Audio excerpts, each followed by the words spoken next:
When you feel like you're nothing, but you wanna be something. Yeah, well, all you really need is hope. I just want you to trust me if you wanna be something. That's right. Let's go. Yeah, when you're feeling down and you're out, like you got nothing but doubt, you're alone in the crowd, just trying to figure it out. All of this cloud and this money got you feeling left out. Listen up to me now, every word that's out of my mouth. Wake up, it's me. You gonna follow your dreams, or are you just gonna be another cog in the scene? You feel the hope in this beat, yeah, the hope that you need to proceed and be exactly what you want it to be. I feel right and I'm proud, hype and I'm loud. I'ma shout all about how I feel in the now. Ain't nobody ever gonna try to change me till I'm dead, pushing up daisies. I'm alone in the crowd, I won't feel down. I got hope right now, and I know I'll be found. I don't really care just what all other haters gotta say. I know everything I do is gonna make them fade away. And when you feel like you're nothing, but you wanna be something.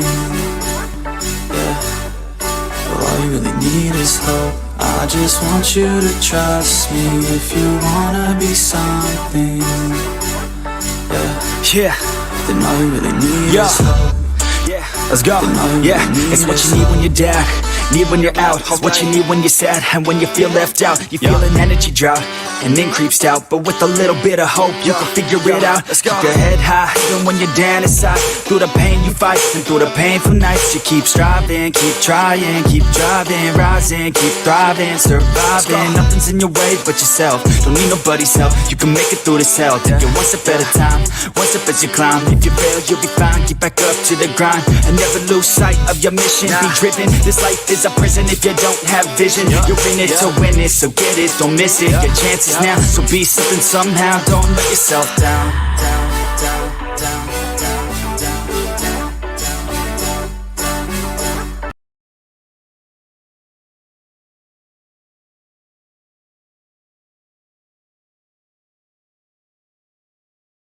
In a few weeks, stated that he is friends with one of the DA witnesses, Detective Sirois, Sirois,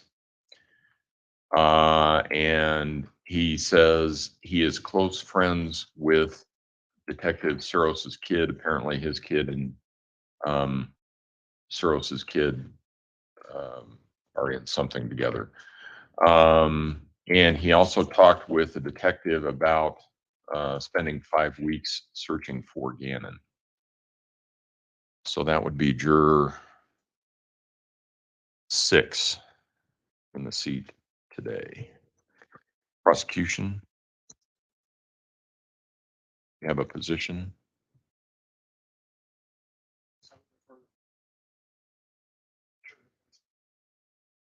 Mr. Tellini? Yeah, I intend to excuse him. So he is, so that's juror number 6. Then juror, the person who is in currently seat number 9. She called and says it's a work issue. She works 3 12-hour shifts Thursday through the weekend, but she's off on Friday, so I guess it would be Thursday, Saturday, and Sunday, and says she does not believe she can maintain that pace for 6 weeks. Request to be released. Prosecution.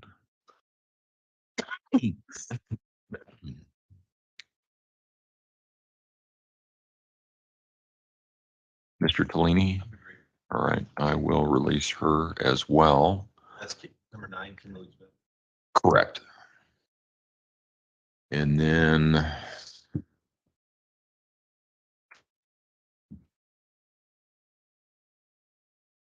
then juror number 18.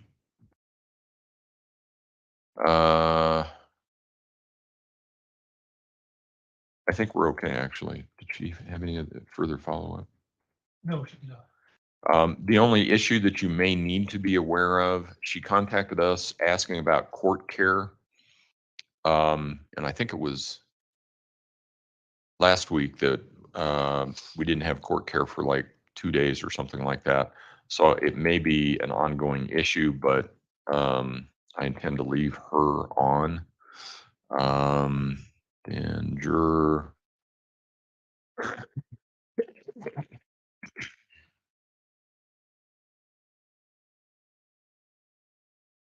Then juror number 23.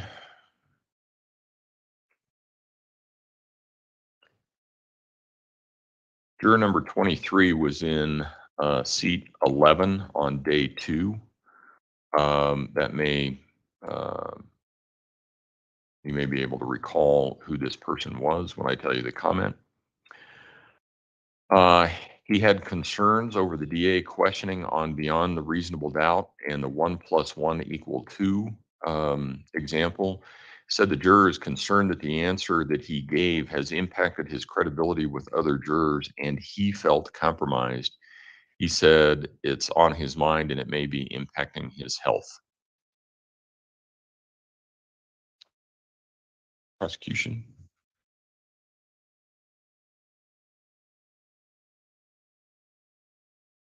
I believe he was one of the engineers, because I think I remember the follow-up question of, well, what if the integer is a -1? So if you want a minute to think about that, that's fine.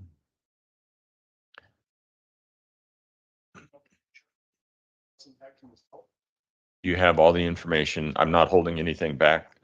These are just voicemails that were left with us. And that's all he said. I can follow up with him and ask and see what you want to do after that. Okay. All right. I can do that.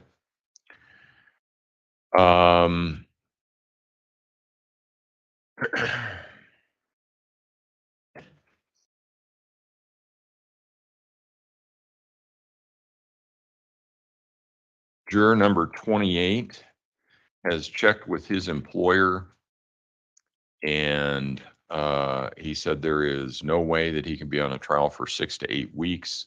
He will not get a paycheck during that time. I intend to excuse him. That would be juror 28.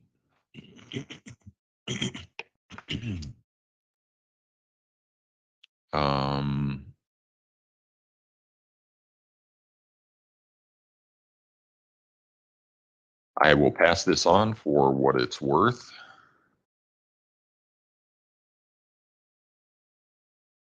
Again, I'm just reading the comments that I have gotten from the jurors. I'm not editing, so 1085.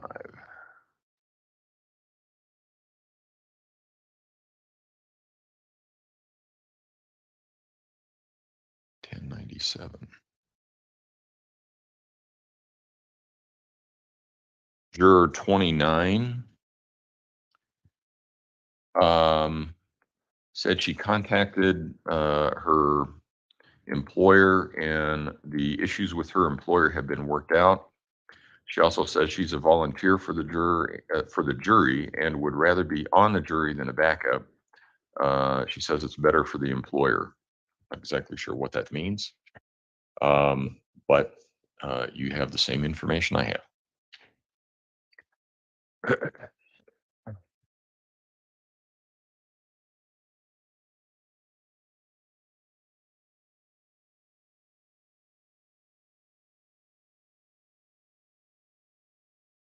Juror 32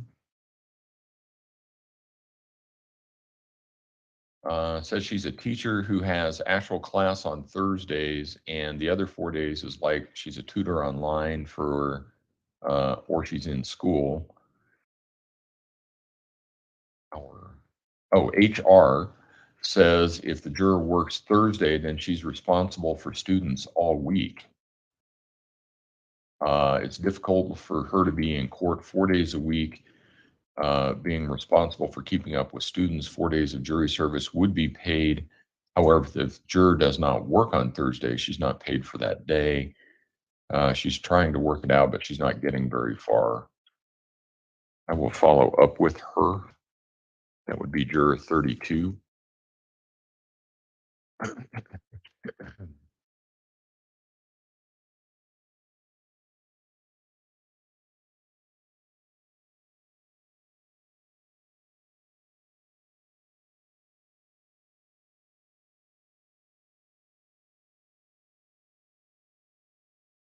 Juror 53.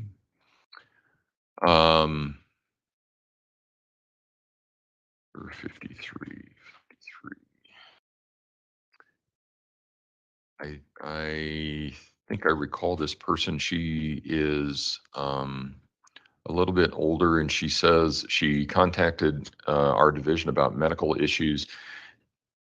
She has sciatic pain on the left side, and sitting aggravates it. She wants to stay active and help the pain. I think because of the sitting, she's concerned, and she requests to be disqualified. Prosecution 53.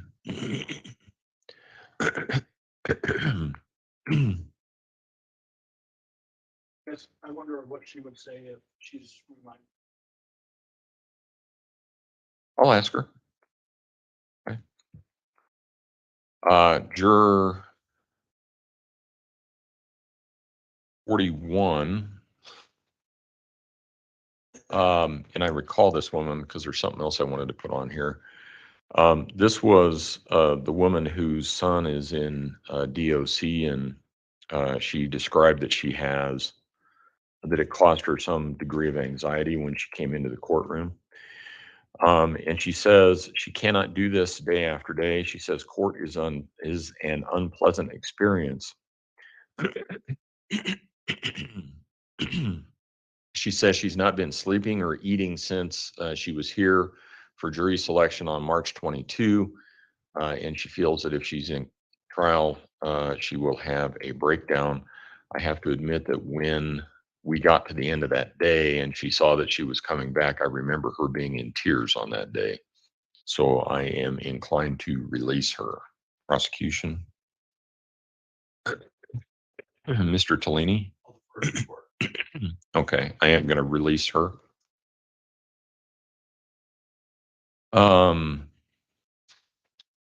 Juror number 63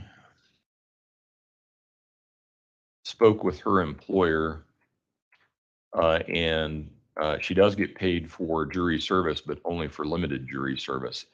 She does not get paid after 5 days. She says then it's unpaid, and she believes that she would be unable to go without pay for that length of time of trial. So I will release juror 63 as well.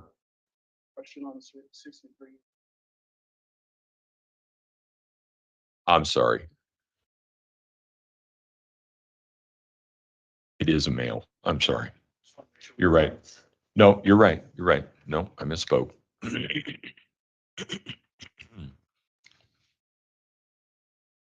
I am releasing 63. Yeah, he contacted his employer. I think this was the guy that said, yeah, I think I get paid. And then he found out that he doesn't get paid for as long as what he thought. Juror 44.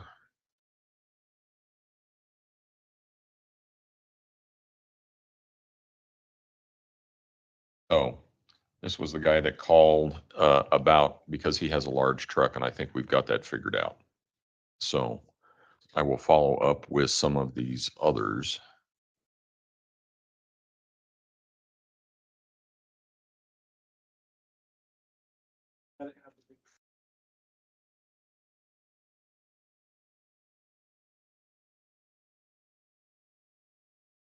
Well, he identified himself by name, which is how, let's see, 2702, let me make sure.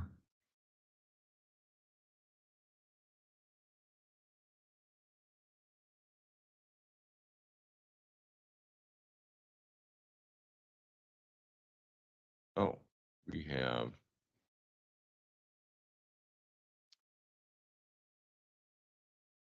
This is, yeah, he's not in seat.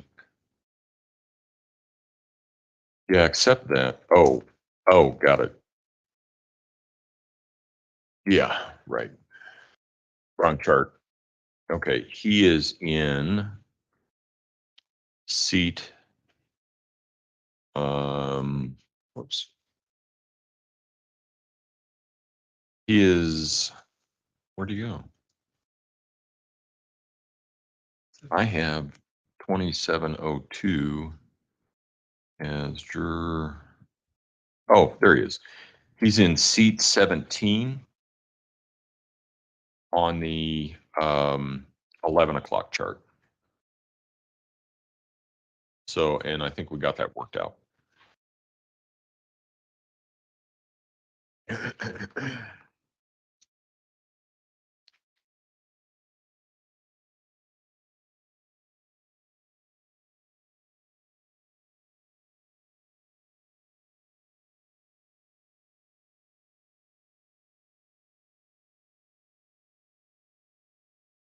Okay, so for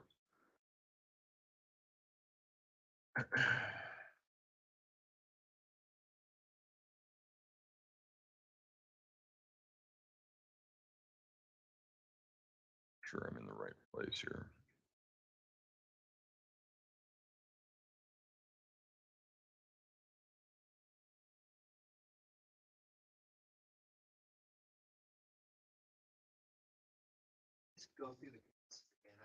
Working on it. Give me a minute. Give me a minute.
Up here.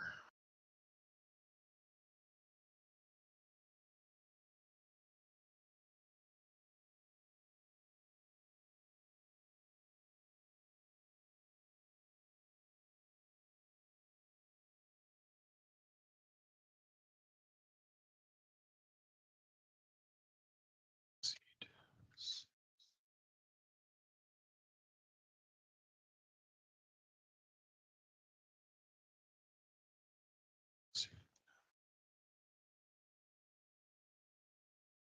277.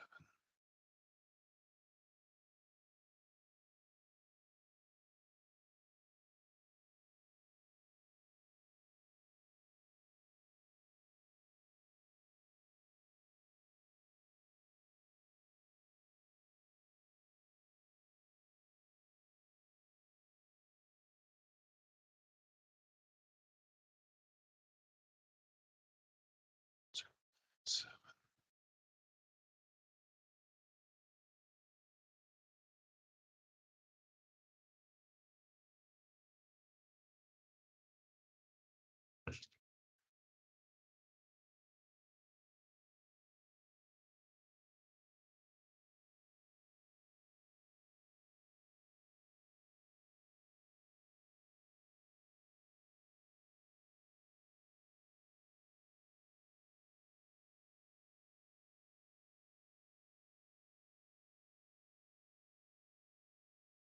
Okay.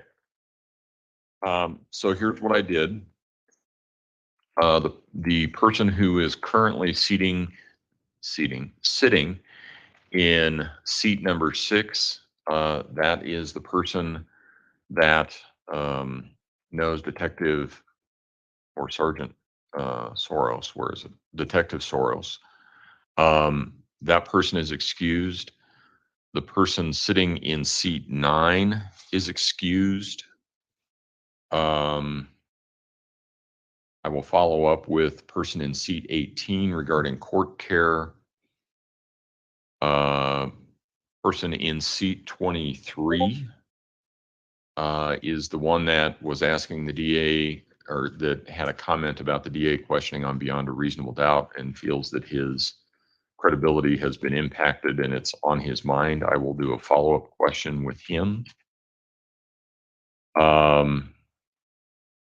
Juror 28 is being excused as a result of work issues. Juror 29, you can follow up if you want to. That's the person that said they've got it worked out with their employer. I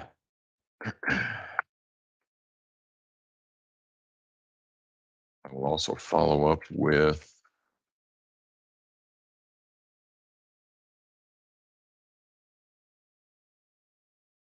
juror in seat 32 that has sciatica issues, and see if standing and all of that will help her. Or no, that's not that. I'm sorry. Yeah, that's not the sciatica. Sciatica is the next one. This is the one that has the work issues as the teacher. And that is, she is in seat 32 currently. The next one, 1605.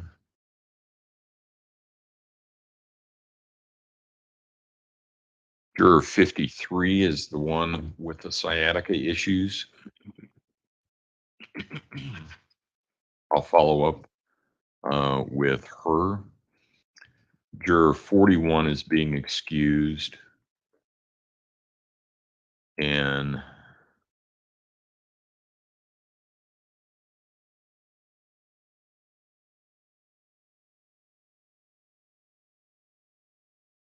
juror 63 is also being excused.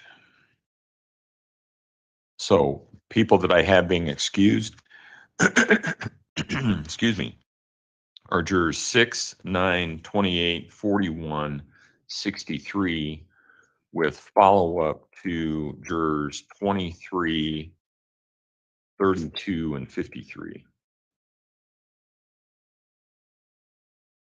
That answer your question, Mr. Young? Yes, Your Honor, thank you. Okay.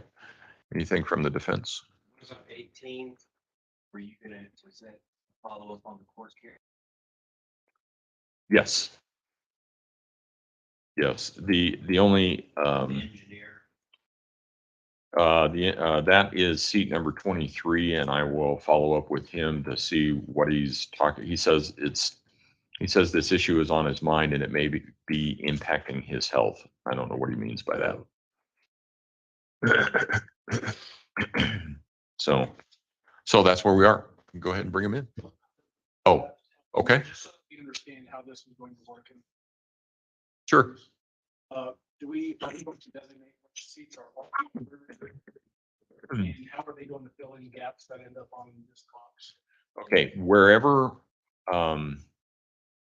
the best way to think about this is, once we have our 50 that you can start exercising peremptories on, and I don't know whether that's going to be this morning or this afternoon, but it's fair that you be able to look at everybody so you know who the pool is. So we got the pool, and everybody that is there, and none of those people are going to be excused. So what will happen then is you can exercise your peremptories anywhere in the room. And the best way to describe it in this case, the highest seat number jurors, the last 6 are going to be your alternates. That makes sense? 13 to 18. Yeah, step up here and I'll show you. It's a little bit easier to show you.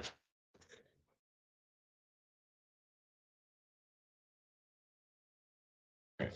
So let's assume everybody is here. We have, let's assume everybody's here, including the strikes, because I'm not going to send really anybody out. Well, no, say I excuse these people. So I excuse these 4. So these seats are vacant, right? So by default, all these people slide down. So this person then takes this chair if they're selected. So you can use your 16 anywhere that you want. And then let's assume that these are your last 6 jurors chosen along here. Those are going to be your alternates, with this being alternate 1, 2, 3, 4, 5, and 6. Assuming they end up down here.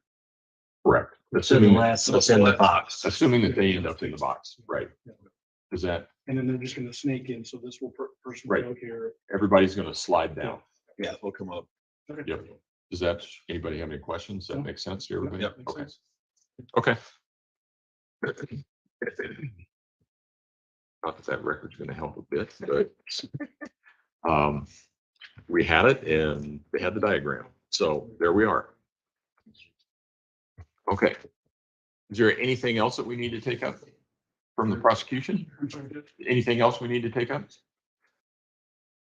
I don't know if you want to do this now or when we get, before we do opening, but we intend to dismiss count 3, which is abuse count.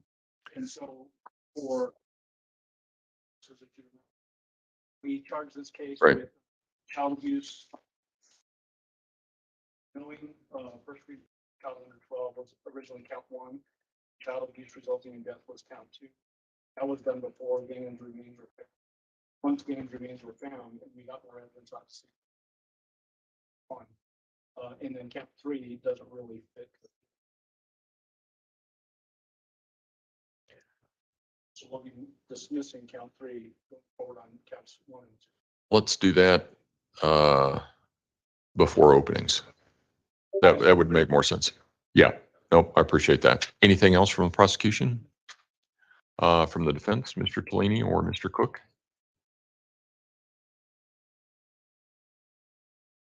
I'll do it before. I do have a motion regarding I'm maintaining my position regarding the changes. I can either do it now or. Let's wait until after. We'll do it just before opening statements. That work? Okay, all right. All right, let's go ahead and bring him in.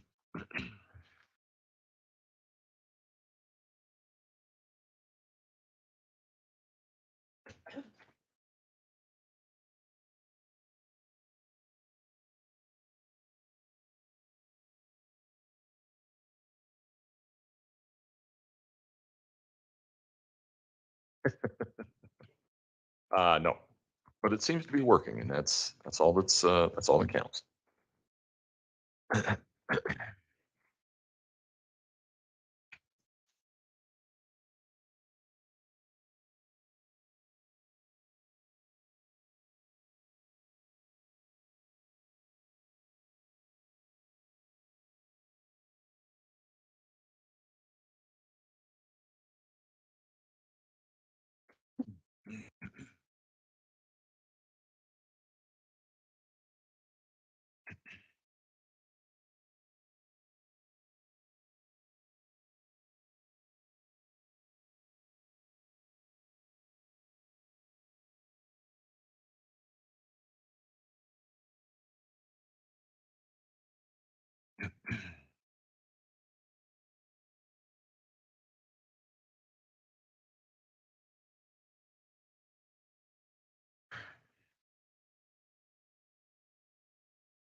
Instead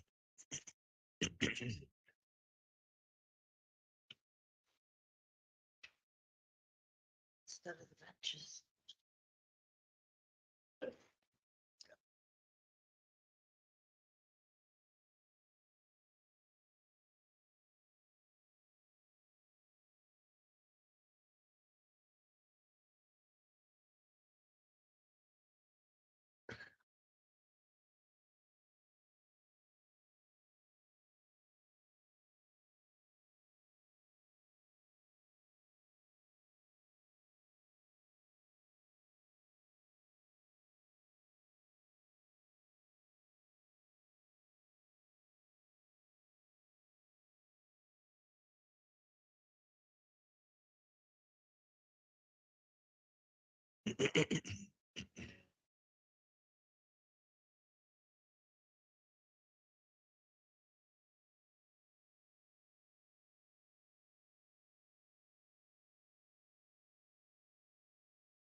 Oh, okay. Oh, they're not switching out anymore.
So, True Crime with Shannon, I want to answer your question. Law and crime will have access to the exact same things as we do.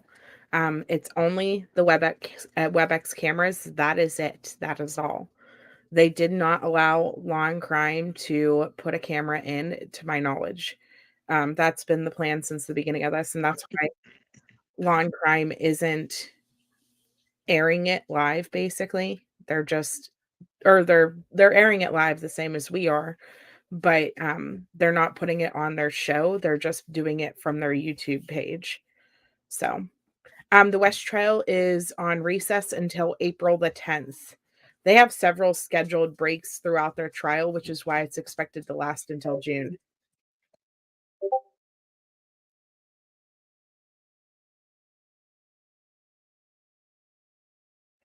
The other thing is, like, I'm not sure, somebody went to go watch it on Law and Crime, and it says pay to watch. Obviously, I and many other YouTube channels are streaming this completely free.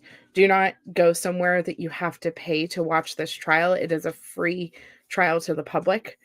So don't put this, don't send money to somebody for Law and Crime, for example, if it's truly pay to watch, because I can even give the WebEx link if you guys want to watch it from there rather than in a chat with people. So yes, I do know that Missing in Crimes. I have actually streamed jury selection the entire week that it was going on. This is part of the jury selection process that they are eliminating to try to get the final 18 jurors. And I have that scrolling at the bottom of the screen here if you guys have anybody else coming in new and stuff like that, so that people understand. We will have a video feed once the final 18 people have been selected. But what they need is they need a pool of 50 people so that both sides can use their 16 strikes basically to get who they want to be in the jury selection in there. So they'll have 12 jurors and then 6 alternates for 18 total. That's what I was, that's what I was Q. Yeah, because we still got that one. This row.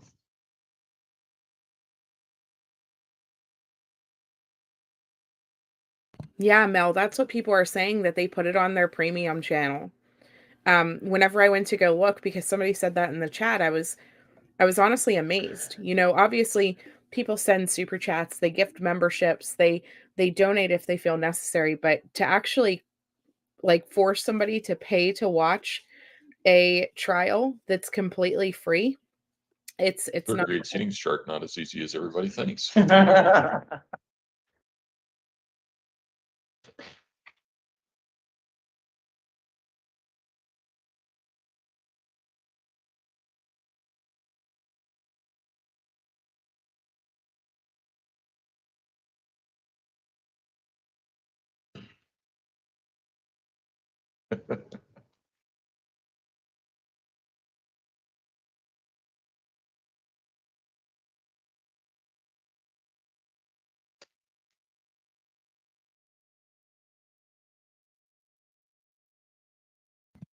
So that was the judge, Cray Cray.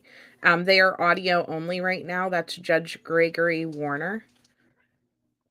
This is what he looks like, kind of. He looks a little bit scruffier than this the last time we actually did see him on camera. He is the presiding judge over this case. He's been absolutely amazing so far. This here is the prosecution team. Mike Allen is in the middle. And then I can't remember their names. But that's the prosecution team. And then the defense team The is film and counsel Delaney approach, and please. William Cook.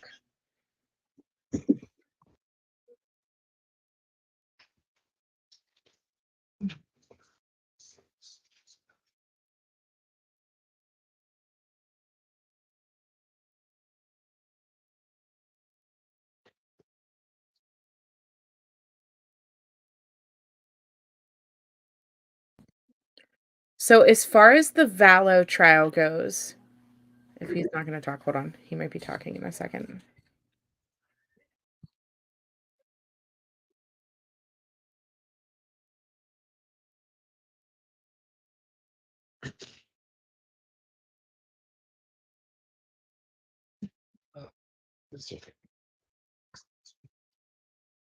Counsel approach again, please. Right now, what is going on, guys, is they are trying to get all the potential jurors back in their seat. Then they will dismiss the 4 people, talk to the 4 that he said he needed confirmation from, and then they will bring in the second group of jurors at 11. So 46 and 60. Yes, and so as far as the Vallow trial goes, guys, they are East Idaho News is paying for We have to go back. Okay. the Court will call.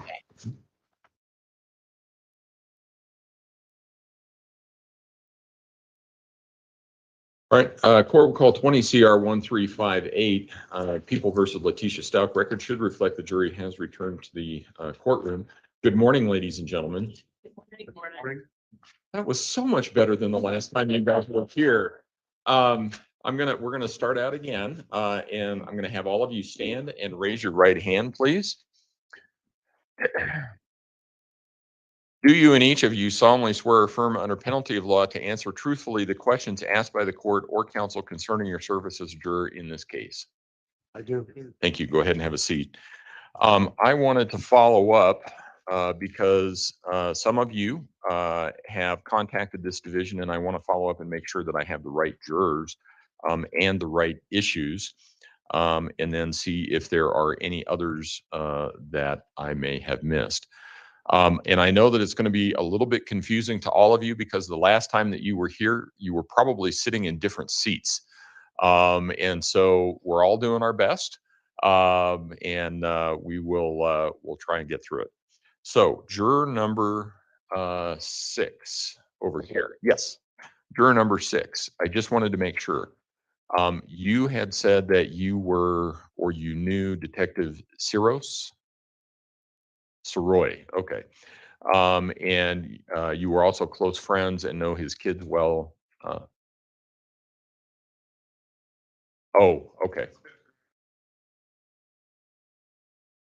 Okay. All right. And then juror number 9, second from the end. You were the one that was working the 12-hour shifts Thursday through the weekend. Do I have that right?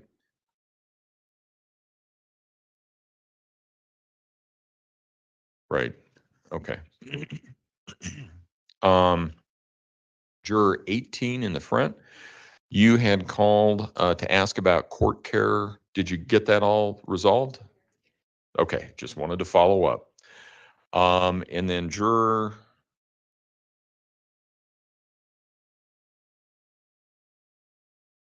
This is the right one. Hold on just a minute here.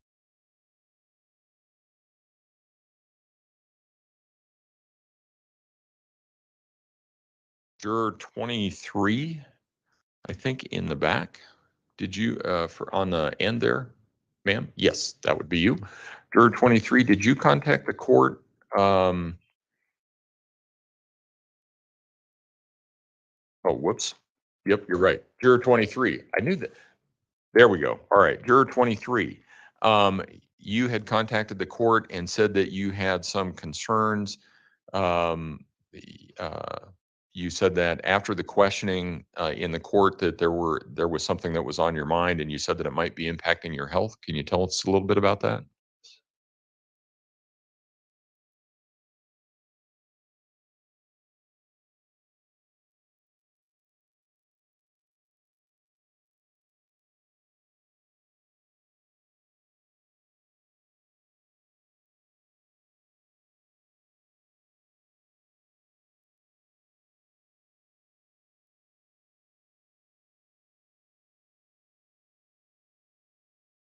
Okay. Do you think that that was as a result of being here and some of the stress that you were under here? Okay.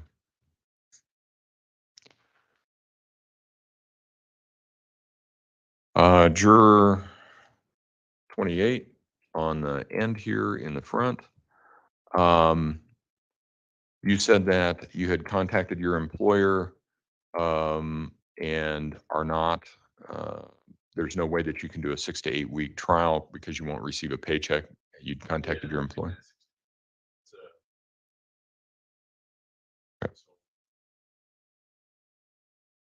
All right. And juror 29, you had also contacted the court and said that you've got it worked out with your employer?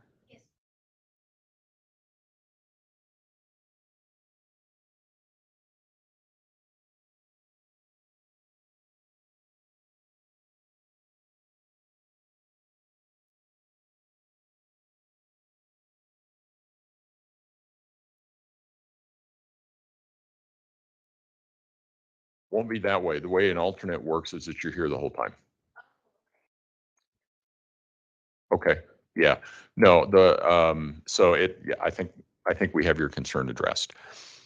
Juror 32, you had contacted us and said that you're the teacher, right? Okay. And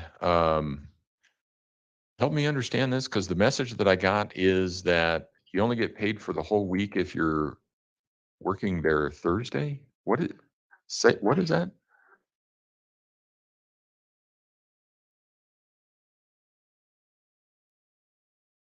Okay. So we're good? We're okay. All right. Okay. Okay. That's okay. That's what I wanted to follow up with. Okay.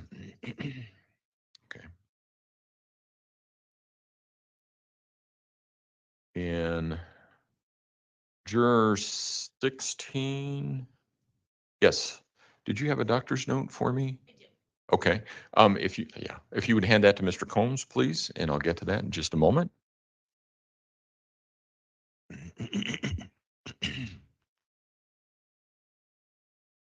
Thank you.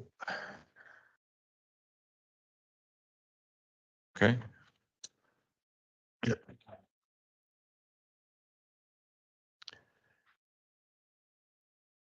And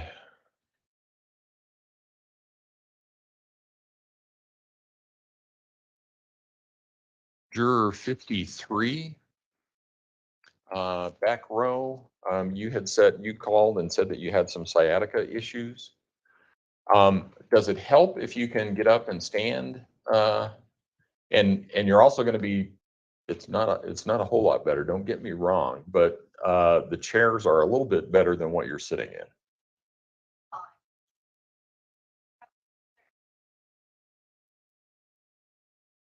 Okay.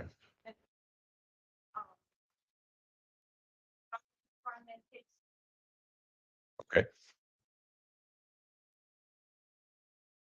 All right. And juror 41, you had contacted the court as well? Striped shirt. Yes, ma'am. Yes. You had contacted the court and said that being here in the courthouse was causing you some stress. How are you doing?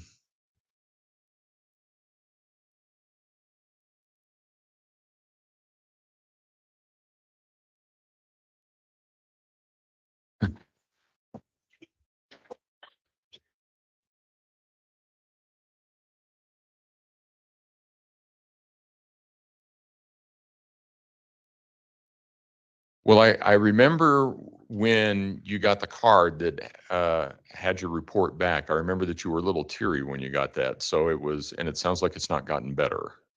Okay. And juror 63. Let's see. Something's not right here.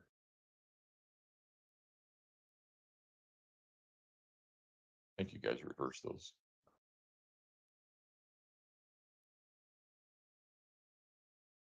Something's not right here.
Yeah, I mean, Now this makes a little bit more sense.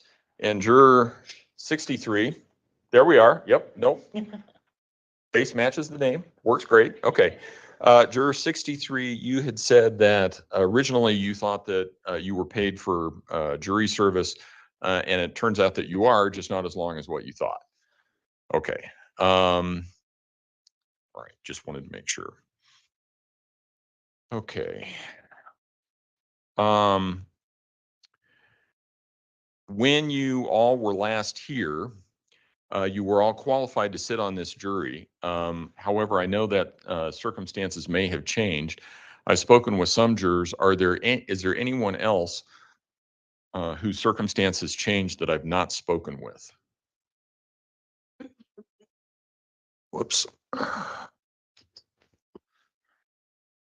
All right, juror number 4. What's the circumstance that's changed? I'm currently having an issue with DFAS. Categorize me as AWOL.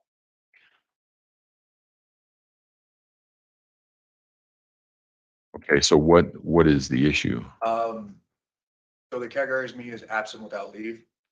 And so I'm not getting paid, and I have to go to the finance department that's only open Monday, Tuesday, Wednesday, and Friday to get it fixed. And I have to sit there and talk to them, and I have to go talk with the JAG officers, explaining I never left, I'm still at my station of duty, and stuff like that. Okay, we've had other military people. I think we may still have some military people on here. Why, what is different about your circumstance? So DFAS controls pay. Okay, I'm not getting paid because they put a blockade on it, and I have to go to them to get it fixed so I can start getting my pretty much my payback, all my and, pretty much the military has put a hold on my account, okay, and I have to fix it first before I can do anything, because if I don't fix it, it'll start a cascade of problems. okay.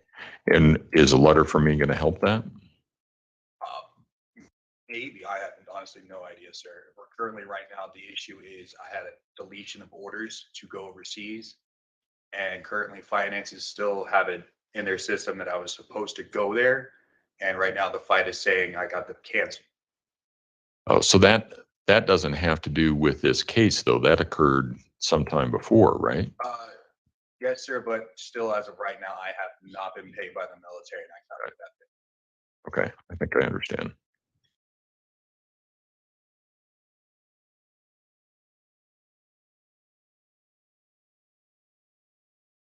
Anyone else in this group? Juror number 15. I've had a dental emergency over the weekend. That's what this is. It's going to require a root canal. I haven't scheduled that. Or it's okay. But I don't know what's happening. So if it happened over the weekend, it sounds like maybe you haven't spoken with the dentist yet? No, I went in to see him on Friday, Okay, and he gave me antibiotics just to stop the progression, okay, schedule a root canal. okay.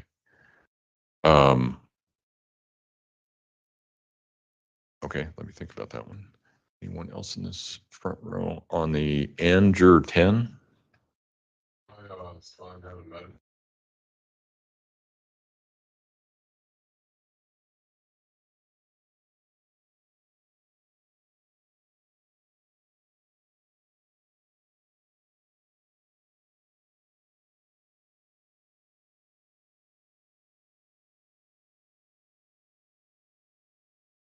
Anyone else in this group here? Anyone else in this group? Juror 24? Surgery.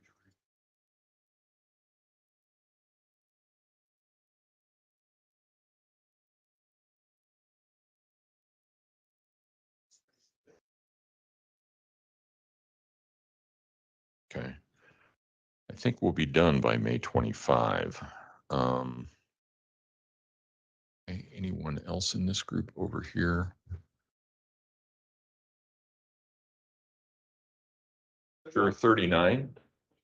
Juror 39. Yes.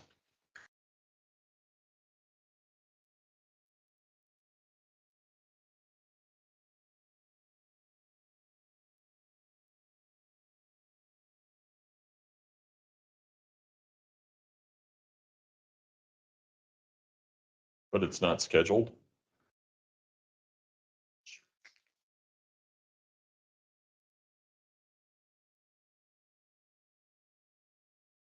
Okay. Anyone else in this group over here? Juror 40.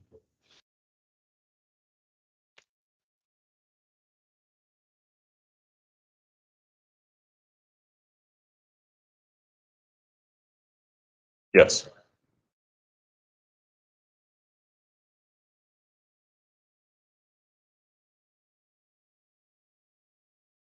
What kind of work is it? I designed for it.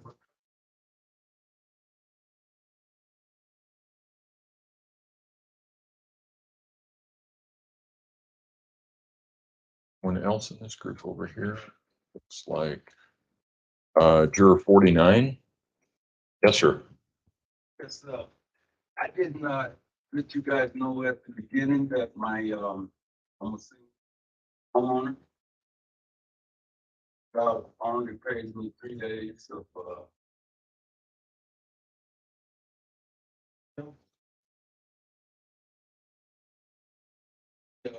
with me being a single homeowner, it'd be kind of hard for me to,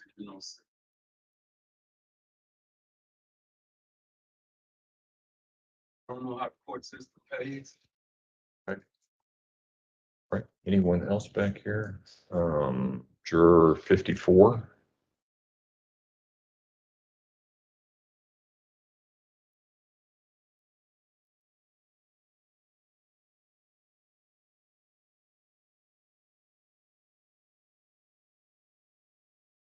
Over here. Juror 30.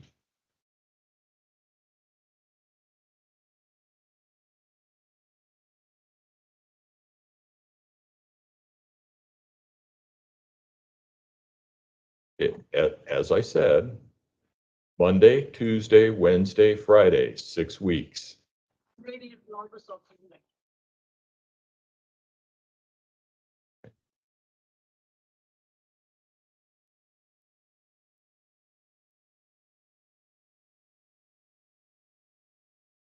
I've already spoken with you.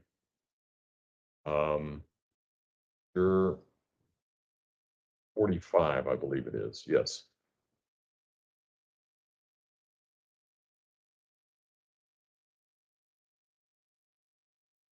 I was going to ask about that. I also talked to my boss and only 2 of us.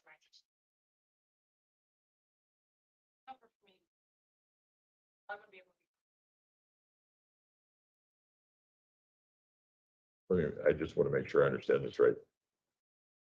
Your pregnancy may be an issue for service here, but you're going to still serve as a kickboxing instructor?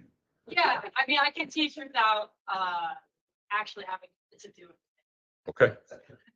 Just making sure I'm following the whole progress here. Okay. And in the third row there, juror 61. Yes, ma'am.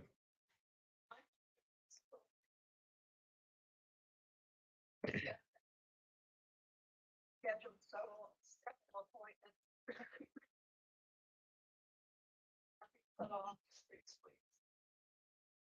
I myself have come down with the back.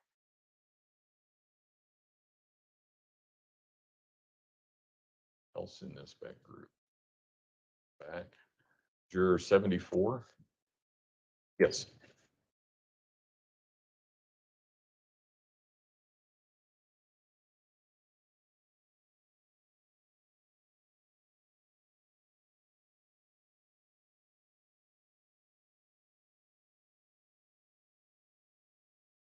Right.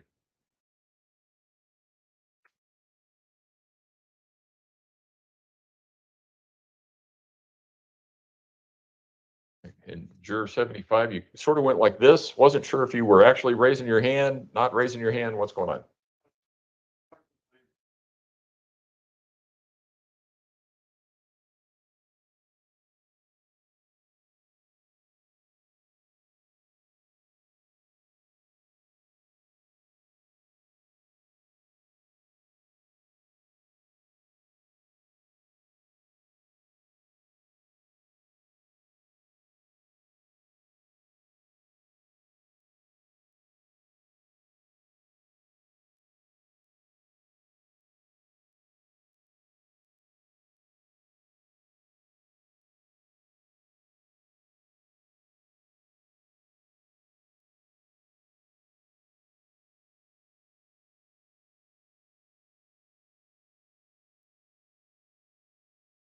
All right, the last time that we were here, we had also talked about the publicity this case has received. Those of you who are here all said that you could put the publicity and other people's opinions aside and decide this case based only on the evidence presented in the courtroom. We also talked about the need to guard against exposure to publicity and anyone's opinions regarding this case from the time you were last here to now. Is there anyone who believes that they have been exposed to any opinions or stories since we were last together, and you don't think you could put those opinions and stories aside and decide this case based on the evidence you hear in the courtroom? Please raise your hand. Response? Do some checking here. Give me just a moment.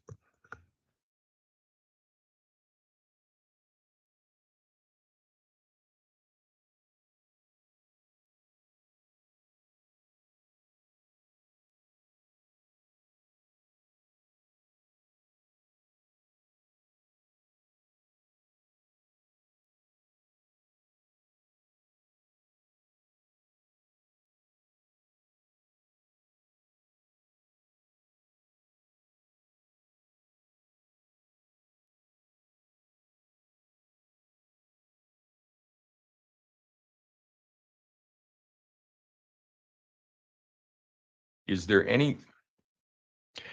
anyone that I've not spoken to who believes that they could not serve on this jury for the period of time, or either because it involves the circumstance that it does? No response. The people who have returned to this courtroom were all selected to return in this case because you all agreed that you could decide this case in a fair and impartial manner. Has anything occurred since we were last together that causes any of you to believe you could not continue to serve in a fair and impartial manner? Please raise your hand. No response. All right.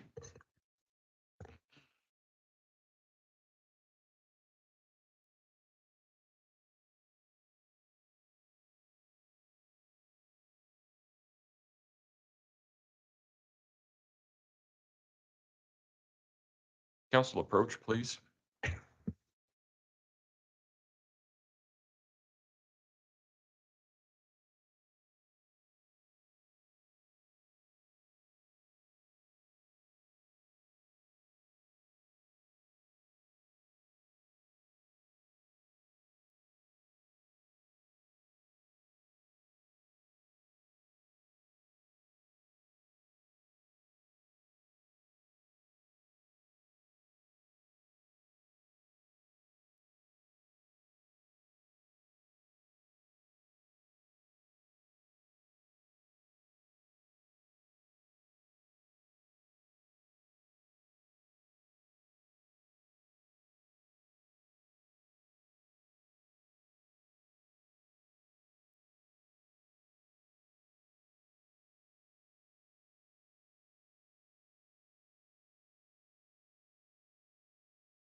Miss O, for the actual trial, we will have video.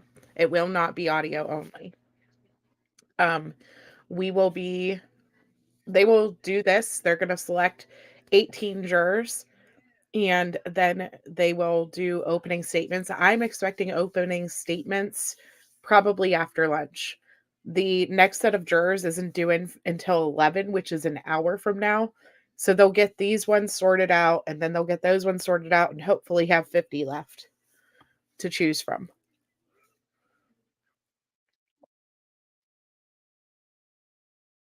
That would be even better, though, with what they dismiss right now if they have 50 left from there.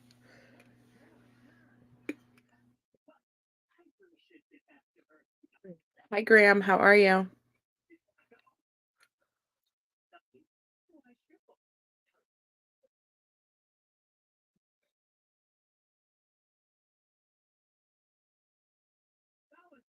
Hi, Jen Joya.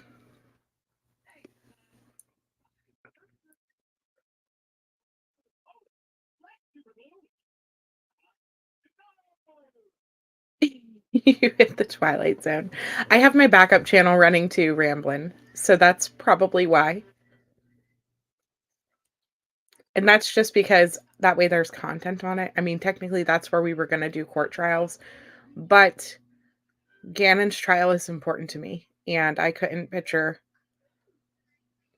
not covering it with me being like right there with it the whole time.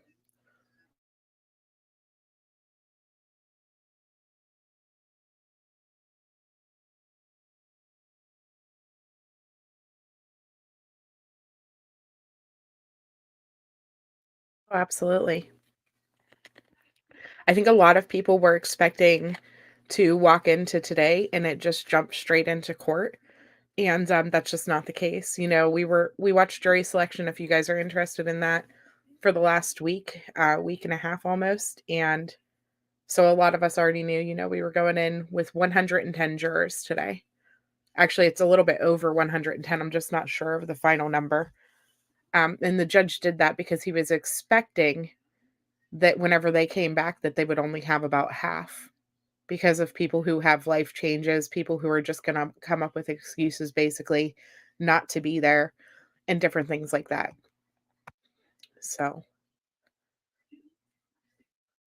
I'm curious if we will hear the Denver omelet speech today. I don't know what type of instructions exactly they will give to the jury after they're actually seated. So that'll be interesting to hear, I think.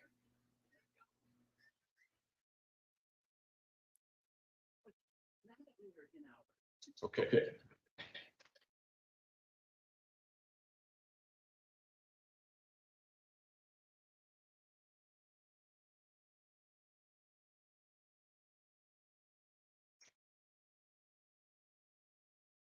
I'm going to excuse you, stay in your seat until we get to the end.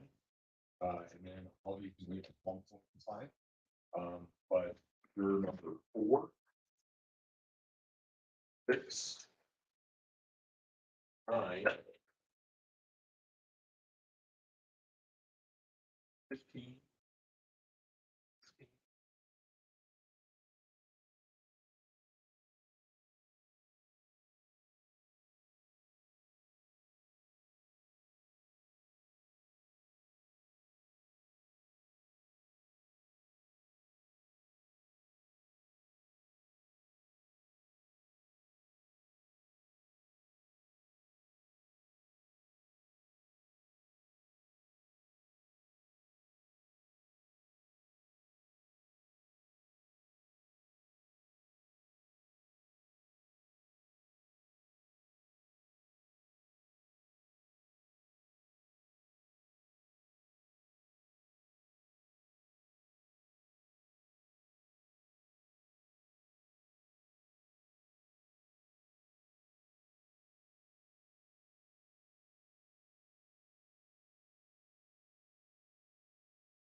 I call for excuse with some court.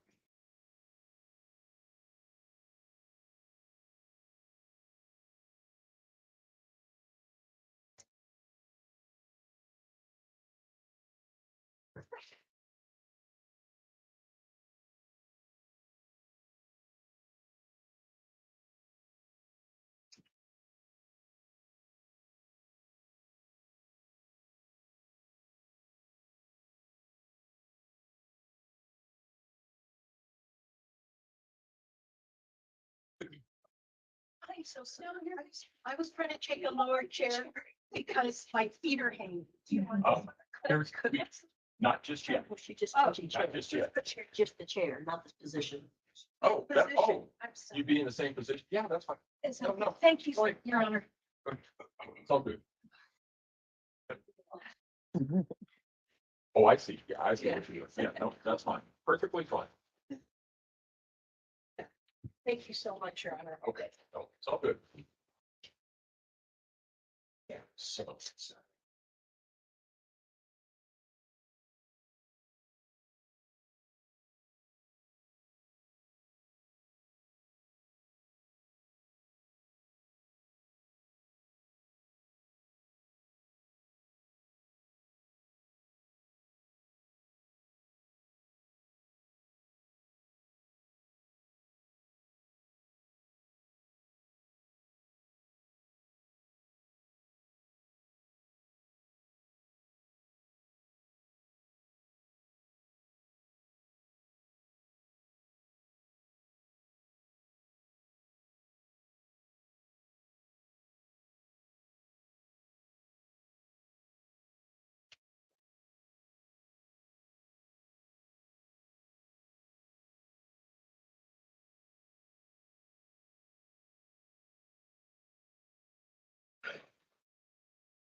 See, I never know whenever you guys are on the backup channel on accident because I can see both chats at the same time.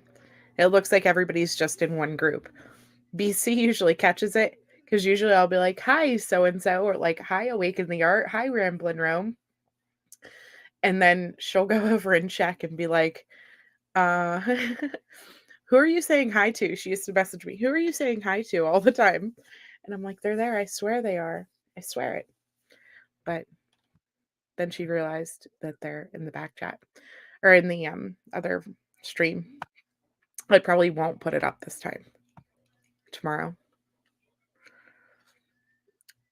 Christina, they will be doing jury selection probably until lunchtime. After jury selection, we will be doing opening statements.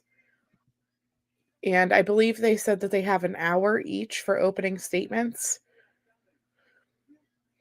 So, and then the judge told them on whatever day we were here last, I think Tuesday it was, that they're not required to present evidence today.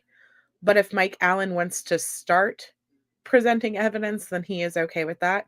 But he wasn't going to require it. So my All right. guess Is there anything, Is there any reason why anybody believes that they could not serve as a fair and impartial juror in this case if selected to serve? Please raise your hand. If you are in this room, you should anticipate that you will be on this jury. So if there is any reason that any of you have that causes you to think why you could not serve on this jury, please raise your hand. No response. All right, counsel approach, please.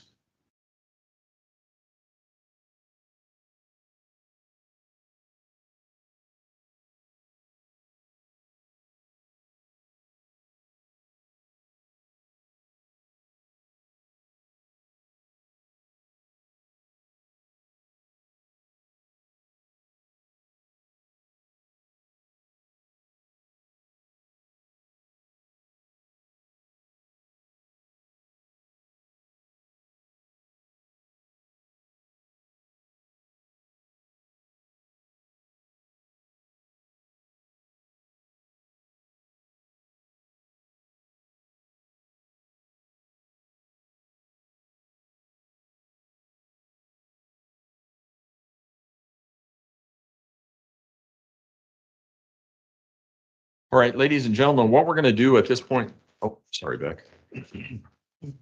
Ladies and gentlemen, what we're going to do at this point in time is we are going to select the jury in this case.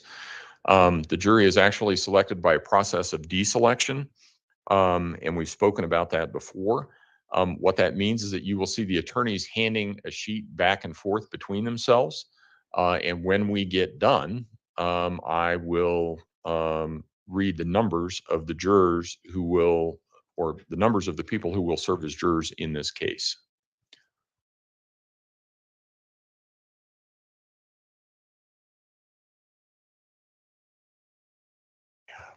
Okay, let's check. 2, 3, 4, 6, 9, 10, 11, 13, 14, 15, 16, 17, 18, 19, 20, 22, 23, 26, 27, 28, 29, 30, 31, 32, 35, 36, 37, 38, 32,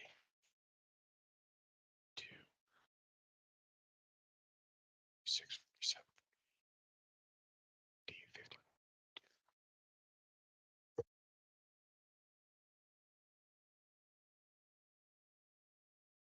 And this does take a while. I think what we'll do is, well, actually, for this part, we do need to have everybody in the jury room, so, or in the courtroom. So it will take a little bit of time. You can feel free to stand, stretch, talk quietly amongst yourselves if you want to do that.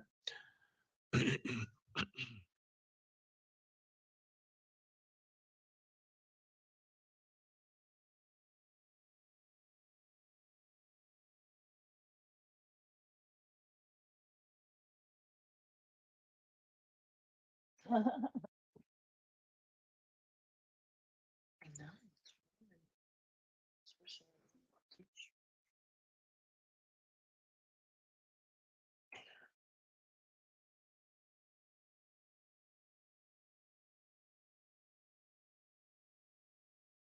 right.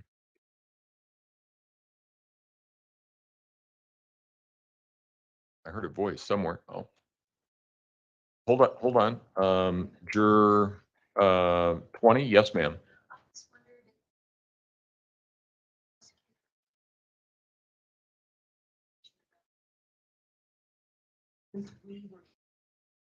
Have they been given any more information about you? Was that the question? Not for me. No, they, anybody is, it's not uncommon that one side or the other or both will sometimes see what information they can find out about a potential juror, a potential judge even, and potential witnesses. But there's no other information that was given to anybody by us, by the courts. Maybe that's the best way to put it. Does that answer your question? Yes. Right. Right. Yeah. Those questionnaires that you filled out.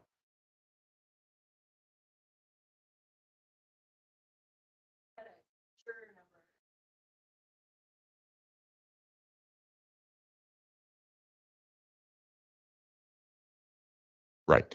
No, remember the comments that I made was that the court staff, the attorneys, and their staff will know who you are, but nobody else does. Because constitutionally, they're entitled to know that information. No one else is. Does that answer your question? Okay.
It's like a long silent pause, and I don't know if it's because I've had him turned down or what happened.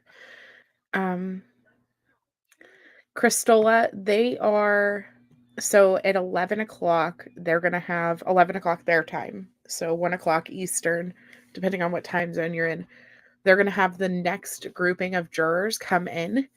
And then from there, they will again ask people if they had any life changes, if they're not able to be there for the 6 weeks, and all of those things, right?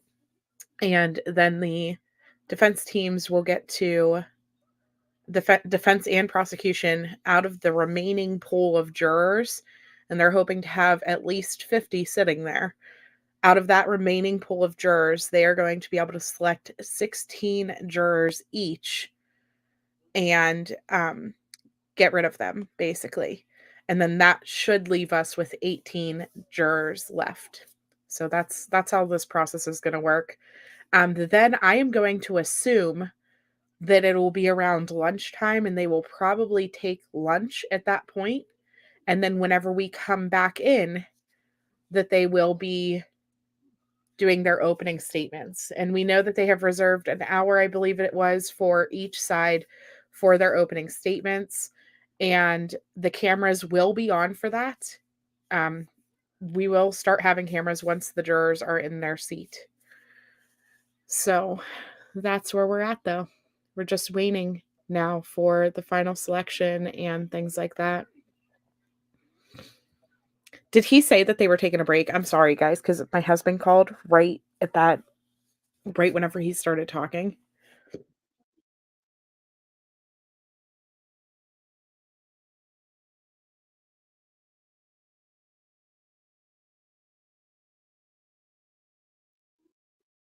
Nana Barb. Yeah, it is. It's bittersweet. Honestly, though, whenever you sit here and you look at it, this is a good day. His family has waited for this day for 3 years. And I go back to Landon during that press conference. You know, she even said during the press conference that it was a bittersweet day because, of course, they found out that Letecia had done what she did. But it was sweet at the same time because she knew that they were going to get justice for him. And she said she wouldn't stop until they did. Hi, Jennifer. Yeah, bittersweet. Sure, I think she's evil. Me as a judge. Yeah, you're perfect. Absolutely, Elizabeth. It's just really difficult. And I commend the people who aren't just like making excuses and trying to get out of it and different things like that. I commend them for going there and sitting on this jury. You know, we need people who are willing to be jurors for the way our court systems work, for the process to work. And so God bless each and every one of these people that are there. If that fails, if all else fails, then Mel is going to get a bus and we are going to get some traveling jurors out there so that we can go from court case to court case and make sure that justice is served all around the world. Hi, Emily. Done walking the puppy. Good. Good, good, good. Welcome back.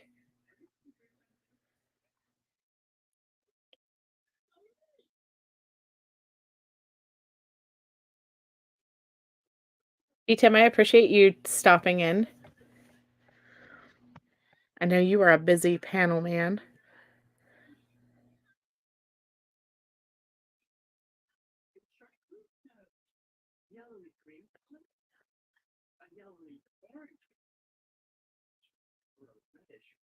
I just want to say to you guys, I appreciate so much my moderators and everybody who has been able to be here. Like, I love you guys. They're doing so great in the mod chat, even like taking turns. Like, hey, I have to go do this for a little bit. Can you somebody sit in? And then they're like alternating very well and working together. And I have such an amazing, amazing mod team. I appreciate the heck out of each and every one of them. And for everyone who has joined us each day too. You know, the chat is so important too. Andrea, welcome to the Sleuth Fam. Thank you for joining. Welcome to the family. Now you get a really cool Sonic emoji. 9 months, Emily. That's so awesome. Thank you so much for being a member for 9 months. It's crazy to think that I've had memberships that long.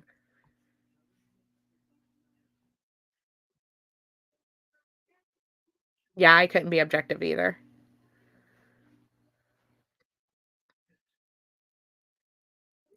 I think about this every single time that we sit there and we watch family members in the background while their loved one is getting justice. And I don't know how they do it. I don't know how family members can sit there and quietly watch the horrific details and things like that. It's mind-blowing.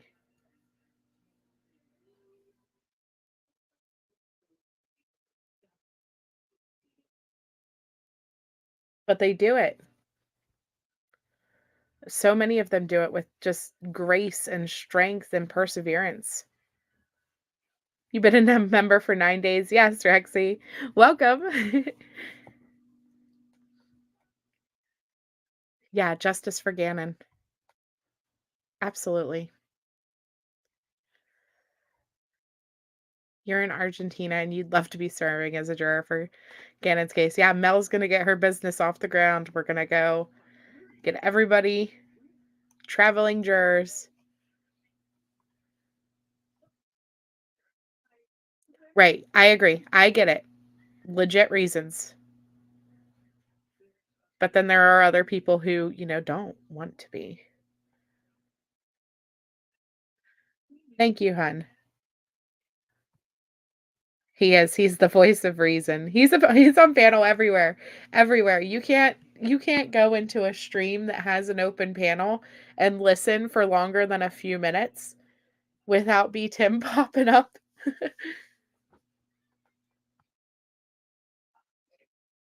Yes, the Daryl Brooks trial, for example, that's a good one. It would be so hard to sit there and just listen to the crazy. We will have video, Laura, once the jury is seated. Once they have them picked out, then they will switch us over and we will have video and audio. But that's likely going to be after lunch, probably around 3 p.m. Eastern, I would think. That seems to be the judge's favorite time frame to like go to lunch and then come back, usually between 3 and 3:15. But they're not on lunch right now. I think they're just, I don't know what they're doing, to be completely honest. He's not muted. He's just kind of sitting there. So they might be reading through paperwork, looking through the next set of jurors that are going to come in, because they have about 40 minutes before those jurors are supposed to be there. So because they had the first set of 75 come in at 9, and then the second set was supposed to be back at 11. So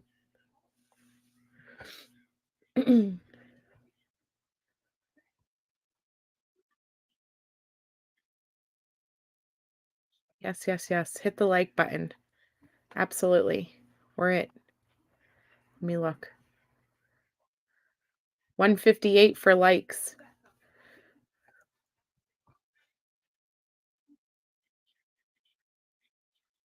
Wow, thank you, Emily.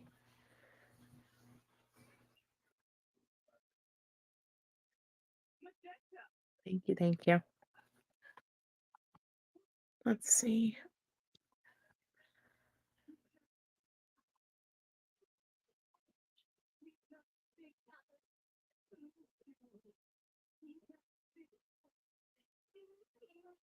They are, Laura. They're super heartbreaking. Let me see where.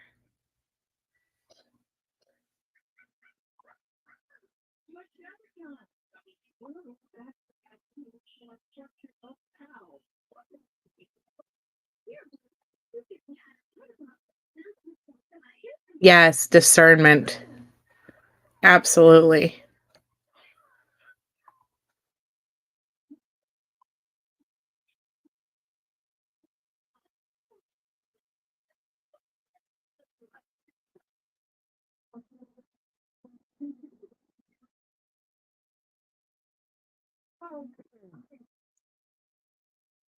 Just trying to look. You wish you still lived in Colorado Springs and were still on the jury. Hi, Beaver. Yes, Gannon strong. Blue hearts for Gannon. There's just so much. There's so many things happening right now, right at the same time. The Daybell trial and things like that one is so complicated, and I'm so frustrated that they're not allowing like daily streaming of that, because I feel like if any trial needed to be seen, it's Gannon's, the West Boys, the Daybells, so that there could be clarity for exactly what in the world is going on in those cases. Like the Daybell case is such a puzzle and maze, and it's just, there's so many details. And this is the same way, Letecia tried to make her own puzzle out of everything and tried to confuse everybody and just make it as chaotic as she could.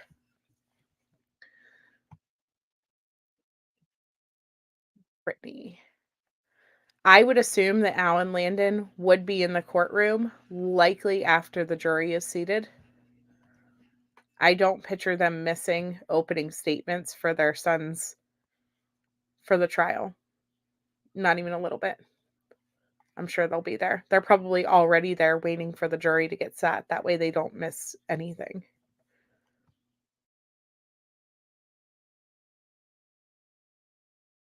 That was a big part of not wanting to change the court date again, too, because so many family members had to travel and fly in. And they wanted to make sure that people who were coming from out of town, like Landon's mom, if she's there, Aunt V, if she wanted to come, things like that. They wanted to make sure that everyone who wanted to be there was able to and had time to request off work and all those things. I mean, this is a 6-week stay they're going to have to do. Thank you so much, Emily, for gifting a membership. Welcome, Jana, to the family. Welcome, welcome.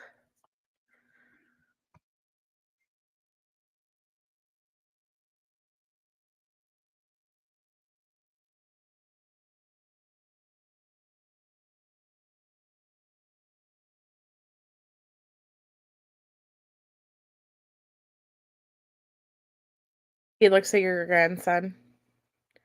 Yeah, I feel like the public and the family should at least be able to hear the trial. It's very sad. For the Daybells, absolutely. Yes, Bieber, it's like years for that case. So long.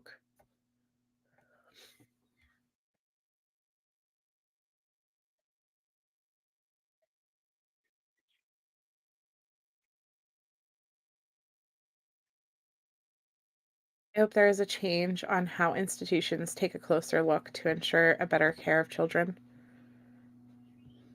Yeah. BJ breaks. Let me check. Did you send it today? It might have went. I've been having an issue. I don't know what's going on lately, but for some reason, a lot of my mail is going to the junk box, and I don't know why.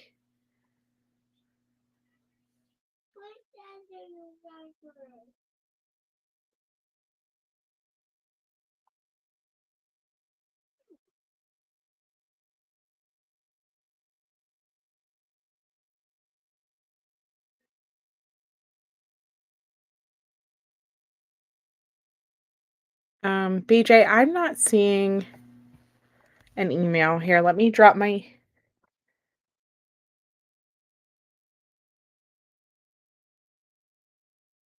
email again for you.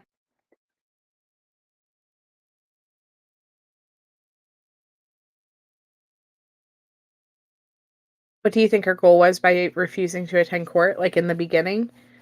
I think she doesn't want to face what she did. And if she goes there, if people have to look at her and she has to sit there and listen, she can't lie anymore. There's no way for her to sit there and lie to these people and baffle them with all of the craziest.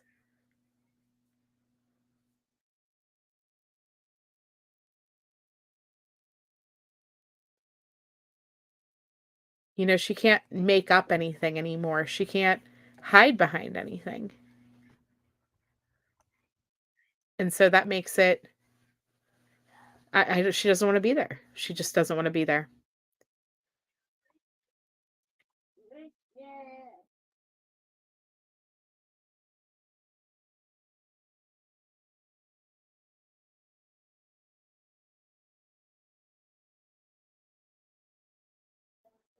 Okay, let me check.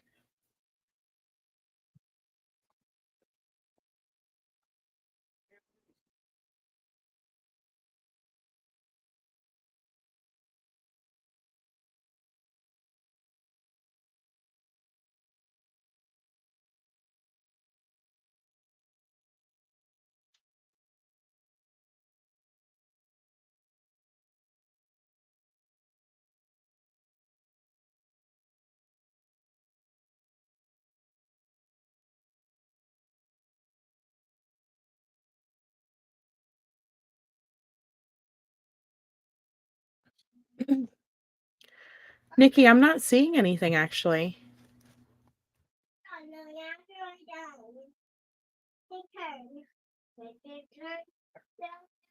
Could be losing it though. Let me look.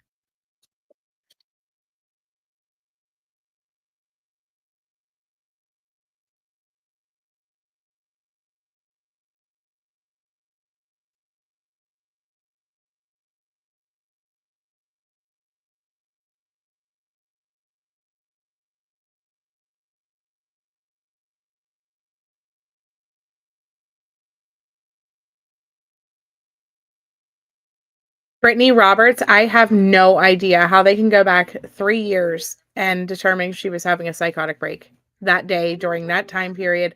I don't know. But the worst part about it is they don't even have to prove it.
Every night.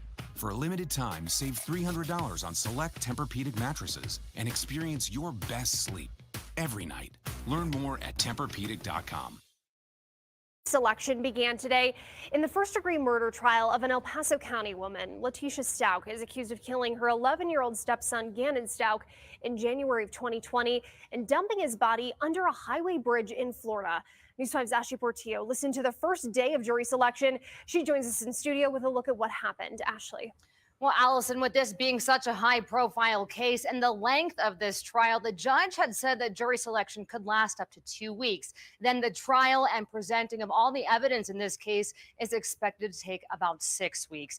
Now, the day started today with 75 potential jurors showing up to court this morning. Many of them told the judge they do have conflicts like work, school, and health concerns. Others said that they do have strong feelings about crimes involving children or have already formed their own opinions on this case. So by midday today, more than half of those potential jurors had already been dismissed. Today, I also spoke with a retired judge about the jury selection process in a case like this. The fact that it's been a period of time, 3 years, and has lapsed, that there will be many people, many jurors that won't have a distinct recollection about what's going on. And that'll make it easier on both the prosecution and the defense to be able to say, okay, your knowledge about this case is very limited. That's the kind of jury that we're looking for at this point in time. Prosecutors were then given 2 minutes to present their case against Letecia Stauch. DA Michael Allen gave a timeline of those events and then described Gannon's injuries, which did include burns, stab wounds, blunt force trauma, and a gunshot wound to his head. The defense also spoke afterwards, saying, quote, "You will not hear any type of reasonable explanation why Letecia Stauch would have done this." They also said that during trial, you'll also hear from friends, neighbors, teachers, and other people saying Letecia was a loving stepmom, but that her mental health was declining. Now, for trial, 12 qualified jurors will be selected, along with 6 alternates. And opening statements in that trial are expected to begin on April 3rd. Judge Gregory Warner also said that prosecutors and the defense should be finished presenting all of that evidence in mid to late May. Allison. Ashley, thank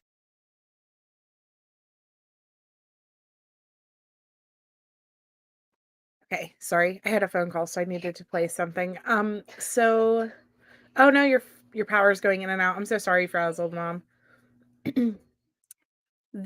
As far as the DID diagnosis goes, so the defense just gets to say it, and it's up to the prosecution to prove that the defense is incorrect. So they could literally just say that she is guilty by reason of not guilty by reason of insanity, and that she has DID, and then they can sit there and take a nap, as the judge has said time and time again to us. And they have no burden of proof on the defense. They don't have to prove that she was sane. Or that she was insane. They don't have to prove anything at all, period. It's up to the prosecution to go in there and prove that she is sane and that she did in fact commit this crime, even though it's an affirmative defense. So it's frustrating because in that aspect, that means that the psychologist opinion or whoever is saying that she has DID, it's just presented as if this is for sure what happened and that this is what T is. And if you don't believe it, well, prove that we are wrong, basically. And so this is going to come down to a battle of psychologists, I think, whenever it comes to the DID defense. But not only that, the fact that they have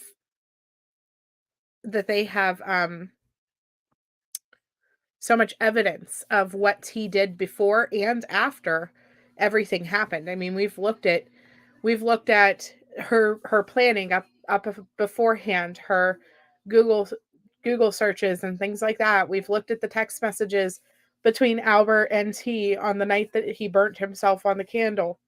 We've looked at the pictures and the video of him crying, all of that leading up to his death. We know that there are other photos that exist because T tells us that they took a selfie in that truck that day so that she could prove that he was alive. There are other things I'm sure that she took videos or pictures of that she probably deleted from her phone and didn't send anywhere that they'll be able to pull up and find.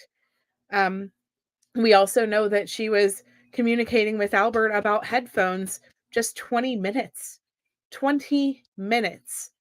after she killed Gannon. Like, this evil witch was able to kill his son and then stand there and text him while she's cleaning up his blood about headphones. It's infuriating and it's frustrating. Yes, this broadcast will be saved as well as the entire trial. I will be streaming it every single day, and it will be here for you guys to look back to or clip from, whatever you need to do. It's here.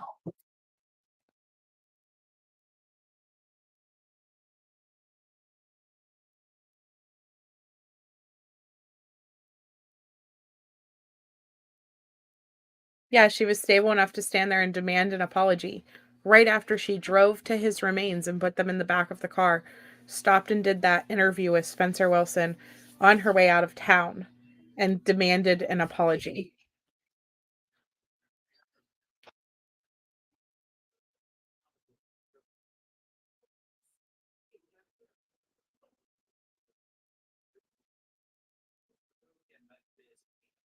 Sorry, I'm trying to catch up on the chat.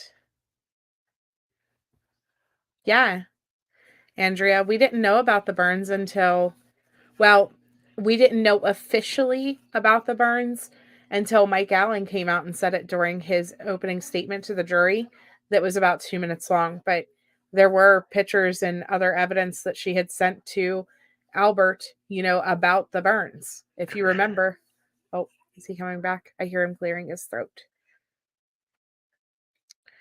They'll likely talk about the jurors that are coming in right before they come in, similar to what they did this morning whenever they first came on. Yeah, Steve, she's crazy like a fox, and Al should have seen the red flags that his wife was cruel and resented his children. No, I don't know. I mean, the parents, I'm not going to sit here and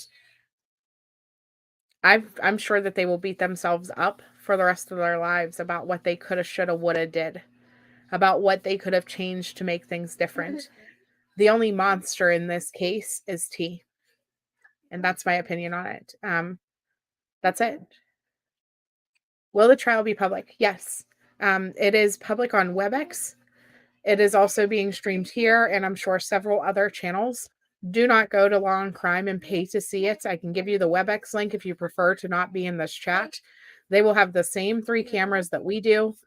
The fact that they put it behind a paywall is disturbing to me, to be completely honest. Good. It's a gorgeous day in the morning. Good. C-dub.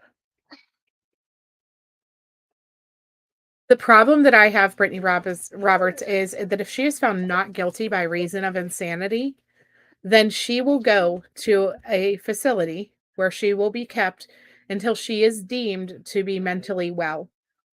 The issue that I have with that is This is a crime that she took somebody's life. She should be in prison for life for that. If she goes to this insane asylum and is there, then she gets to try every year to get out and prove that she is no longer mentally unstable. So that means that she can go get thrown into this insane asylum and then next year get let out because she's not mentally unwell. Or in 5 years, get out because she's not mentally unwell, because they have fixed her. She would be able to be rehabilitated and released back into the public. And that's what I don't agree with. How Colorado does their insanity plea. It's not okay with me that a monster like this could literally end up back out on the streets. To do what? Pretend that she's somebody else, potentially change her name or do something like that, and get another man with a child to marry her, potentially kill again, or just harm somebody again. Will she go after Albert or his new family, or Landon and her family? Will she go after, people? I don't put that past her. I don't for a second put that past her, and it terrifies me that could potentially be, that could be potentially a thing. It's scary. Yeah, her opinion is just that it's an opinion. Yeah, and if she's faking it, she could be out of there in 10 years. Exactly.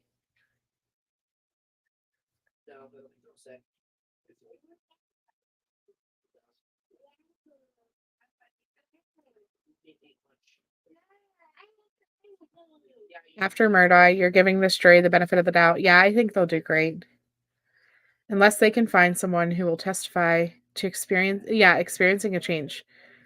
Other than just Karen behavior, then I can't see how that diagnosis will work with the jury. Neither can I. There's his throat again. Is he coming back or no? I'm sorry, Amber Riot.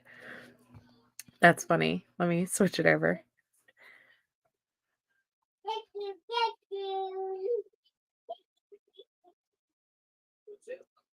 Is that her prom photo? Stop rambling. That's hilarious.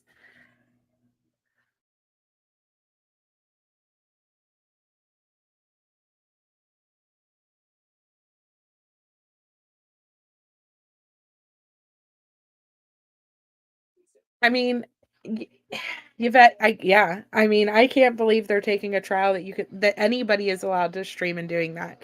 I could understand putting a trial like this behind your paywall if it's your cameras and things that are in there recording it, but they're literally going to be streaming WebEx just like us. Just like us. So that's kind of like, I don't know, it's just grimy to me. Like, don't get me wrong, though. I super appreciate the many, many trials that we're not allowed to stream that they do have cameras in there on. And in order to be able to be available to stream and have internet to run things and have computers and have microphones and StreamYard to be able to do this, like, it does cost money. All of this stuff does cost money. But like I said, to take something that's completely free and require payment to see it, that's just, it's not okay. It's not okay. This is a public trial and everyone is here for justice for Gannon. I feel the same way about the Daybell trial. The fact that that judge basically put the Daybell trial behind a paywall. Like, thank God for East Idaho News, who is purchasing the daily recording. They're estimating it'll be like $6,000 by the time it's done. I'm pretty sure. And they're purchasing the daily recording and they're putting it out and they're allowing fair use for people to be allowed to stream it and things like that. Thank God that this judge didn't do that to us on this case. But I don't know. Putting stuff like that should be public information and that people want to see. We are invested in Gannon. We're invested in his family. We're invested in this story. We're invested in him getting justice. It's not okay to slap a paywall on it and be like, hey, if you want to see justice given for this child, then you have to give us money. And that's what I feel like the judge in the Daybell case did. And it's very infuriating. And that's kind of how I feel about the paywall on crime too. Yeah, I think that they'll be fine. She'll be found guilty too, Flora Briggs. But you just never know. I mean, there are a couple people that were on the jury selection through this past week that they were talking about that they would find her innocent just because they don't like the law and they don't like the way things are done with the criminal justice system and things like that. And of course, that person got dismissed, but who knows if there's someone like that that's sitting on this in this potential jury and that they could possibly be just quiet about it and not fessing up and not saying.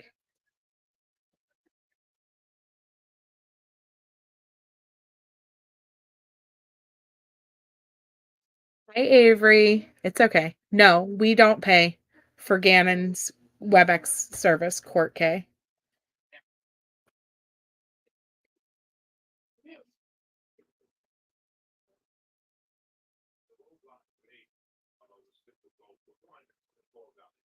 Did you typo?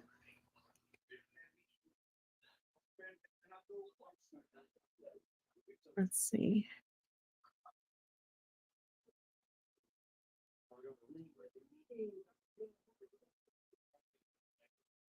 Not yet, Ramblin'.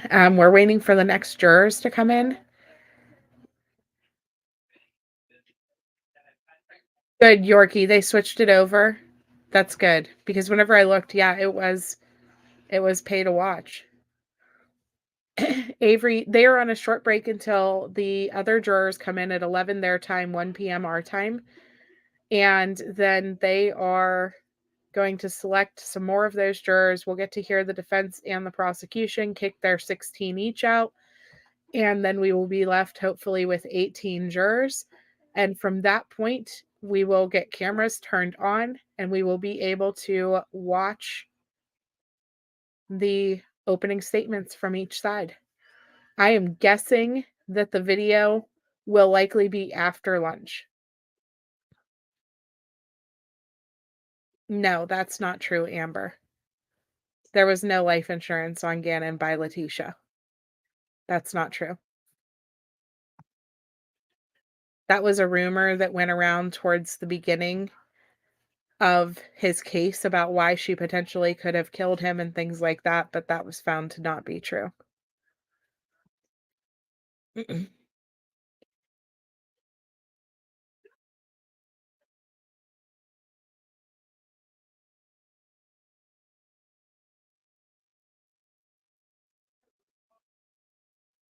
Yeah, I think the evidence is it's going to be too much. I think so too. Here he is clearing his throat again. At least we know the judge is still there.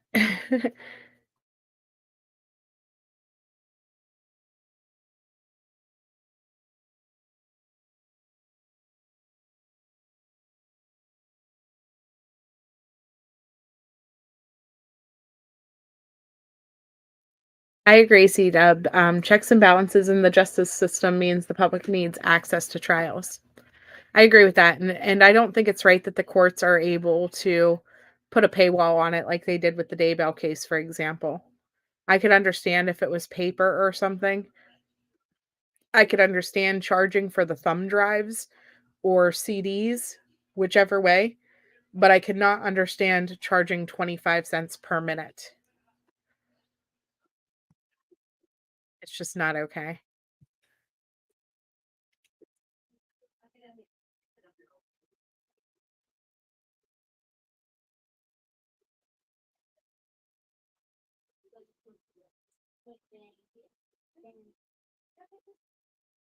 Remember hearing where she was in that room staring at the wall, totally malingering? Yes. Where she was acting like there was butterflies and shutting on and off the light and talking to herself and doing all of the crazy. Yes, I definitely remember that. Right, especially with the distrust of the government that is currently everywhere. Everywhere. Exactly.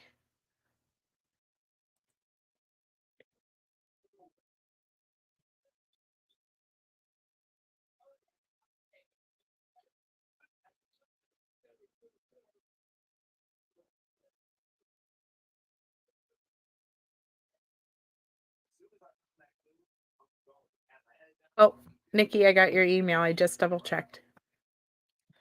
Let me see here.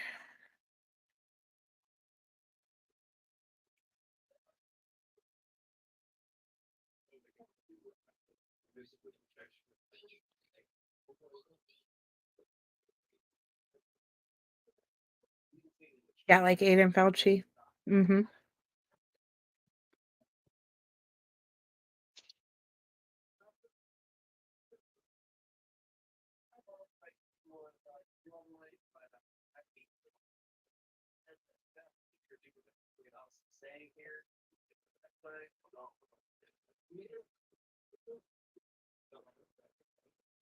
All right, let me see. Actually,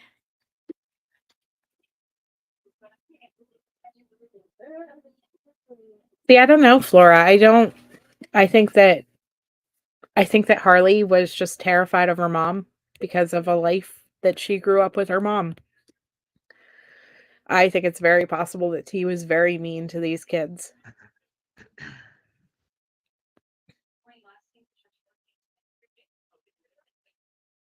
And I think she was aware that T was spiraling out of control, maybe. And that Counsel, while I'm doing this, I want you two to compare with each other. Compare with each other, and we'll do the same once I get it marked out.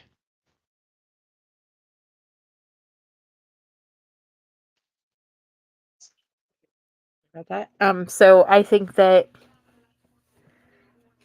she knew that her mom was, having a breakdown of some sort throughout this, and she's probably going to be able to testify about her erratic behavior and things like that. But I personally don't think that she was aware that Gannon was in the car with them. I really don't. Oh, absolutely, C-Dub.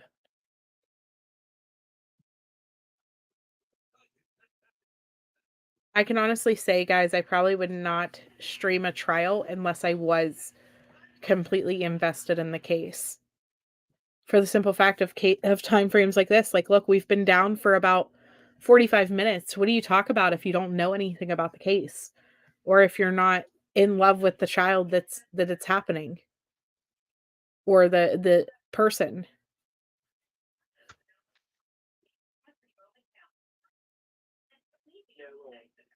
I just don't know. I don't know. It's kind of like the Daybell trial. I followed it and I prayed for those kids, and I was so excited whenever they were chased down in Hawaii, and watched the reporters going after them and things like that, and so thankful for them getting arrested and all of the things. But as far as the ins and outs of the Daybell case, I could never in a million years sit here and tell you guys every detail. There is so much to it. There's so much to it. And there are several good creators that are going over that case right now. I was in, goodness, I think it was ATS News chat this morning, and she was just going through some of the details. And I know, like, Gray Hughes had Kay and the grandparents, Kay and Larry. Is it Kay and Larry?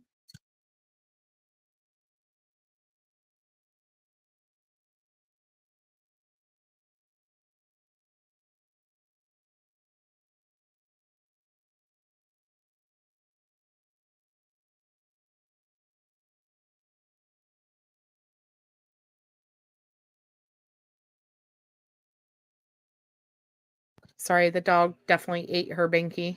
So that's why she came running in like, "Mom, my binky." But, Gray interviewed them and things like that, and he just had them on again the other night.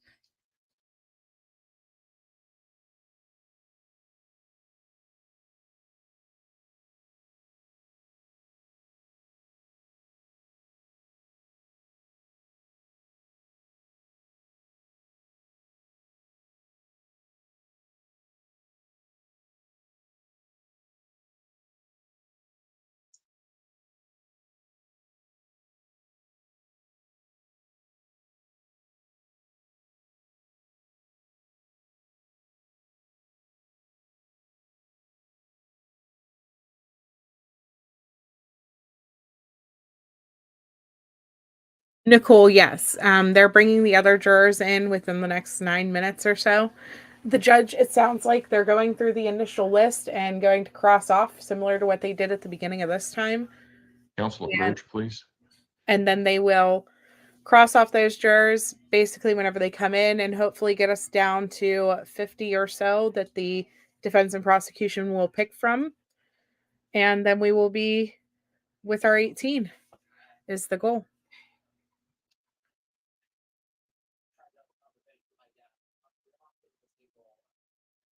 Yorkie, I think it was Louisiana girl. Based off of I had a conversation with somebody after ATS after you said that in the chat this morning, and I'm pretty sure it might have been Louisiana girl. So I appreciate her recommending you to come here as well.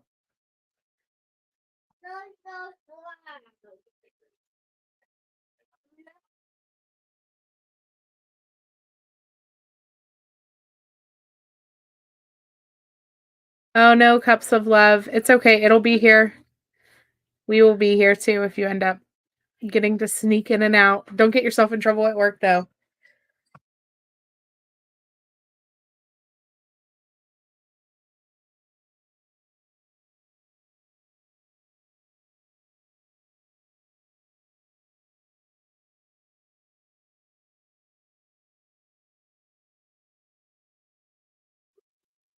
Emily Gannon's body was in snow for several days. And so there's a good chance, and this is going to be kind of gruesome to even think about, but there's a good chance that he would have been frozen at the point whenever they picked him up and put him into the back of the vehicle. And so I don't know if there would have been really a smell. If that makes sense. Not if she got rid of him as quickly as I think she did.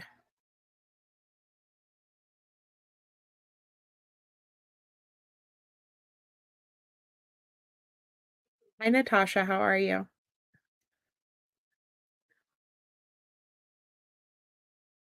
Yeah, Gray interviewed them at the very start too.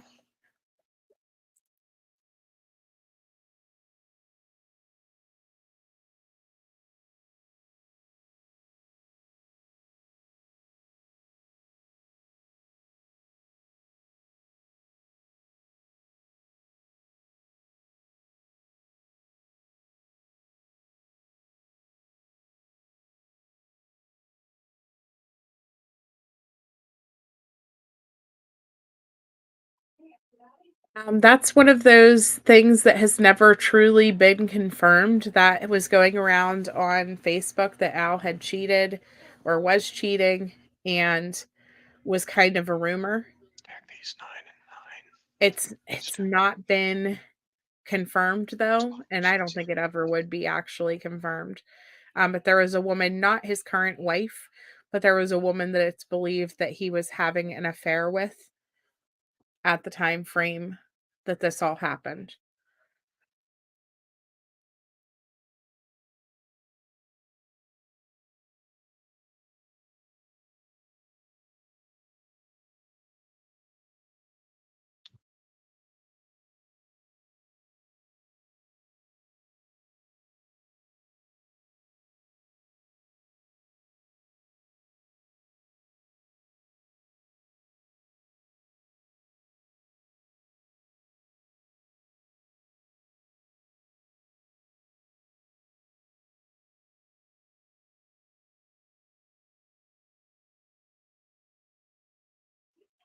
I do. Amber, if you look, Battissimo just dropped it.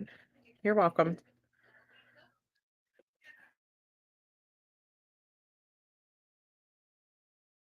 You're about 4 minutes before that next group is supposed to be in and get seated. So, Kim, I All think right, what I'm going to do now is, much like we did on the other days, stay in the courtroom and who is released. But everybody wait in your seats. I'm done because I have the attorneys confirm that this is, in fact, the jury. So juror number 1, you'll be staying. Juror number 2, Juror number 3, 7, juror 13, juror 14,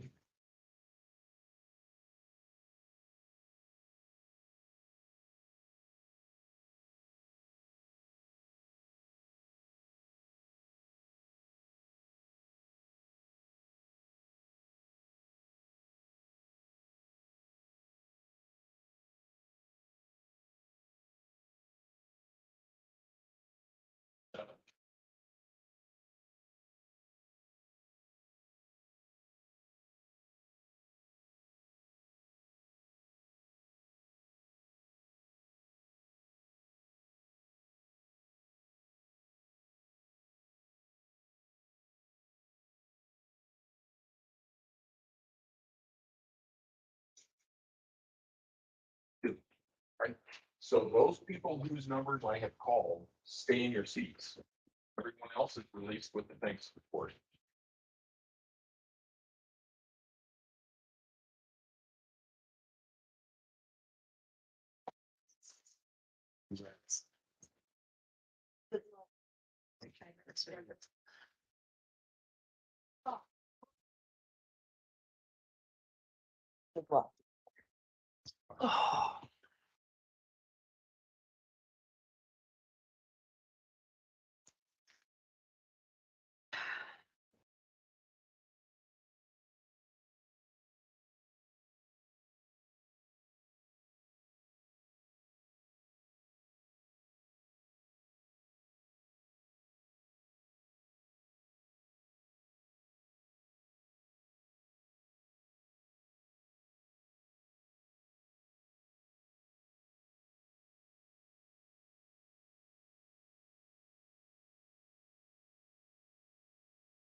So let's do this.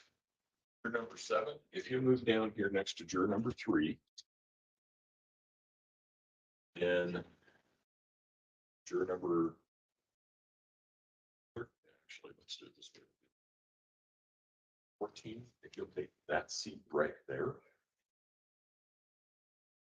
13, if you'll take the seat in between.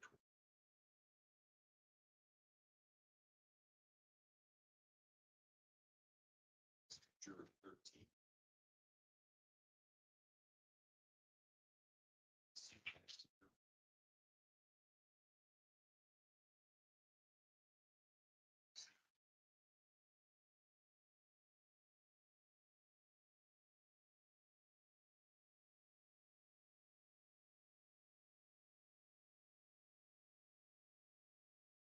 Seat.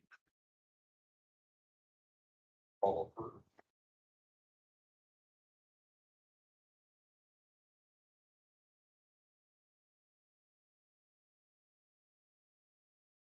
Juror 65.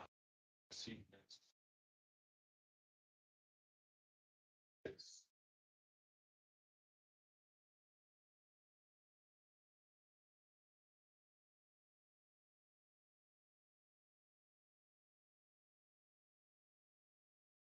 Just to follow here.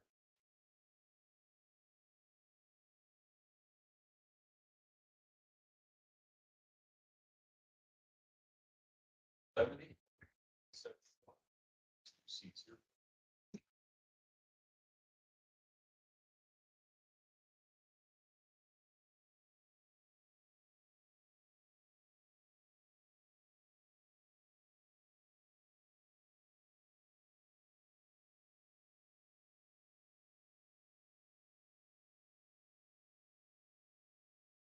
All right. Here's what we're going to do. We're going to take about a 15-minute recess. What's going to happen is that Mr. Combs and Mr. Sproul are going to show you where it is that you meet, because now things change. What will happen is you'll come into the courthouse. Mr. Combs will meet you at a place. He'll talk to you about that, about how to get into the courthouse. He'll bring you in, and you'll come down the back hallway instead of the front hallway. And there's 2 rooms back here that we have for you, actually. So they'll go through that process. He'll explain how to get back there, what it is that you need to do to contact him, We also will have some juror buttons for you. We will have a sort of a tablet that has some notebook paper and some pens and things like that. And if I can, before we go much further, if I can have everyone stand and raise their right hand, please. Do you solemnly swear or affirm under penalty of law that you and each of you will well and truly try the matter at issue between the people of the state of Colorado and Letecia Stauch, the defendant, and render a true verdict according to the evidence? Yes. Go ahead and have a seat. Now that you've been selected as jurors, there are some rules that you must follow. These are the same rules that jurors have always had to follow in every case. During the trial, this courtroom is a place partially isolated from the outside world. Your decision must be made inside this place and you must follow its rules. You must decide this case based only on the evidence and the law presented in the courtroom. You must avoid any other information about the case from any other source. These rules are designed to make sure that this is a fair trial. There are two basic rules. First of all, you must not communicate with others or among yourselves about the trial as it is going on. You cannot discuss the case while it is pending. You can talk about all kinds of things back there, just not the case. And I know it's a natural reaction that, what did you think about that witness's testimony as soon as you get back there? You simply cannot do that. In addition, you must not do any independent investigation or research about this case.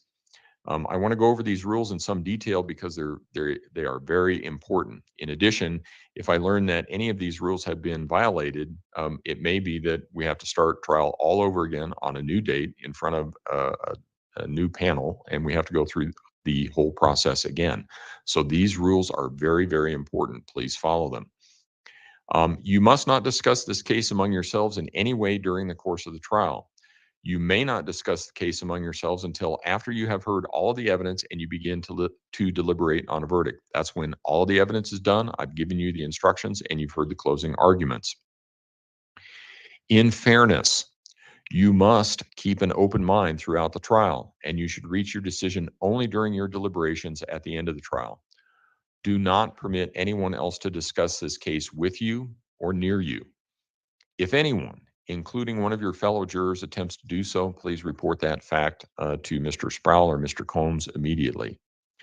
You are permitted, however, to explain to family, friends, and employers that you are on a jury, and you can inform them of how long the trial will last. You cannot say anything else about any aspect of your experience until you are released from jury service.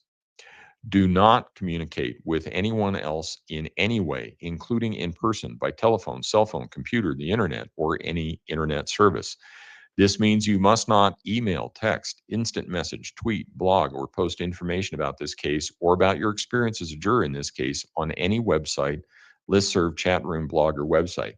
That's really important. We had a case not too long ago where they were about, actually, I think they were in deliberations, and one of the jurors was starting to blog about their experience. And a mistrial had to be declared, and they had to reset the trial and start all over. Once this case is done, you can talk to anybody you want. You can tell them as much or as little as you like about the process, but while it's going, you can't. You must not read, review, or accept any communications in any form from anyone regarding this case or cases like this. This applies whether you are here at home or anyone else. Do not read about this case in the newspapers or on the internet, or listen to any radio or television broadcasts about the trial. The law even prohibits you from consulting a dictionary to clarify terms that may be used in this case. Why do we have such a long instruction on this? Because in my experience, I think jurors are trying to be conscientious. I think jurors sometimes go home and they say, gee, I didn't really understand that. They try and look something up so that they can have a better understanding about what's going on in the courtroom. You can't do that. Here's why. First of all, before any evidence can be presented in the courtroom, it must be allowed pursuant to the rules of evidence.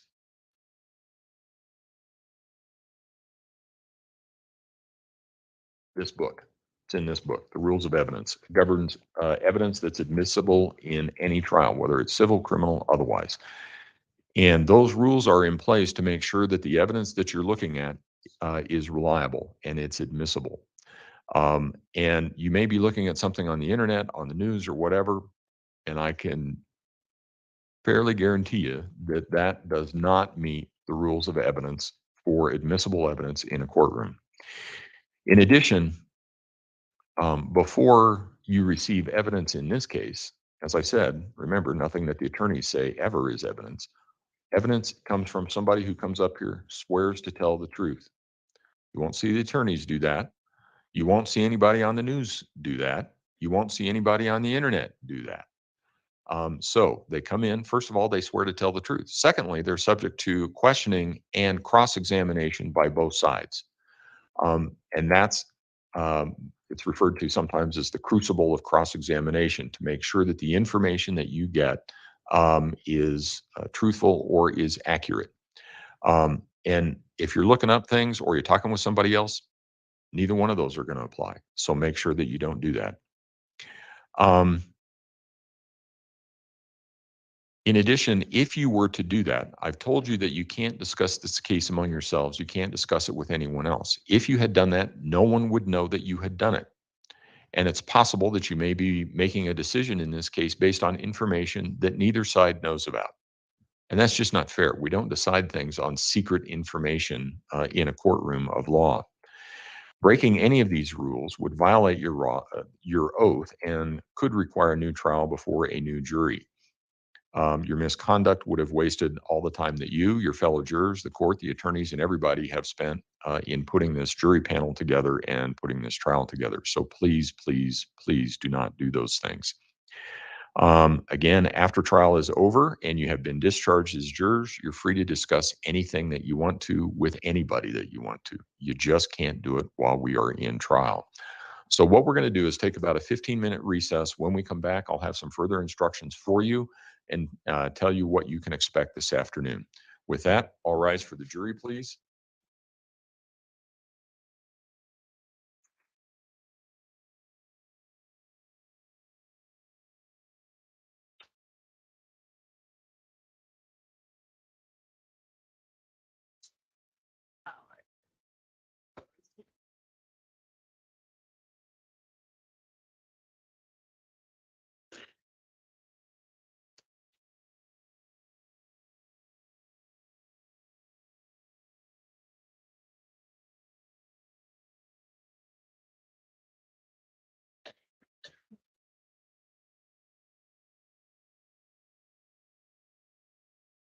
Thank you. You may be seated. Record should reflect the jury has left the courtroom. So the plan is when we come back, I'll go through the preliminaries of what the jury can expect this afternoon as far as opening statements, those sorts of things.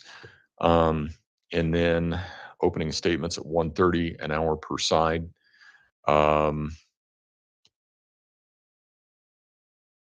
I'm not going to require evidence. If you have some that you want to put on, if you're not ready to put on evidence until tomorrow, that's fine. I told you that you didn't have to do it today, but we're a little bit farther ahead than what I thought we would be.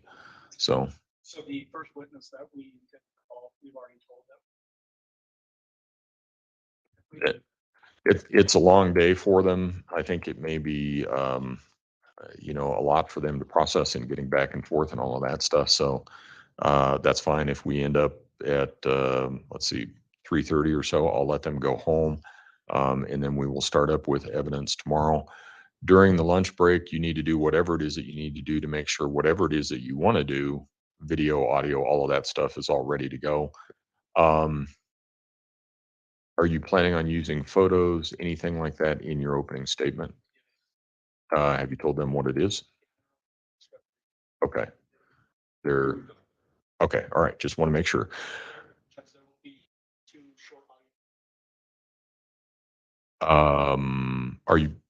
You're playing it from your laptop? Yes. Okay. Yeah. Yeah. I'm not. That should be fine. I should be able to regulate it from up here. The issue will be, I don't think it's connected to the microphones. Hold on just a minute. We should be okay. Yeah, that'll be fine. Okay. And Mr. Tellini, you wanted to renew your motions. Or did you have anything else? Sure. Okay. All right. Then we'll take our break now. All right.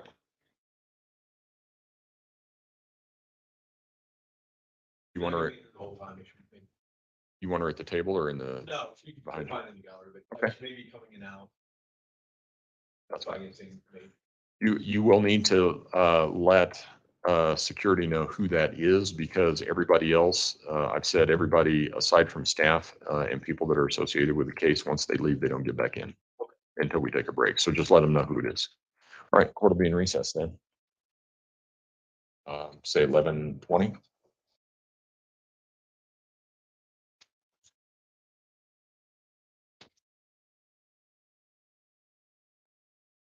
Wow, they did that so fast, you guys. That means that they were able to get the 50 out of the first 75 who came in, and then they were able to deselect jurors basically out of that, and we still had 18 left. So that's awesome news. I am so excited. So he said 11:20 for the end of this break, so about 8 minutes, and they're going to come back in and give more juror instruction and things out like that. So we're going to hang on. I'm not going anywhere during any of the breaks. We will be live the entire afternoon. And so I appreciate all of you guys who are coming in. Yeah, Yvette, same. I don't want to miss a second, not even a second of it. Hi, Scout. How are you?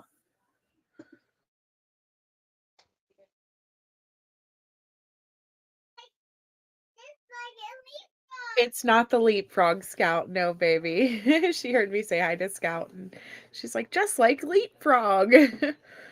Hi, Amanda. Hi, Batty. Welcome, everybody coming in. Yeah, 1 hour per side for the opening statements. They do have the same name. Yes. Oh, that's great. Thank you so much, Scout. Thank you, Crime Curious. So speaking of Crime Curious, sorry, I'm gonna listen in and eavesdrop a little bit too while they're talking.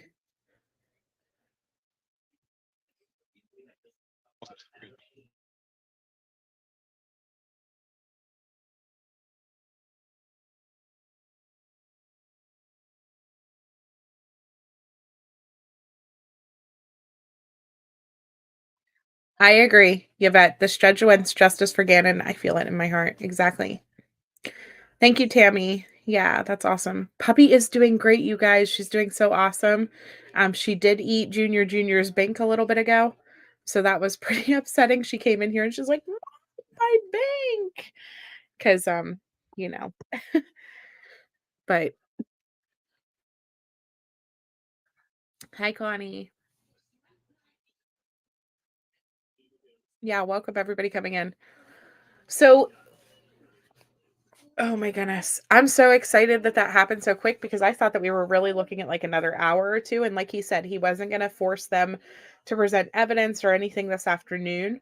But it sounds like, I mean, were they talking about putting someone on the stand? Because that's kind of what it sounded like. But at the same time, if he's coming back, let's see, it'll be 3:30 our time, 1:30 theirs, an hour each. Yeah, I mean, that would give them about an hour and a half into the day still. What kind of pup? Let me see if I still have the picture on here. So she was a rescue, and let me see, do I have her picture? There was a woman who fell and broke her hip, and they were going to take her to the shelter. She's 6 months old. She hadn't been groomed for quite a while. This is the before I cut her hair off picture, a lot of it anyways. She was tripping over her own hair because she couldn't, it was just too long, but she's a Maltese mix. So she has a little bit of, it's called a Bolognese Maltese. And so, which we called around. I was like, oh, I got to take her to the groomer, but to take her to the groomer, the lady had never taken her for shots. And so I had to get her scheduled for shots. And the vet that we currently use for our animals wasn't available till the end of May, which wasn't going to work for me because she just needed her shots. And so we took her to a shot clinic that opened up yesterday, and got her shots done. And we have a grooming appointment set up and all the things. But she is 6 months old, and she is a ball full of energy, and the babies love her. She's 13 pounds. She's itty bitty compared to our other dog that we have, and she is just yeah, she's just adorable, absolutely adorable. You have a Shih Tzu Maltese. Yeah, we've actually I cut a lot of her hair off. It's probably only about 2 to 3 inches long around right now because she was literally like it was matted in a lot of places, and yeah, so she really needs groomed. She really needs groomed. So we did what we could on our end. Yeah, she's amazing. She's really cute. And she's fitting in so well right now. She's getting along really well with our other dog is a husky lab mix. And of course with the babies too. So Tomorrow, yeah. yeah, keep her short. That's exactly what I was thinking too. Especially with the way our yard gets, like it gets really swampy and stuff. So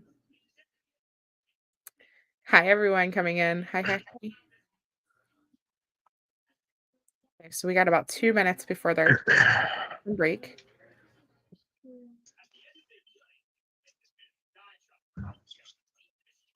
Yeah, Law and Crime was doing a pay to view for Gannon's trial. And that was this morning. Somebody said they did change it this afternoon. So I haven't gone to look again because obviously I've been in here, but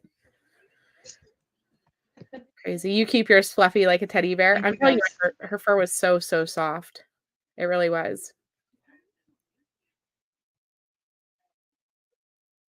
Oh, the ones.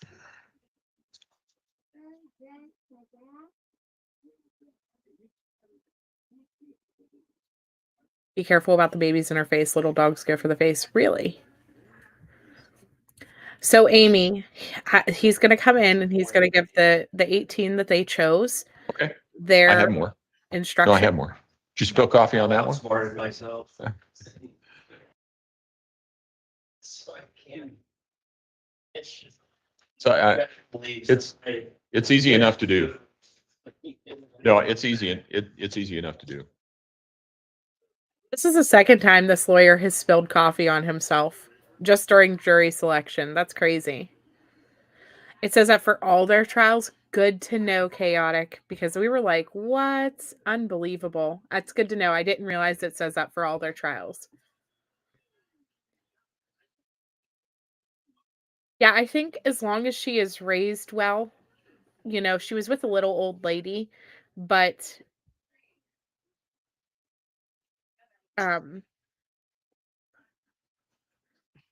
I think we got her young enough that we could still train her to be around the kids and hopefully be okay. No, Natasha, I'm streaming it, obviously.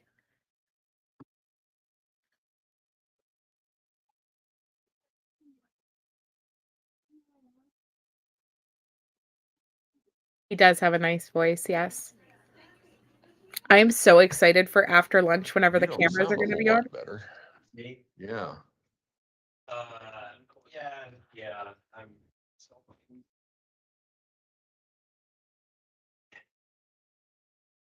Still bothering you, huh? I feel okay though. Yeah. No, I mean, it's just, you can hear it in your nose. So. It's his fault that now I'm stuck up today. And right down the line. There you go.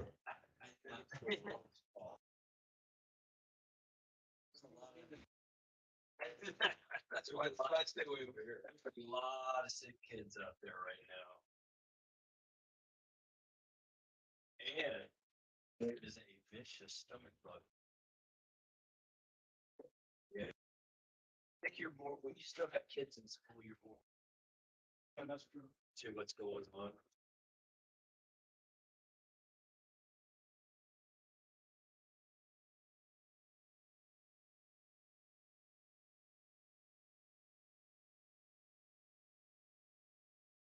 All of our question answers.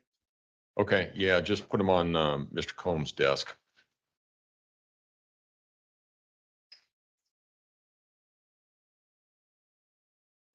proceeding first. Okay, thank you.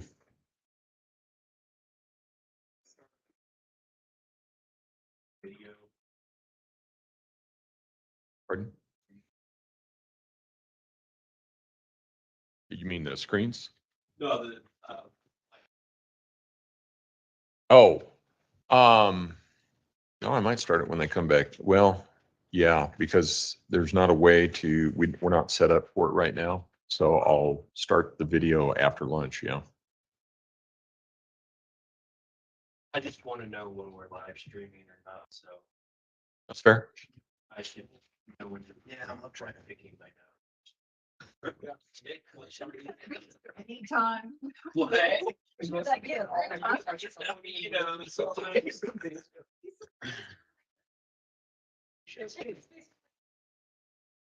It's all I got nothing over here. Hey, Just trying to check.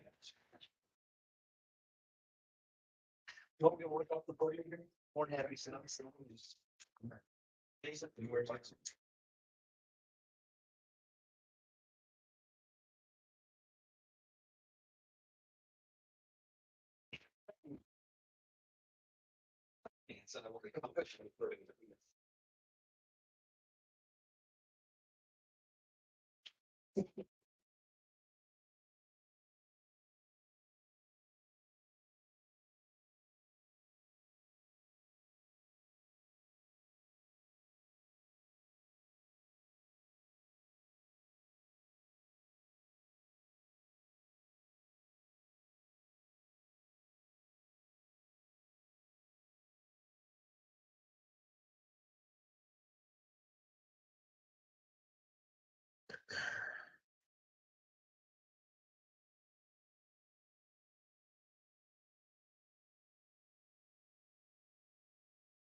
Open the hallway.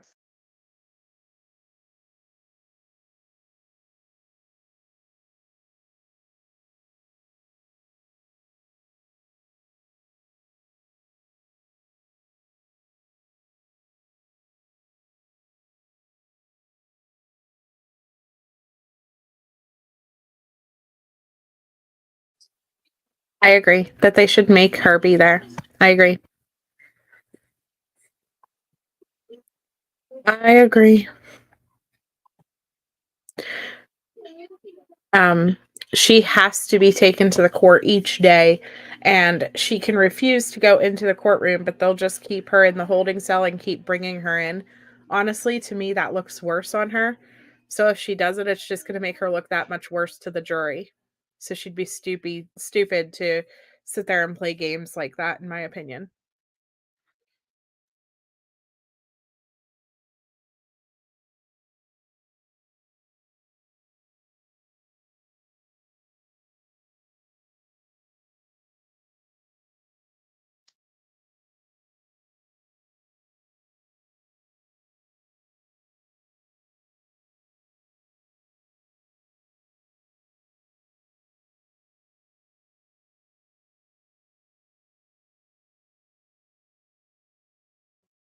Yeah, Bieber. It'd be like what if I made this video members only? What if all the creators decided that they were just going to stream it members only?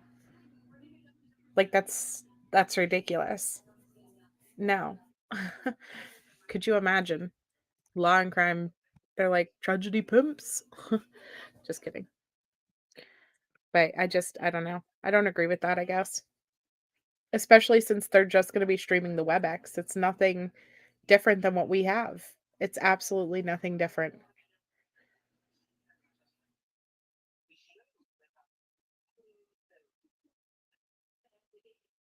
No cameras in the holding cell. I don't believe. I mean, I don't know if there's like prison cameras to watch them, but there's no cameras that we can see in the holding cell.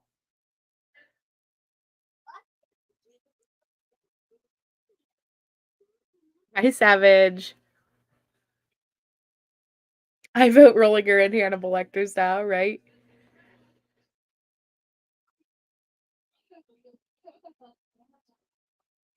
She called about she called about it from jail. That doesn't shock me. I'm going to talk about that during lunch because that was originally said in the groups. I remember that being said in the groups that she possibly had a life insurance policy because I think it was her sister used to sell them, but it was never able to be proved that she had one. And so now that the USSA life insurance company filed a lawsuit as of February 13th against them about this life insurance policy, I mean, now there's proof that she did in fact have the life insurance policy. But it wasn't purchased. I want to be like sure to make sure that we know that it wasn't purchased like a week or something before she killed him or several months before she killed him. It was purchased in 2017. June 11th of 2017. And I want to say it's actually not that uncommon, in my opinion, for parents to get life insurance policies on their dependents. And I know that sounds weird, but like I have life insurance policies on all three of my children. Just in case, because you never ever know what is going to happen. You never know. And yes, Amy Lowry, exactly, criminality. Thank you. And so I guess I just don't find it that uncommon for it anymore to have life insurance policies on dependents. And the reason, like with ours, I wanted to get it because number one, my son plays dangerous sports and does dangerous things. I have it, Delana. Thank you. But my son's involved in dangerous sports and quad riding and ATVs and his dirt bike and all of that stuff. So you never know whenever there could be a type of accident with that. And then Junior, she had all of her medical issues and we wanted to make sure that we secured something for her that she could have for the rest of her life, because if she was going to get diagnosed with something horrible, she would not be able to get life insurance through most things. She has been in jury selection in the past, Butterfly Kisses. I want to say yes. Right, it's responsible to have life insurance on your children and not depend on a GoFundMe in a tragedy. I agree with that. And I mean, don't get me wrong, not everybody can afford to do life insurance policies and things like that, but for all three kids, Okay. I think I pay like $20 a month. Sure. First off, Your Honor, I am reaffirming my motion for a change.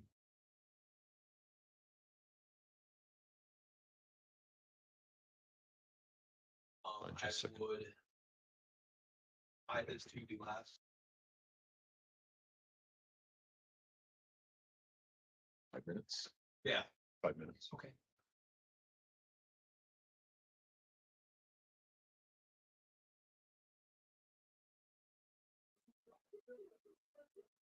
I'm going to guess because Go ahead. Because this one was the last motion that I filed this confirmation box, so I've already expressed a presidency. That my opinion, that is not a fair and impartial jury. I also cite court two people, Botham, Colorado Supreme Court, 629, 589, Colorado Supreme Court.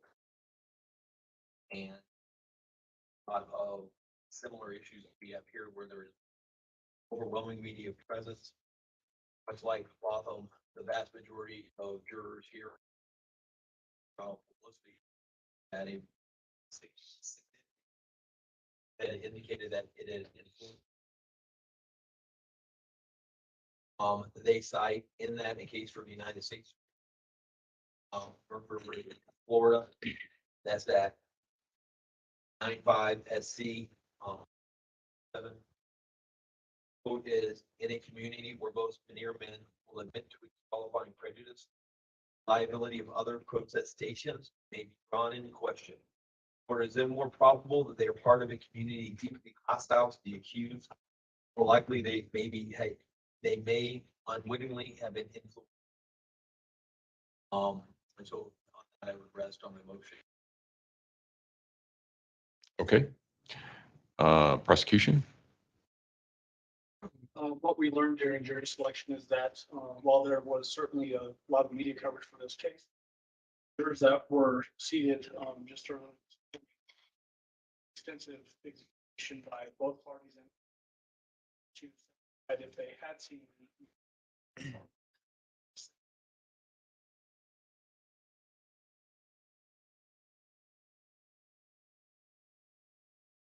people are able to information, trust and respect what we do in the current justice system.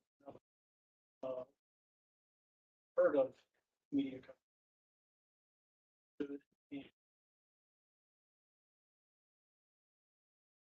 This case based on what happened.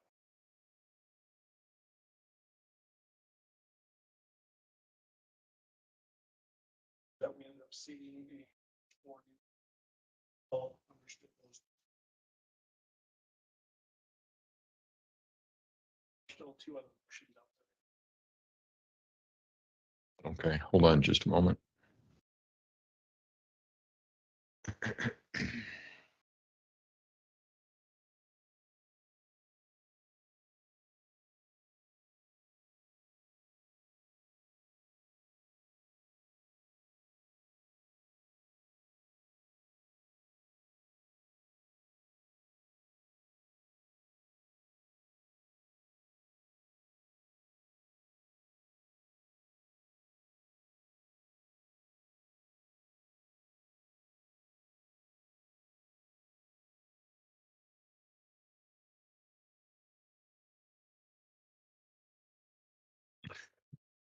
All right.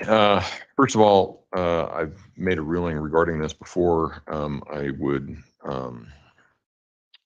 reassert that ruling. But in addition,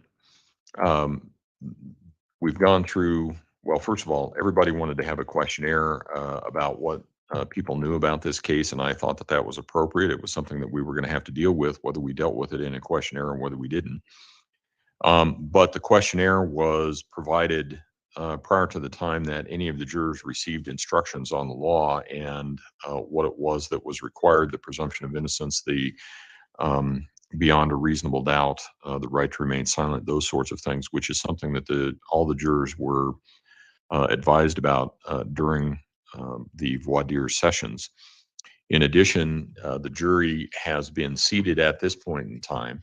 And one of the instructions that I gave them was they can't do their own research about any aspect of this case, and they can't rely on any media and those sorts of things. And I told them why. And that's because of the applicability of the rules of evidence, and that whatever they heard or whatever they listened to was not subject to the same things that evidence in a courtroom is, such as the witnesses are sworn to tell the truth or they take an oath to do so. They're also subject to cross-examination and examination by the attorneys, and any of the evidence that is going to be admissible must be admissible pursuant to the rules of evidence. So I tell them why they can't rely on it. I think that it goes against common sense to say that because someone has an opinion about something, it means that they have to be disqualified per se. In People versus Drake, 748 Pacific 2nd, 1237, Colorado, 1988, the court said that the test to be applied in determining whether a prospective juror should be dismissed for cause is whether the person would be able to set aside any preconceived notion and render an impartial verdict based on the evidence adduced at trial and instructions given by the court. And all of the jurors in this case have said that they can do that. They all seem to understand the court's instructions. In fact, when I was telling this jury panel why it is that they couldn't do research about anything and why they shouldn't listen to the media and those sorts of things, I got a number of nods of the head as to, I mean, indicating to me that seemed to make sense to them. So that the motion for change of venue is denied. In addition, it would be difficult for, I mean, essentially, I think it was Judge Schwartz that had the story about he moved a case to, I believe it was Durango, based on pretrial publicity. And then the Sunday before they were supposed to start jury selection, the local newspaper ran a story about everything that was in the case. Again, I think given the coverage that this has had, we need to keep in mind that we need to have some sort of venue to try it. I would note that this case is not really different than the Dylan Redwine case that was tried in, was it La Plata County? It was down in Pagosa Springs. The Holmes case that was tried in Aurora, and those sorts of cases. So the motion is denied. Are there any other motions we need to address? Because I think that those, and I don't. Oh, Which right. Defense.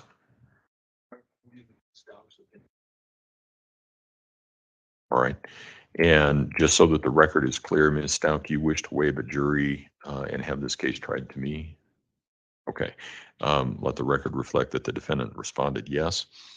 Again, I think that the case law is clear that in some cases where a jury cannot be, where a fair and impartial jury cannot be seated, that the court has a constitutional obligation to make sure that the defendant has a fair and impartial jury.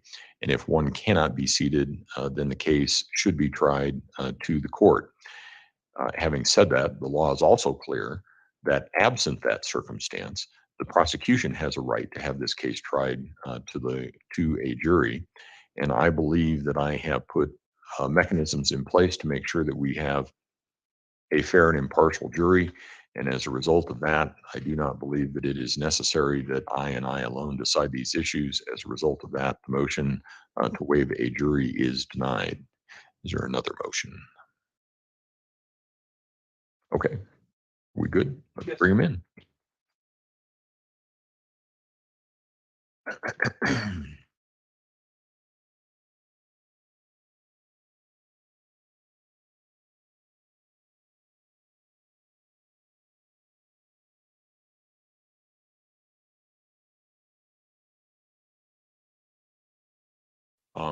And just so that you guys know, now use the front hallway. Use the front hallway when you're coming in. So it's just flipped from what we did before. Okay, so the defense, to break this down real quick before the jury is seated, just requested for a chain of venue first. And each side will have a reserved pew, I guess, behind them. Yeah, that bench behind you, that first bench is reserved for the defense. That first bench reserved for the prosecution. that's the only.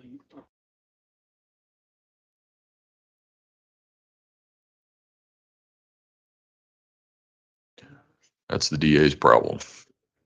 And you can let them know that if there are issues that I need to address, I will address them.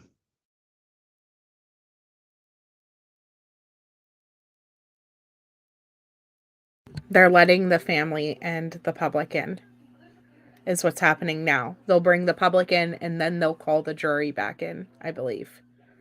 Because we're getting ready to hit opening statements maybe, but they were just talking about the benches behind the prosecution and the defense.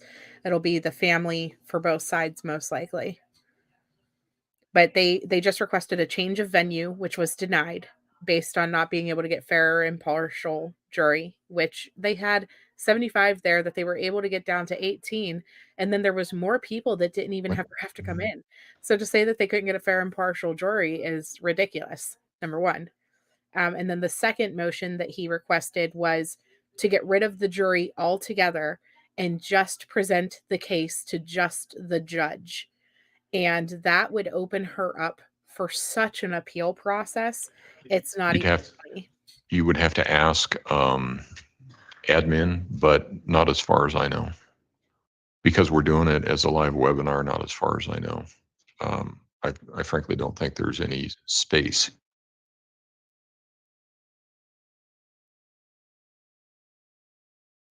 I just checked. The cameras won't get turned on until they have the jury seated, but it's still not on. So the judge-only trial also got denied. And All obviously, rise for the jury, please. the judge said so.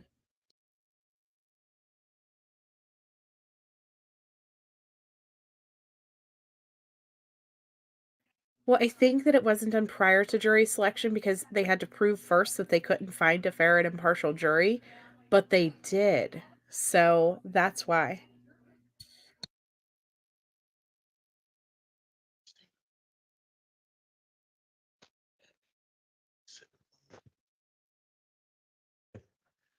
It's okay. All right, thank you. You may all be seated.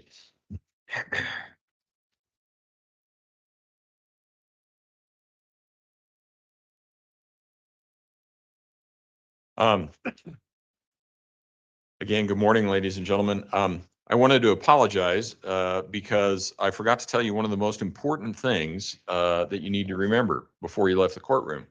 And that was look to your left and make sure that the person that is to your left comes through that door before you do. If you do that, you're going to be fine. Otherwise, you're climbing over each other to get to your seats, and I apologize for that. It's a rule that I always say, and for whatever reason, I forgot this time, and sometimes I do, and I apologize for that. So you've all been given juror buttons, and you have notebooks with notepads on them. And here's a couple of things that I want to talk to you about. While you are in the courthouse, please wear your juror buttons. You don't need to wear them outside of the courthouse, but please wear them inside the courthouse. It does a couple of things. First of all, it lets everybody know that you are a juror. So you may see other jurors that are wandering around with other juror buttons as well.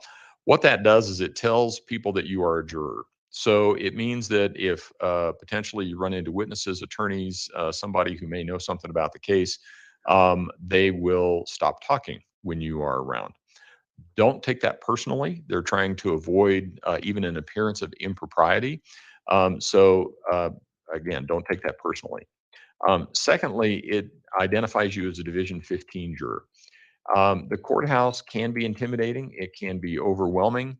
And the architects who designed it designed all the hallways to look almost identical. It's an unusual place. People are sometimes anxious when they get here, even jurors as well. And so sometimes they get off on the wrong floor. And we have had jurors in the past become misplaced. Having that button on explains that you are a Division 15 juror. It will help a staff person help you get to where you need to be. So please wear them in the courthouse, but you do not need to wear them outside the courthouse. Mr. Combs has told you how to get in the courthouse in the morning. When you get out of the court or when you come back after lunch, you'll come back through the Tejon Street exit, just like you did when you first came here. And how you got in this morning. You'll use that same process. Just come up to the 4th floor. Did you show them the video phones?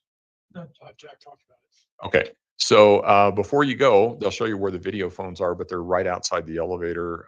You'll need to call us and we can let you in. So in addition, you've all been given juror pads. They have some information, parking information for you.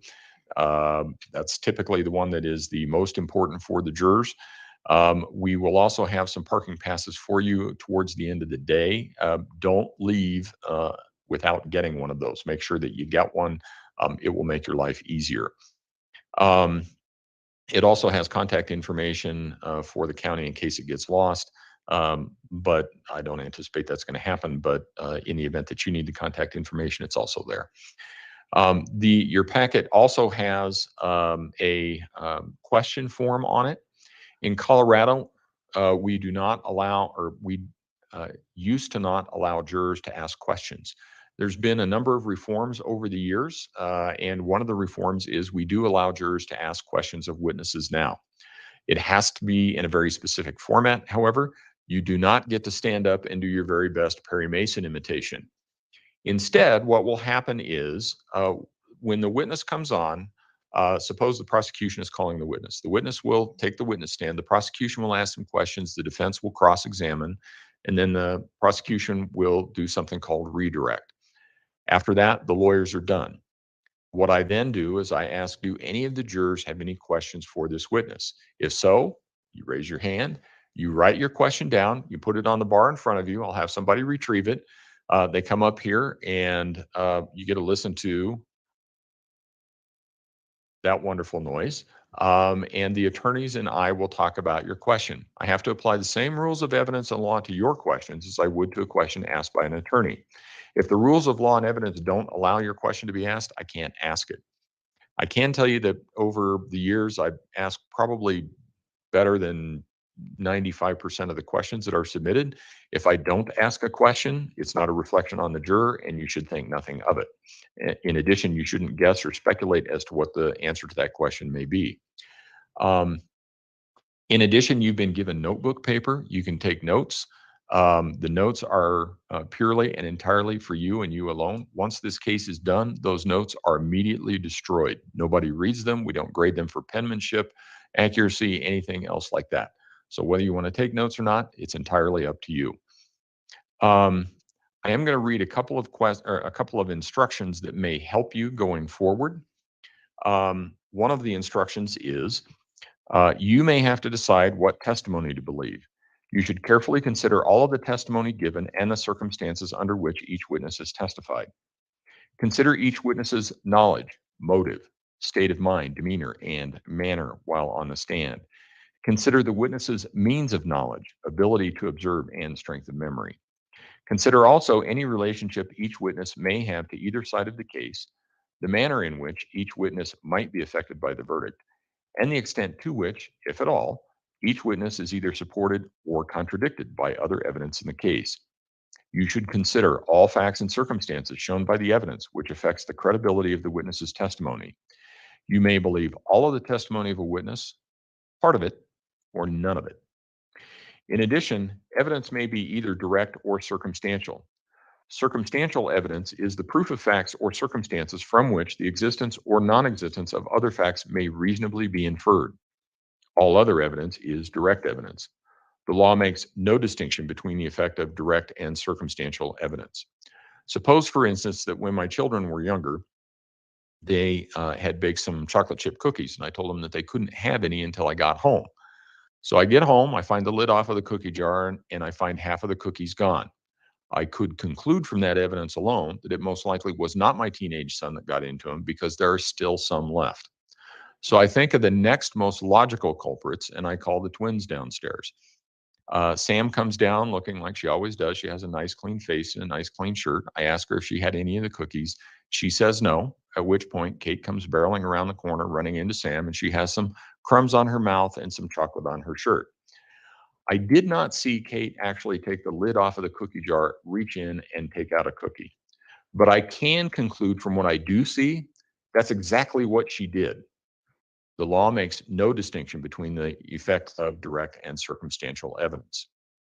When you come back this afternoon, what you can expect is that we will have sort of a short afternoon. And this is on me because for planning, I wasn't sure how long it was going to take to get through the jury process this morning, whether or not we would still be in it this afternoon. So I anticipated that potentially we might have gone into this afternoon. So I flexed that with the attorneys. I said they did not need to present any evidence this afternoon. Evidence will start tomorrow morning at 9 o'clock. But when we come back this afternoon, what will happen is the prosecution will start their opening statement. And I've limited each side to an hour. So the prosecution goes first, then the defense goes. Then we will take a break for the day. I'll send everybody home. I'll have some further instructions for you at that point in time. When you come back this afternoon, feel free to bring in some water, some pop, some coffee, anything like that you would like to. If you want to drink something in the jury box, that's okay. Generally, I can't allow food in the jury box. If somebody is diabetic or has an issue with respect to that, let me know because there's a way that we can deal with that. So let us know if that's an issue. You can feel free to stand, stretch. Those seats I know are not the most comfortable. I get it. I sit in one that's similar to that a lot. So I understand that. In addition, don't think we have that juror, but in addition, for any of you who are vertically challenged, sometimes you'll find that the seats don't go down low enough. And if that's the case, we have something that you can rest your feet on so you're not feeling like a 5-year-old in a barber chair. And we got one. We got you taken care of. So we will get one of those, and that should help. The other thing is that feel free to bring in a jacket or something like that if you want to. It always feels warm in a courtroom to me, but that's essentially because I'm wearing a blanket all day long. But if you get cold or something like that, just feel free to bring in a jacket. Again, as you know, most of the eating joints are north on Tejon. There are a few south on Tejon. And your day this after going forward, your court days will look like this. We need you to be in the place you need to be to meet Mr. Combs in the morning, and he'll get you here so you're here at 9 o'clock. We will start at 9 o'clock. We'll have about a 15-minute recess or a little bit longer than that, somewhere between 10 and 10:30 every day. We'll take a break at noon. We'll come back at 1:15, 1:30, something like that. And we will go into the afternoon, and we will have about a 15 or 20-minute break somewhere between 3 and 3:30 in the afternoon. Then we will stop at 5 o'clock. When we stop, you will be free to return home. Again, you can go on about your business, do anything that you would normally do, except talk about this case or do anything with respect to this case. If you have questions or issues, contact Mr. Combs or Mr. Sproul. They will let me know. And I think that covers most everything that we need to cover. So if we can have everyone back in the jury rooms a little bit before 1:30 so that we can start on time, we should be able to do that. Sounds like it's a beautiful day outside. If you want to go for a walk, that's fine. And we'll see you back at 1:30. All rise for the jury, please.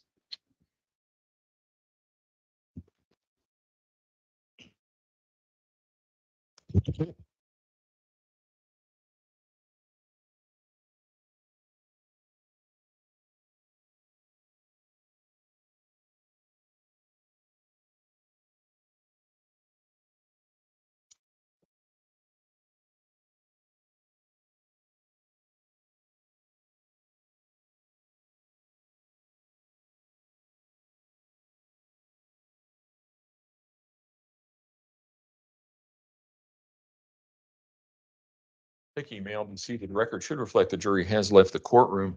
So we'll be back at 1:30. We'll start evidence tomorrow at 9 o'clock.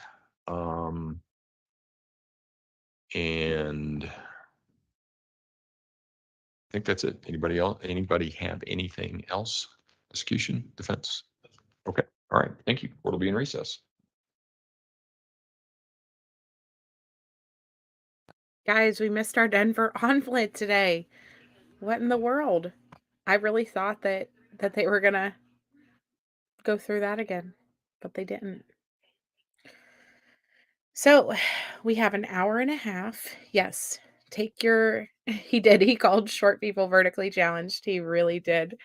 You know what, though? He thinks of everything. You know, do you need a coat? Do you need a bench? Do you need, a booster seat, a sweater, snacks? Like, he had all kinds of things like that he mentioned. And I just so appreciate that. I so appreciate that he cares about his jurors and that he wants to make sure that they are as comfortable as they possibly can be sitting in these seats day after day after day for the next 6 weeks. Now the Denver omelet is because he is constantly talking about the Denver omelet during jury selection last week. Yeah, he is. He's so cool. Eduardo Omeletto, exactly. He does love to reuse analogies. I liked the cookie one today, though. That was very different. That was very, very different. Chaotic. I wonder if there's a difference between life insurance policies, like between states and things like that. And the only reason I say that is because there's somebody I know who got a life insurance policy on someone. And whenever I asked him about it, he was like, "Oh, you can get a life insurance policy on everyone." And I was like, "What? No way." And he was like, "Oh yeah, he got a life insurance policy on random people that I would never even expect that he got them on. And so I don't know. I'm going to have to look more into that. But thank you so much for calling and getting that information. It's because she was the other caregiver, the other guardian, though. He does. He always talks about food before lunch break. He does. You went Chinese. Well, all we have is cheese sticks. Sorry.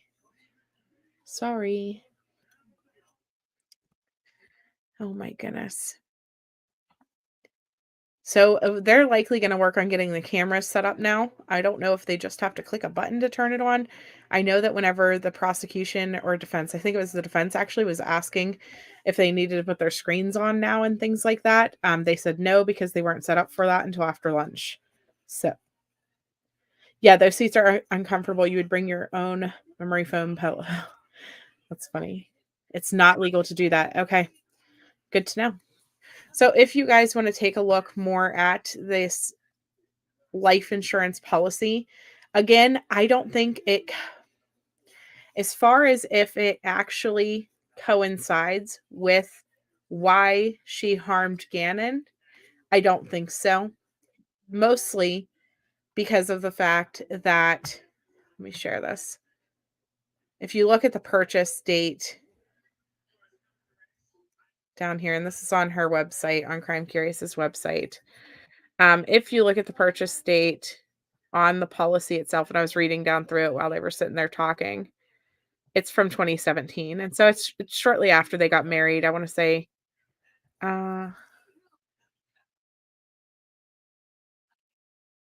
sorry, I got to get back to this. And it's for 2 different child riders. So she got her self-insurance, and then she got 2 different child riders, which would be obviously Lena and Gannon. So she got it on both of them. And it seems like it's kind of like a tack on to what she was getting for herself. And then she added the children to it. Again, I don't think there's anything suspicious about this, because I know a lot of people who have health insurance on their children. Like, to me, it just seems like the smart thing to do in case of an emergency. Not that you ever want something horrible to happen, but in the event that something horrible ever does happen, you certainly don't want to be in a situation where you are stuck and you have no way to help yourself really through it. And the reason that Crime Curious was able to find this information, because I'm going to tell you, whenever this first came out in the Facebook groups that she had a life insurance policy on Gannon, there was 2 problems with what people were saying about that. The fact that he was missing and they hadn't found him at that point. Whenever you have a missing person, you can't collect life insurance on them until they are declared deceased. And so even if she would have purchased this policy, the fact that she had him as a missing person, she wouldn't have been able to collect on it. Now, could that play into the whole fact that she was trying to make it look like he overdosed, in my opinion? Absolutely. She could have planned to collect on it after that so that she could have money to move to Florida or go be a stewardess or whatever. Yeah, absolutely. She could have benefited in that way. But the minute that she called and said that he was a missing person, she was stuck until they would have found him. She wouldn't have gotten that until they declared him deceased. And so that wouldn't benefit her in any way, shape, or form. You think the issue is that only Letecia was the beneficiary and that she called in to cash in on it from jail. So that's true in part, but because Landon and Albert, and it even says this in this, it says under Colorado and testacy laws, Gannon's parents, Al and Landon, are equally entitled to Gannon's estate. So even though she didn't have them on this life insurance policy, they still are Gannon's next of kin. He is still their descendant. And so it says that if a descendant is not survived by a descendant, it's survived by one or more parents. Any part of the in-state estate not passing to the surviving spouse or surviving designated beneficiary is distributed as following. And basically it goes to Landon or Albert, or divided in equal part as many shares as there are between the surviving parents. And so this would have went to Alan Landon. This court suit was filed though, to make sure that they know that she can't collect on this. She has no right to collect on this because she is currently in jail. So, and they don't want to have to pay it out because he was murdered by one of his caregivers. So that's my understanding based on what I was reading anyways. Yeah, being that it was 3 years before he was killed, I tend to not be suspicious of the policy. Exactly. The suspicious part about it is if she really tried to call from jail to collect on it once he was found deceased is what I'm assuming happened. And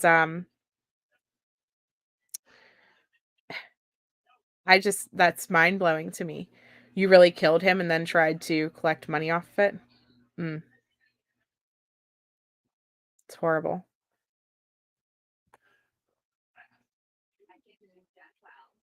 Yeah, how much you want to bet that there are Google searches on the topic on someone's phone about, drug usage and life insurance policies or overdoses and life insurance? Possibly. Your understanding, life insurance policies aren't part of the estates, but you could be wrong. According to this lawsuit, that's what they're saying. You can have life insurance on anyone. That's what we were just talking about a minute ago.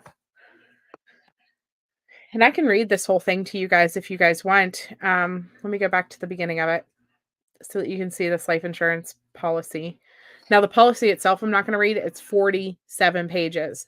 But the enacted date, like the date that it was official, was June 11th of 2017. So, Teresa, do you know what day, right off the top of your head, that Albert and Letecia got married?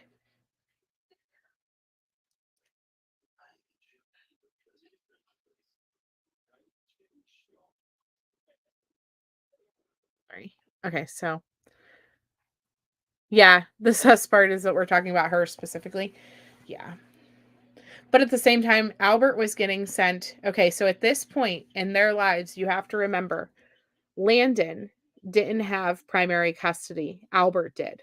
And Letecia was caregiver to these children to the point where she had them the full week, even when Albert was away at boot camp or wherever, even when he was stationed somewhere. T had the children for the entire week, and Landon only took them on weekends. And so, really, she was the primary caregiver via the courts and everything for while Albert was gone. So, God forbid that something would have happened to Albert while he was away. She would have needed a way to care for these children and care for herself and all those things. She would have been their sole caregiver, basically. Well, sole minus weekends, because Landon would have had the kids still on weekends. But I mean, we can go back and look at those custody paperwork documents if you guys want, that put her in charge of everything. The judge made her the deciding factor because Al was constantly out of town. Yeah, if she's the policy owner, she designates the beneficiary. Sounds like what Lori Vallow did after husband killed her two kids and her two kids died. Yeah. Yeah.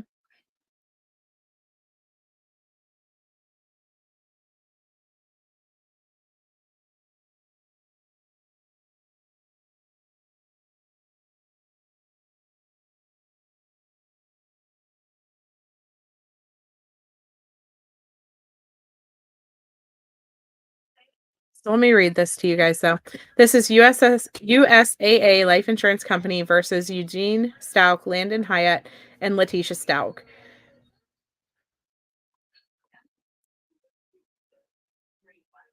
The plaintiff, USAA Life Insurance Company, respectively submits its complaint in interpleader against defendants Eugene, Landon, and Letecia as follows.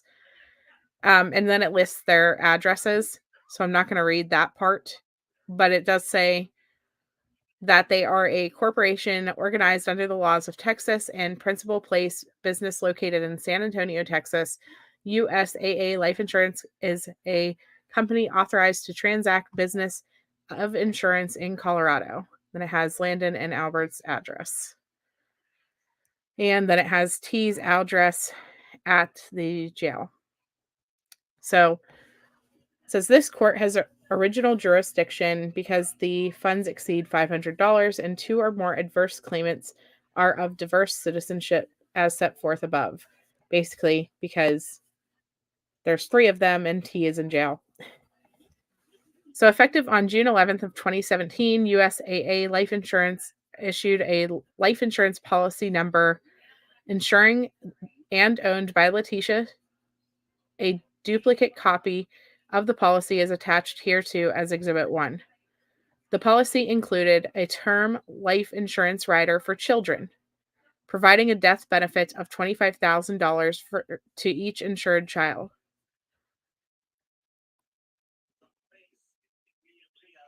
Where is... That's not page 3, is it? Yeah, okay. Gannon Stauch was named as an insured child. The child rider specifies that USAA Life will pay a death benefit to the insured if living or to the estate of the insured child. Upon information and belief, Gannon Stauch was murdered in late January of 2020. Upon information and belief, at the time of his death, Gannon resided in Colorado Springs, Colorado.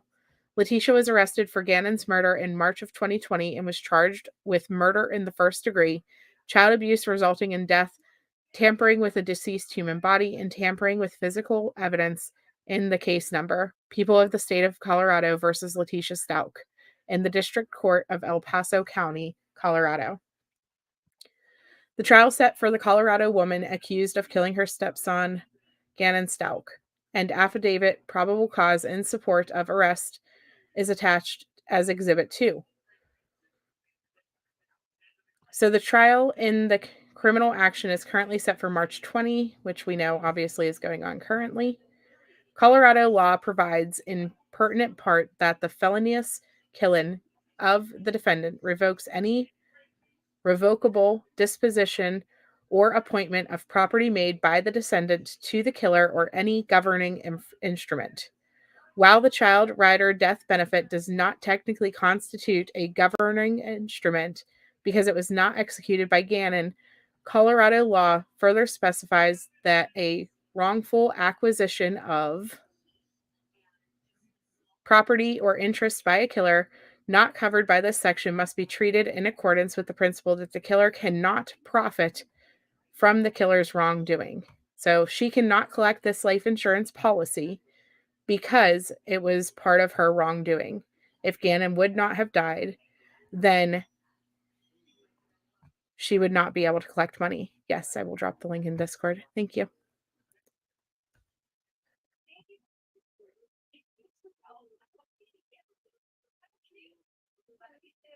Break goes for another hour and 20 minutes, BC. Sorry.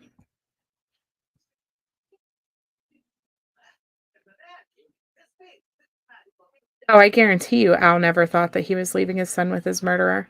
Or Landon, for that matter. Landon also trusted her. Landon also was okay with this. She also consented to Gannon being in her care. And so it's not just Al, guys. They married in January of 2015. Thank you so much. So they were married for 2 years at the time this policy was taken. Yeah, they think they'll never get caught. Exactly.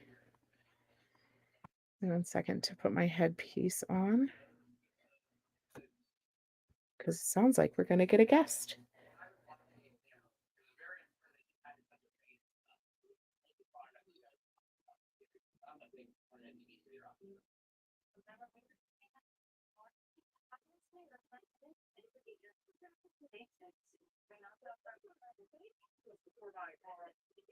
Just a second. Sorry. Got to switch over.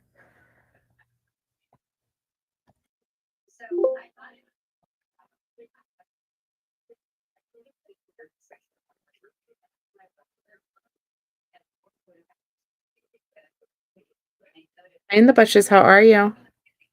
Hi. How's it going? It's going good. We're really ahead of schedule. I'm really excited about that. Yeah, we are. Sorry, I'm still trying to get my headset to connect, and I'm not sure if there's feedback or not. So No feedback. just came on. Okay. Because I can't have the headset connected during court, which is a pain. But because if I do, then you guys can't hear the judge's audio. We found out. So, Yeah. okay, good. What do you think about the life insurance policy? I think that it wasn't a motive for killing him. I think it might have been a plus if she thought she could collect in on that and move. But you can't. I don't think it was the motive for why she did what she did. I think it Right. was just a thing on the list. But you can't collect on it if the person is missing. They Right. have to be declared dead, and you have to not be a suspect. So the request for the duplicate copy was August 25th of 2020. And that was sent to their home in Myrtle Beach. So is USAA suing the life insurance Yes. or So USSA it filed this lawsuit, it looks like, to stop her from being able to collect because she is currently serving in jail for. oh she really tried to collect on it then? She sure did. Yeah, she called Wow. from prison to try to collect on it, apparently. That's Well, so whenever not everybody funny, but stopped, yet like, I'm laughing. whenever everybody stopped putting money on her books, she needed some not she needed some not kosher food because she's on this kosher diet. So, and then she keeps getting busted eating the wrong things because she's buying it with her commissary.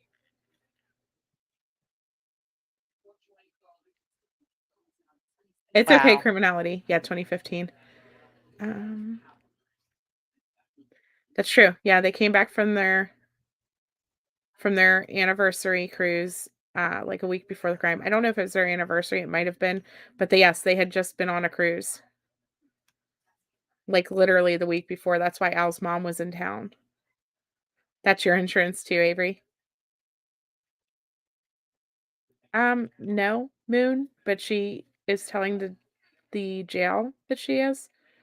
Like she's telling them that she needs a kosher diet. That was one of the many lawsuits that she has filed against them.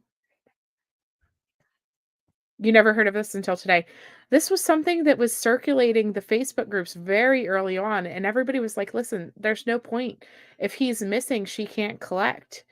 And so it didn't make sense because everybody was saying that she took out a policy like a couple weeks before he went missing. And obviously that's not true. This we see it was in 2017. And from what I understand, her sister or Amy Lowry, thanks to Criminality put the name, was selling insurance policies around the same time that she purchased this. And so it looks like it was mainly a policy for herself. And then it was, included the children basically as a bonus. So I don't know. I don't think it's that relevant besides the fact that, it's kind of ironic that she tried to collect It's on it. normal. Right. It's normal to have family policies. It's normal to have life insurance on your children. Yeah. It's normal to have life insurance on other family members, especially if your finances are interconnected. Right. Well, and this is basically it's to stop her from collecting, it's to stop the payout from happening. Because if she gets found guilty, then it would not go to her. I believe it would go to Albert and Landon and they would get it split between them. If I'm reading this correctly. Because it says, as a result of the pending charges against Letecia for Gannon's murder, an actual controversy exists as to who the USAA Life may remit the death benefit. Leticia's right to receive the death benefit is dependent upon a determination that she is not precluded from recovery by Colorado revised statutes, that she can't profit off of a crime. As a result, there exists a bona fide present need for declaration as to whom the USAA Life may appropriately remit the death benefit. So they're filing this so that they can find out, do we have to pay her? Do we pay his parents? Like, who do we send this money to? So that's what that is. Craziness. Sorry, I got to get a drink real quick.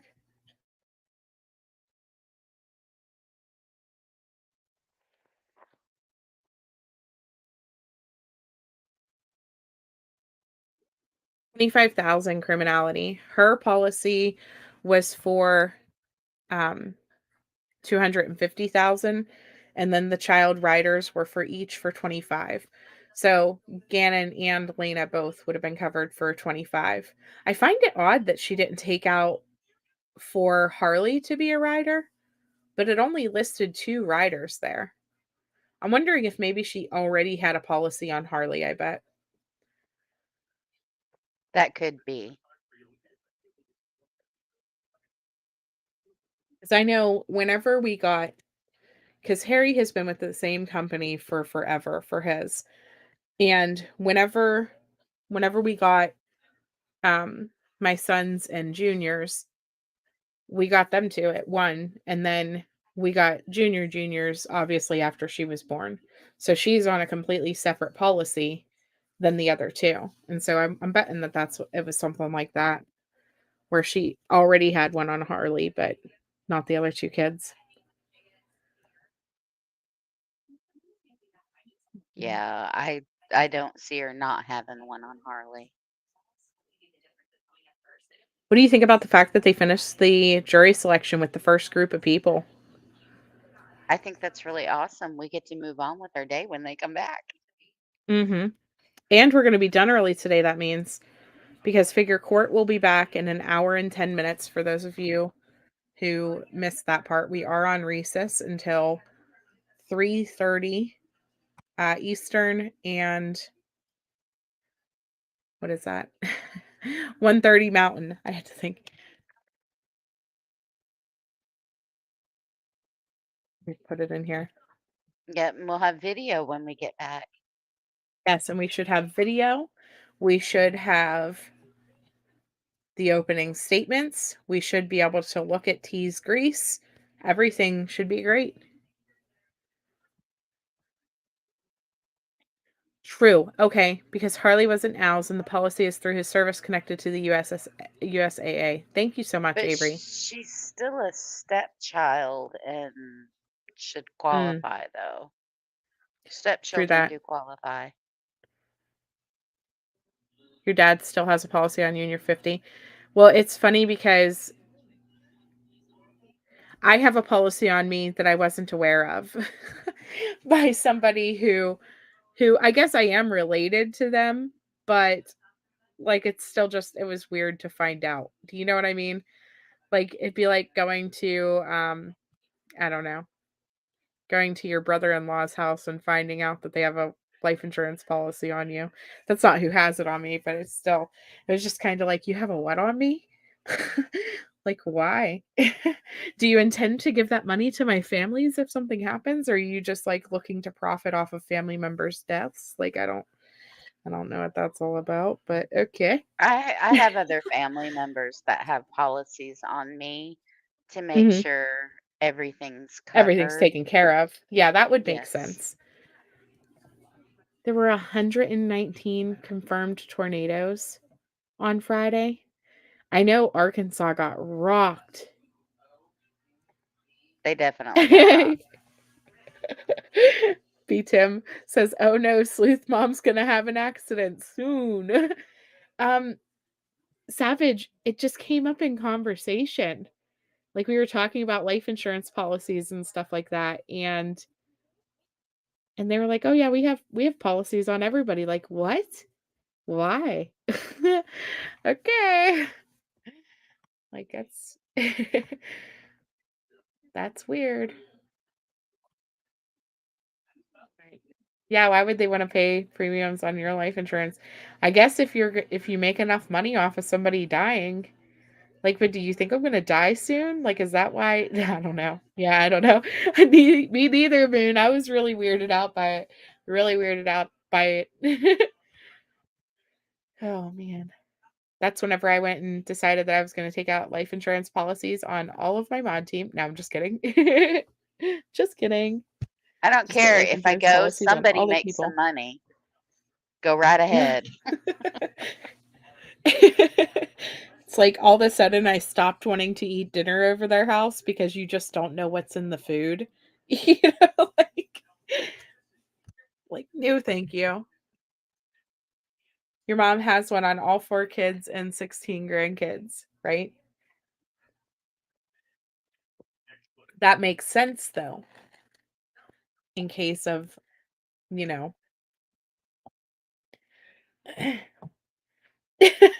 Grandma Sherry.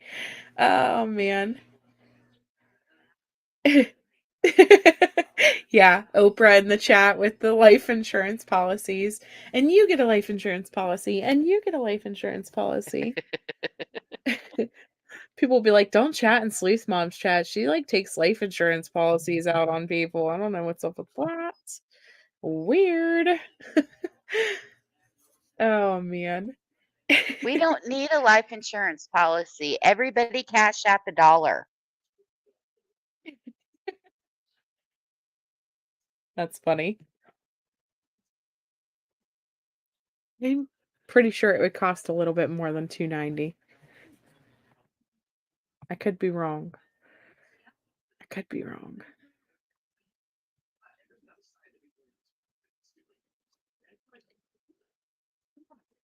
I wonder who is going to be sitting on Letecia's side of the courtroom. I've been sitting here thinking about that because Probably everybody who can't fit on the other side. do you think? Well, Yeah. they reserved it. Like the judge said that the bench behind the defense is reserved for the defense peoples, and the Yeah. bench behind the prosecution is reserved for the prosecution. And then they were talking a little bit about, what if blah blah blah, and he was like, if they have an issue, tell them to come and see me. And I'm like, okay, what's going on now? You know what I mean? Um, but it sounds like at least the family will get to come into the courtroom, which is good. Which is really good. But who will be on T's side? Because I can't picture in 1,000 years, like, for example, Harley sitting there in support of her. I think I'd be a little bit Well, shocked, to be honest, unless that's the only seats left. And so she's like, sure, mom, I'll sit here and support you so that I can be in the courtroom. they give one bench for each, and then the rest of the courtroom, it's not which side, you just sit wherever.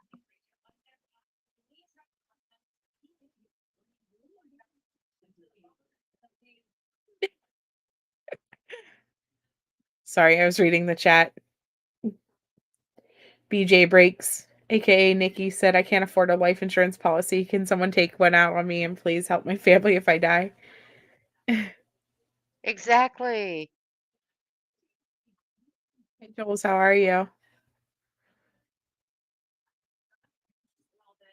Opening arguments coming soon. 1 hour out.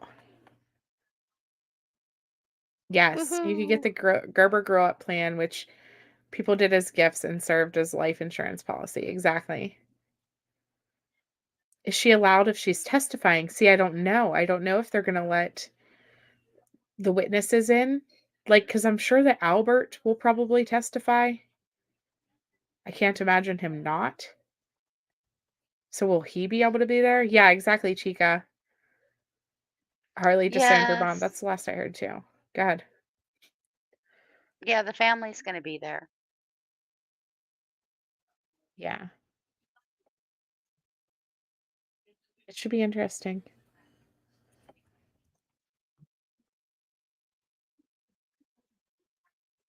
What do you think we're going to hear in the opening statements? 2 minutes is all we got, and he dropped us like several things that we didn't know in that 2 minutes. They're going to have an entire hour.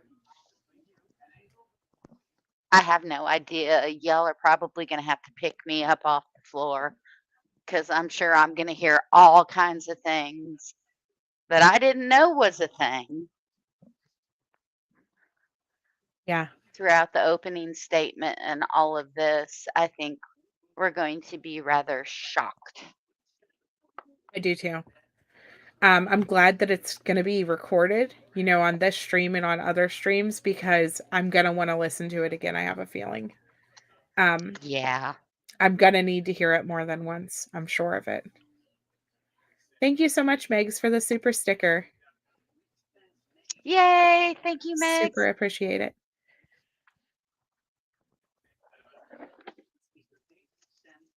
Or it's very Sorry, so much in y'all. who can sit in during I this time. have to grift for the next month so we can cover our annual costs and the purchase of the new computer. So I'm sorry, I've got out the tin cup for like the next month to 6 weeks. You're so funny. I love you though. I do. I'm just She's letting talking them about know. She's talking about because I purchased a new computer, which a lot of you guys know. I did put it on the credit card, so it will take time to pay it off, of course. And so she's been my little grifter mod trying to get it paid off as quick as possible so that my husband's not like, "What are you doing?" All that fun Trying to stuff. keep Mr. Sleuth Mom happy. Sleuth Daddy. You were surprised that almost everyone could sit in on Murdaugh. Really, Emily? Billy's around in the bushes' chair, so that whenever she doesn't get a so that she doesn't get a head injury. I think so too. Do it like Humpty Dumpty. Oh.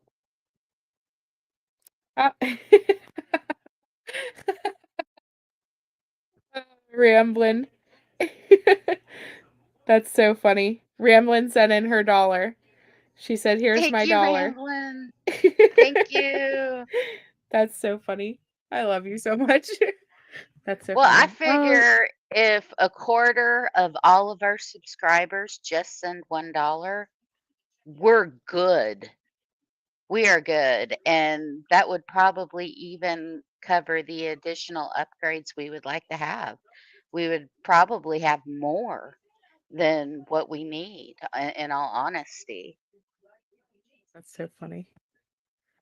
Oh, you guys are good. Everybody who can't send money, that's we totally get it. Just hit the like button, be here for Gannon, be here for the chat, and just come in and watch. Yeah, if you can't That's afford it. to spend money, don't worry about it. Somebody will eventually gift memberships and you'll get to be a member. And then, absolutely just hit the like button because that helps us so much. Even if you're not in the chat and you're just here listening, please hit that like button to the left of the screen under the video because that really does help us. And if you don't like us, hit the thumbs down. That helps us grow. She's like, make sure you hit the dislike. It's cool. No, you're so funny. Thank you so much. Thank you so much for the super chat. You guys don't have to do that though, honestly. Just being here, like I said, to watch and supporting us while we're here. Yeah, YouTube takes 55% now from people who use iPhones. It's like 55% starting in January. It's craziness.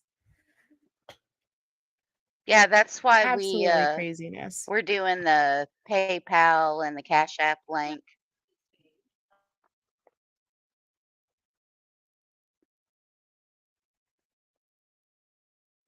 But I'm shooting for an average of $20 a day for the Keep in next mind these are her goals. right? Don't hate me for it. B Tim, don't be like calling me out on panels and stuff after this.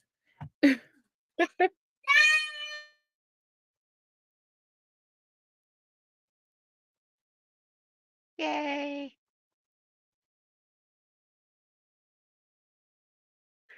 Thank you so much, Emily Fatilla. Guys, if you don't know how to accept memberships, there should be like a green box. Hold on.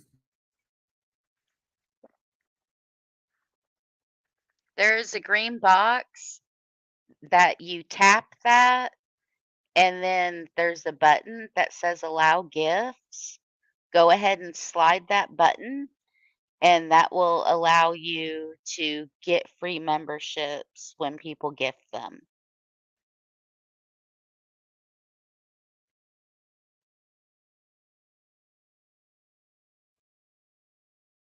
Thank you, BJ.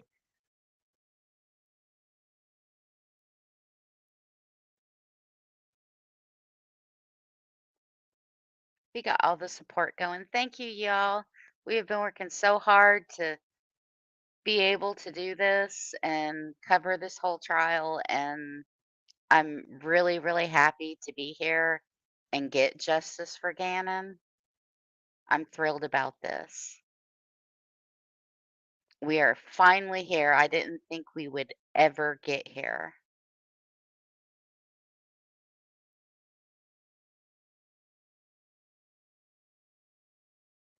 And she sure tried to put it off again today with that change of venue request, the second change of venue request they put in.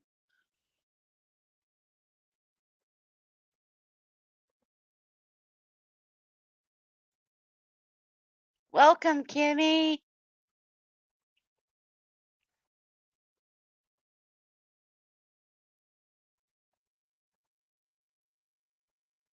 Hey, Kimmy, welcome to the family. Sorry, guys. No, thank you guys all for being here. Honestly, keep up the good work. I mean, what am I doing really? I am.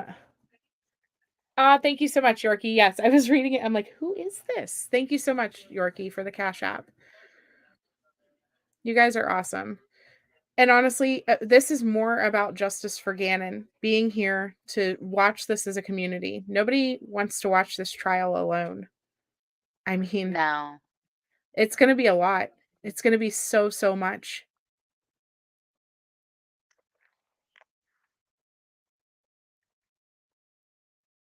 Diana, welcome to the family. You guys are amazing. You guys are going to make me cry. Welcome, Megs. Or thank you, Megs, for the super chat as well. This is so awesome. You guys are great. Running to Target. Yes. Run your errands now while they are on lunch. Exactly. Yes. Welcome to all of our new members. Eat your I didn't even lunch, see. go to the bathroom, do all the things, run your errands. Do all the things.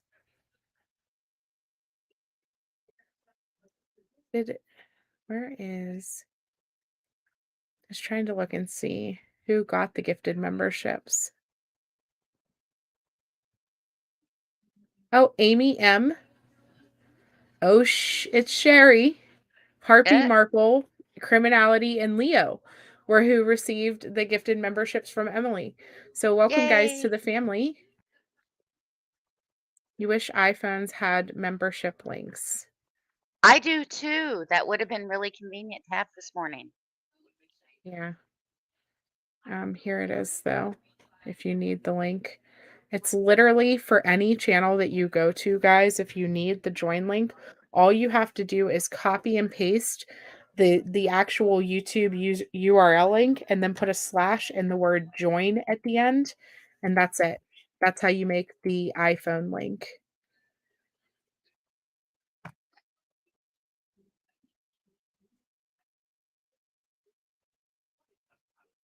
So let me see. I'm going to be super interested in Harley's testimony as well. I think that there's going to be a lot there. Oh, yeah. A lot there. And I really hope that it can put to rest anyone's suspicions about her, because I really, truly, honestly believe if she had anything at all to do with this, that she would have been arrested as well.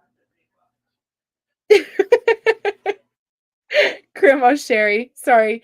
She says, "Don't take out life insurance on me, please. I love you, Grandma Sherry." I'll cancel my policy. I'm just kidding. That's so funny. You were never told that as a mod? Yeah, that's all it is you just copy their link and then put the sideways slash, this one. Let me put it in the chat. / I think it's called. And then after the / you type the word join. And that is any channel. That's how you get their membership link for iPhone. Jessica, they have selected their jury. We are in recess for another 45 minutes. And then they will be coming back with their opening statements. I think she did too. I think Harley truly loved Gannon too. Yes, this was the boy who was found under the bridge, Megs.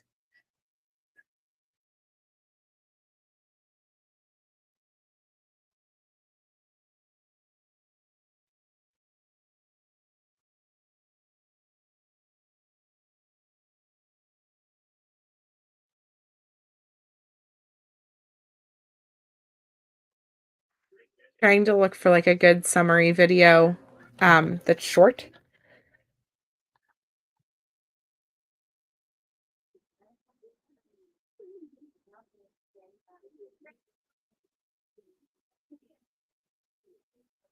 Let me get you this one.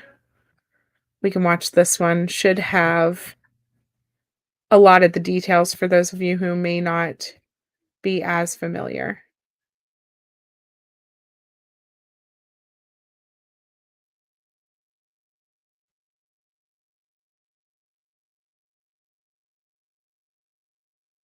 Is a tragic story out of Colorado involving an 11-year-old boy named Gannon Stauch. The story began as a missing persons case. So I'm urging anyone that has any leads, credible leads, if you're too afraid because you know something, a kid just doesn't disappear and no one sees him. It's not how this works. So if you have anything that's credible, if you're afraid, don't worry about it. Imagine my son, how afraid he is. Imagine how afraid Gannon is. That's the family of 11-year-old Gannon Stauch looking for help to find their missing son. But just 26 days later, that emotional plea turned into heartbreak and a call for justice. Today, I got... Pause in between. That's that copyright strike music. I wasn't even thinking about Court TV doing that. You don't like Vinny? That guy has bad friends. Yeah, they don't bring the best people in the world up there. But they do have a nice little summary video about Gannon here. Yeah, you have to go into the membership gifts. Click on like if there's still a green box at the top of your screen, you can click on that and hit allow gifts. Or you can, whenever it pops up, you just hit the word allow gifts. And that's how you accept them. But yes, you have to actually accept them whenever you go into the streams for each YouTuber that you watch. And that's how the same people oftentimes will get it over and over again on the same channels. It's because of the fact that a lot of people don't know how to accept the gifted memberships. And so many don't ever receive them because of that. The worst news and the best news. Obviously, we know what the worst news is, but the best news is that justice will be served, and I'll make sure that justice is served. She will pay 100% for this heinous thing she done. Gannon's father, Al, so broken up he couldn't speak. So a member of the sheriff's office delivered his words. My little boy is not coming home. We will never play Nintendo again. The person who committed this heinous, horrible crime is one that I gave more to anyone else on this planet, and that is a burden that I will carry with me for a very long time. So who is this person Gannon's father is speaking about? It's Gannon's alleged killer, his wife, Gannon's stepmother. Her name is Letecia Stauch, and at the time Gannon disappeared, Letecia was part of the Stauch's blended family living in this house. Gannon's mother and father were no longer together, and Letecia was helping to raise Gannon.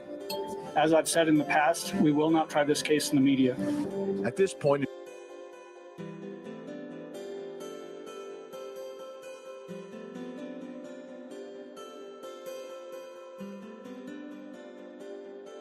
investigators and prosecutors have spoken very little about the facts of the case, but the prosecution's theory is laid out pretty clearly in this arrest warrant affidavit obtained by Court TV. It begins with a 911 call at 6:55 p.m. on Monday, January 27th. Letecia told the operator Gannon was supposed to come home from a friend's house an hour ago, and she was unable to locate him. At the time, Gannon's father was out of town on reserve duty. A missing person investigation was opened up, and a community began to search for a little boy. This was a kid that it was very frequent out front, being very, being a kid, very playful, very funny. Whatever we could do just to show them that we're thinking of them and, they're in our thoughts and prayers. As the investigation continued, police began to question Letecia's story. They examined phone records, GPS records, home security system records, and a surveillance video from a neighbor's home. Neighbor Roderick Drayton gave investigators his home surveillance video showing Gannon leaving with his stepmother, then returning without him on the day the child disappeared. He says he searched the video after seeing the stepmother interviewed. Or just didn't seem right the way she was talking. Okay. If my child is missing, I'm gonna face the camera and talk to you. That you see the pain in my face. In court, prosecutors spoke about the vast amount of evidence gathered during the investigation. The last number that I heard was over 107 search warrants in this case. Yes, 107. I think that number is bigger than that number, though, just based on, that was last week sometime that I heard that.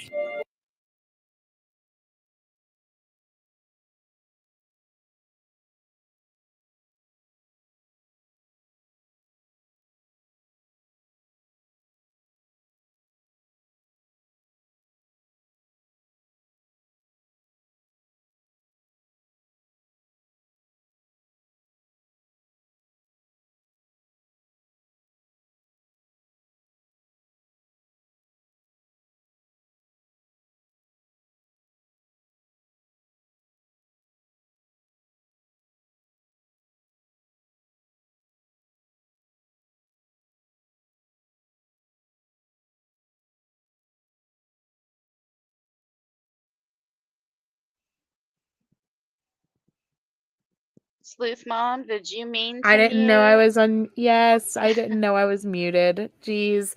I'm sitting here talking. I just said it doesn't even matter if I pause or not at this point. Honestly, they took the ad revenue for the stream. It's not a big deal. But my thing is, they were saying, the victim impact statements. I don't know how we're going to handle that between Landon and Al. And then, God, will they have the kids talk? Will his sisters do victim impact statements? His stepsister? It's going to be rough. It's going to be very rough. Yeah, he's got two stepsisters there. Right.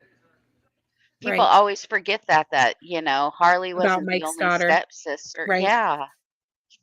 He had siblings that loved him. And they're, you say step, but there's really no step to it. Right. Especially Just whenever you're raised with siblings. them. Yeah. Mhm. Absolutely. I don't know. It's a lot. It is. These 107 search warrants uncovered a lot, including blood stains on Gannon's mattress, blood spatter on this electrical socket next to his bed, evidence of blood in the garage and near the bumper of Letecia's Volkswagen. Many of these blood samples were directly linked to Gannon's DNA. All this, enough to arrest Letecia, who was no longer in Colorado where Gannon went missing. Letecia was arrested on March 2nd in Myrtle Beach, South Carolina. Then, on March 20th, a huge development. Now to breaking news at 5. It is believed that 11-year-old Gannon Stauch's remains have been found. Gannon's remains were found not in Colorado, not in South Carolina, but in Florida, 15 miles north of Pensacola, near the Escambia River Bridge in a town called Pace. Today, I filed new formal charges in the case against Letecia Stauch. Those charges are murder in the first degree after deliberation, a Class 1 felony that carries a potential prison sentence of life in prison without parole. In addition to that, I filed 8 counts of crime of violence for the alleged use of a firearm, a blunt instrument, a knife or other sharp object, and for causing the death of Gannon Stauch. Letecia Stauch is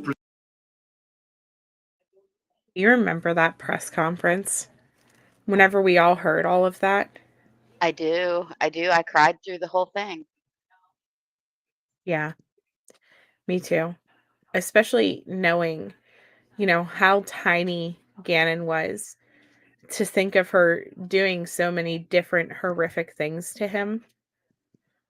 It wasn't like he was some big burly kid who was going to fight back and really put up that much of, and he did. He fought for his life. I don't want to discount the fact that he had defensive wounds and that he really did fight, but it's just, I don't know. He was just a small child in general because of being born premature and stuff. And so whenever he described like all of the different stuff, I know it shocked so many people. So many people. We have about 40 minutes, Mama CEO. And they should be back and we will have the opening statements.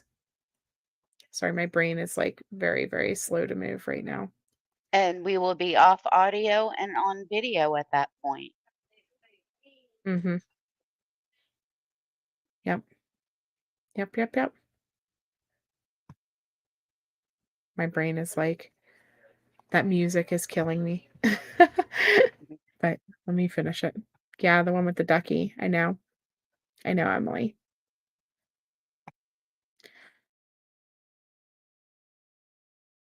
presumed innocent, and according to the arrest affidavit, she has a story.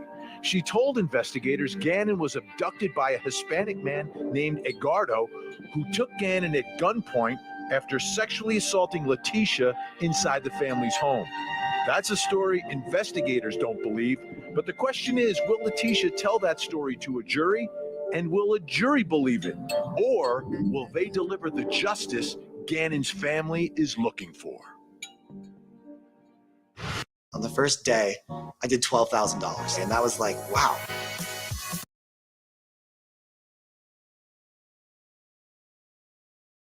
About the actions of Letecia Stauch that don't make sense. Let's talk about some of them. Let's bring everyone back in. We've got Seema.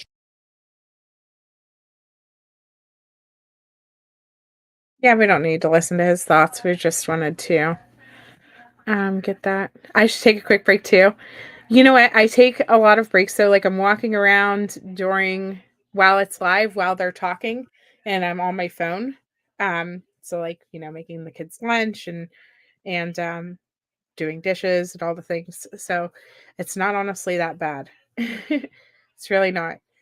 I thought it was going to be worse whenever we were streaming, knowing that it was going to be like 8-hour days. But it's not terrible. It's doable, especially since my mother-in-law's been coming over to help out with the kids through the day. And so that's been really nice. Oh, let me see. Yes, it did, Connie. I got it. Thank you so much. Thank you. So it's been really nice to be able to be here and take care of things, but also whenever they're talking, like I said, we are not. We are not right here. That's why it takes me a second sometimes to unmute, because I'm like, oh, why is he not talking for so long again? What is going on? What did I do? Well, here's the thing, okay? And she did. BC tried to get me to shut down the live stream while they were away for lunch and then come back. But the thing is, like, if you shut down the live, okay, right now we have 280 people in here. If I shut down this live and then plan to restart up, you know what happens to that 280 people? I might get like half back. And that sounds weird, but like you guys like, and I do this too. Whenever a stream shuts down, you go and you get in a chat somewhere else, and you might see different friends, or you might see different people that you're with. And so we just we just stay alive and we try to talk. Usually I'm talking about Gannon pretty much the whole time. Yeah, we're going to be here all day through this. Yeah, all But day, every day.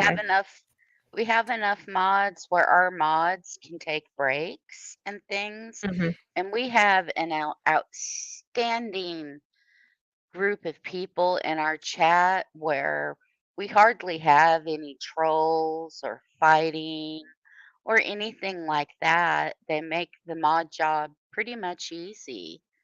It's very And rare for honestly, us to have anything go wrong in chat. even if there is trolls and craziness and stuff, we just kind of ignore it and keep rolling. We've been through it. We have been through it, and so we're used to it. Yeah, they go to another live. B Tim goes exactly. B Tim is like, okay, that wasn't entertaining for 12 seconds. I'm going to go on panel here. I'm going to go there, and then I'll be there next. The other day, I'm like, where are you at? And he was everywhere. He was literally everywhere.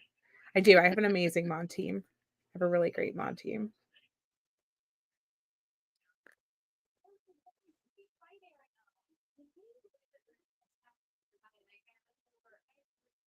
Yeah. Welcome, Phyllis. Thank you. Thank you. So let's see. We've got about 30 minutes left. Let me get.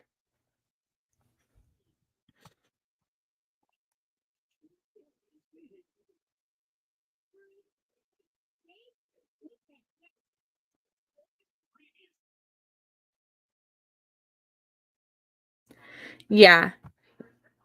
You've never seen this chat out of control. It keeps pretty calm. It really does. And just like that, you talk about.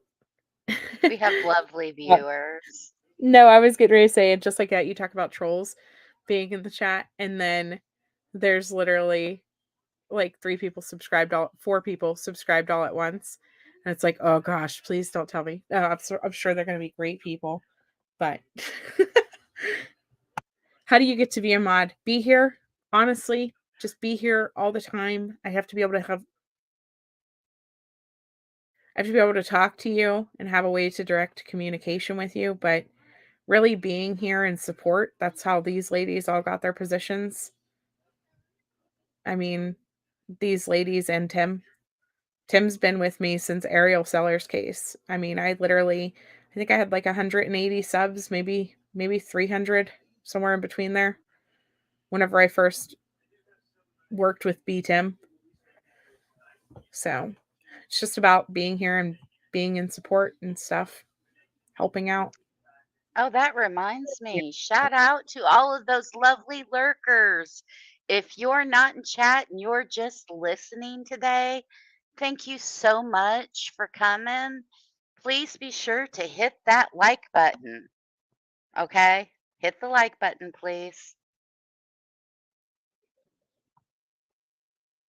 Okay, you can go on. Man. Grandma Sherry. She makes me pay her monthly. You lie. That's funny. I know. I can't believe that we're finally here. Hi, Break the Silence. Welcome. I can't believe that we're finally here either. It's been so long. So long. It feels like an eternity for us, but imagine the family, how relieved and how nervous and anxious and everything else they probably feel right now.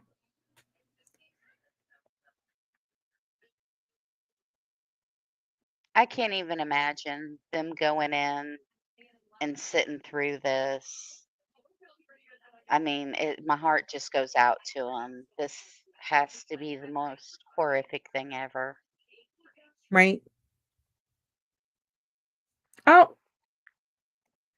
Emily did gift another membership. I didn't even see it. Thank you so much, Emily. Rexy's like, stop calling me out. I'm a lurker. I lurk everywhere I go to. Every now and then I'll talk and I'll forget that I haven't talked yet in that chat. Because usually if I'm not intending to lurk, I will go in right away and I'll be like, hi, how's everybody doing? Blah, blah, blah. But every now and then I'll be lurking. And then the person talking says something and I comment. And then it's like, oh my God, hi, Sleuth Mom. And I'm like, oh crap. I forgot I wasn't talking in here.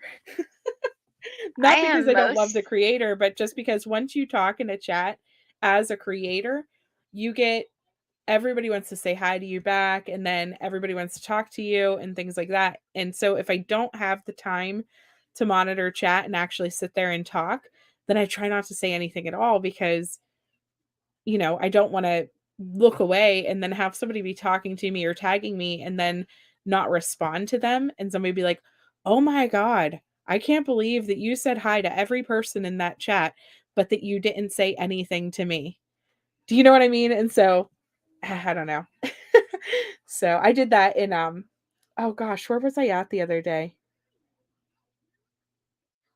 I want to say it was either Criminality or Alex Erickson, where I said something in response to something they were talking about. And then I was like, oh no. I just talked and I didn't mean to. But I'm usually, almost always there are certain channels that I go and I watch and I listen. And I always have something on in my earbuds at some point in time, right? And so I'm usually somewhere, but it's just a matter of where. Like Gray Hughes is another one. I pretty much only lurk in Gray Hughes chat.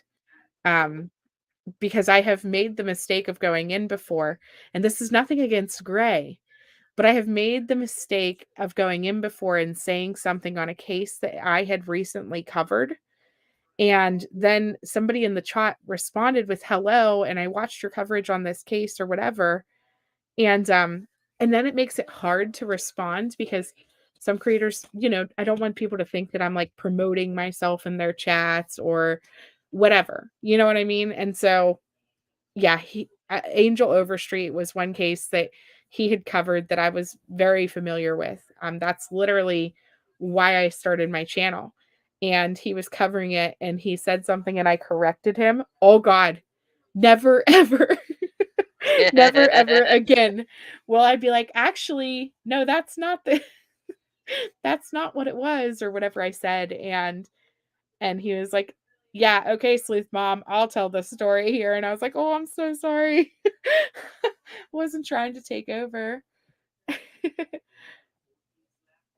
Well, Yeah. I'll lurk, but I won't even.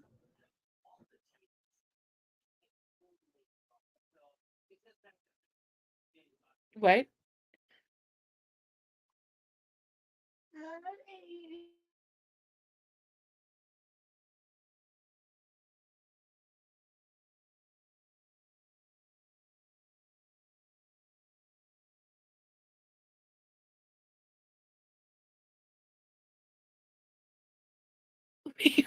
She said, I lurk, and then she just disappeared. Yeah, I learned that the hard way. I will say that I was only on YouTube for about a month whenever I did that.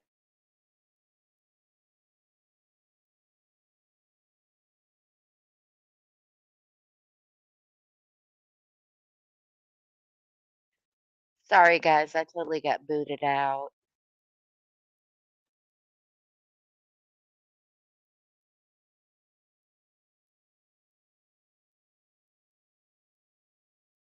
Yeah, that was a mistake that I learned pretty early on in my YouTube career, though. But you're right, Avery. I need to learn how to tell people I'm on my phone and can't tag people, so just say hi, everyone. I need to do that. But usually I don't. Usually I sit there and I try to type out everybody's names and stuff. Oh man. But thank you so much for the super chat, Ramblin'. You noticed you were blocked from Chris McDonough last night. You were correcting him and you got kicked. Oh no. Oh man. What a trip. You won't be offended with your ADD self. Yeah, you would miss a lot of people.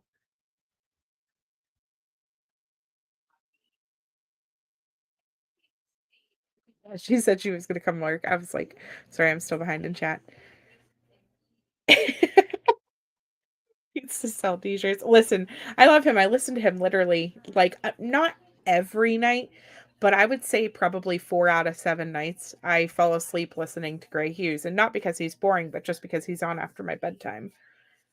And so I listened to him a good bit. A lot. So, do I have an iPhone link to join? Yes. Thank you so much for the super chat. You didn't have to send that to ask that question. Thank you. He can't believe McDonough kicked somebody. That's crazy. Okay. Remember back when Ringo chatted instead of lurking? I know. I seen him comment up there. I was scrolling down through. He said lurker lives matter.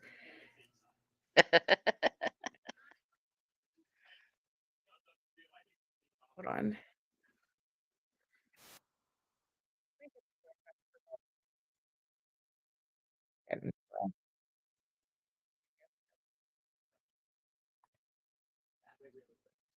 Thank you so much, Grandma Sherry. Here is the membership link to join.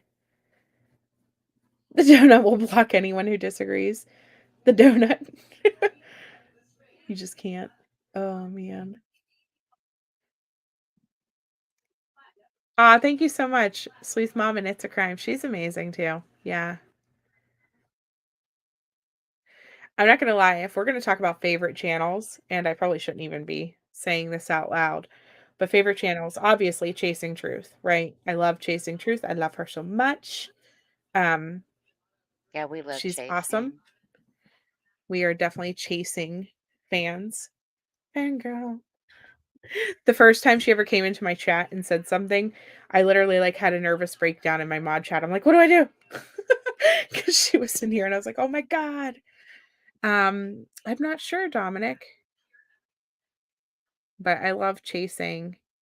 And then outside of like the obvious, Criminality is another one of my favorites. I love to sit in there and just listen because Teresa and Michelle just put everything together so amazing with their PowerPoints and being able to read the information as I'm watching. I love that.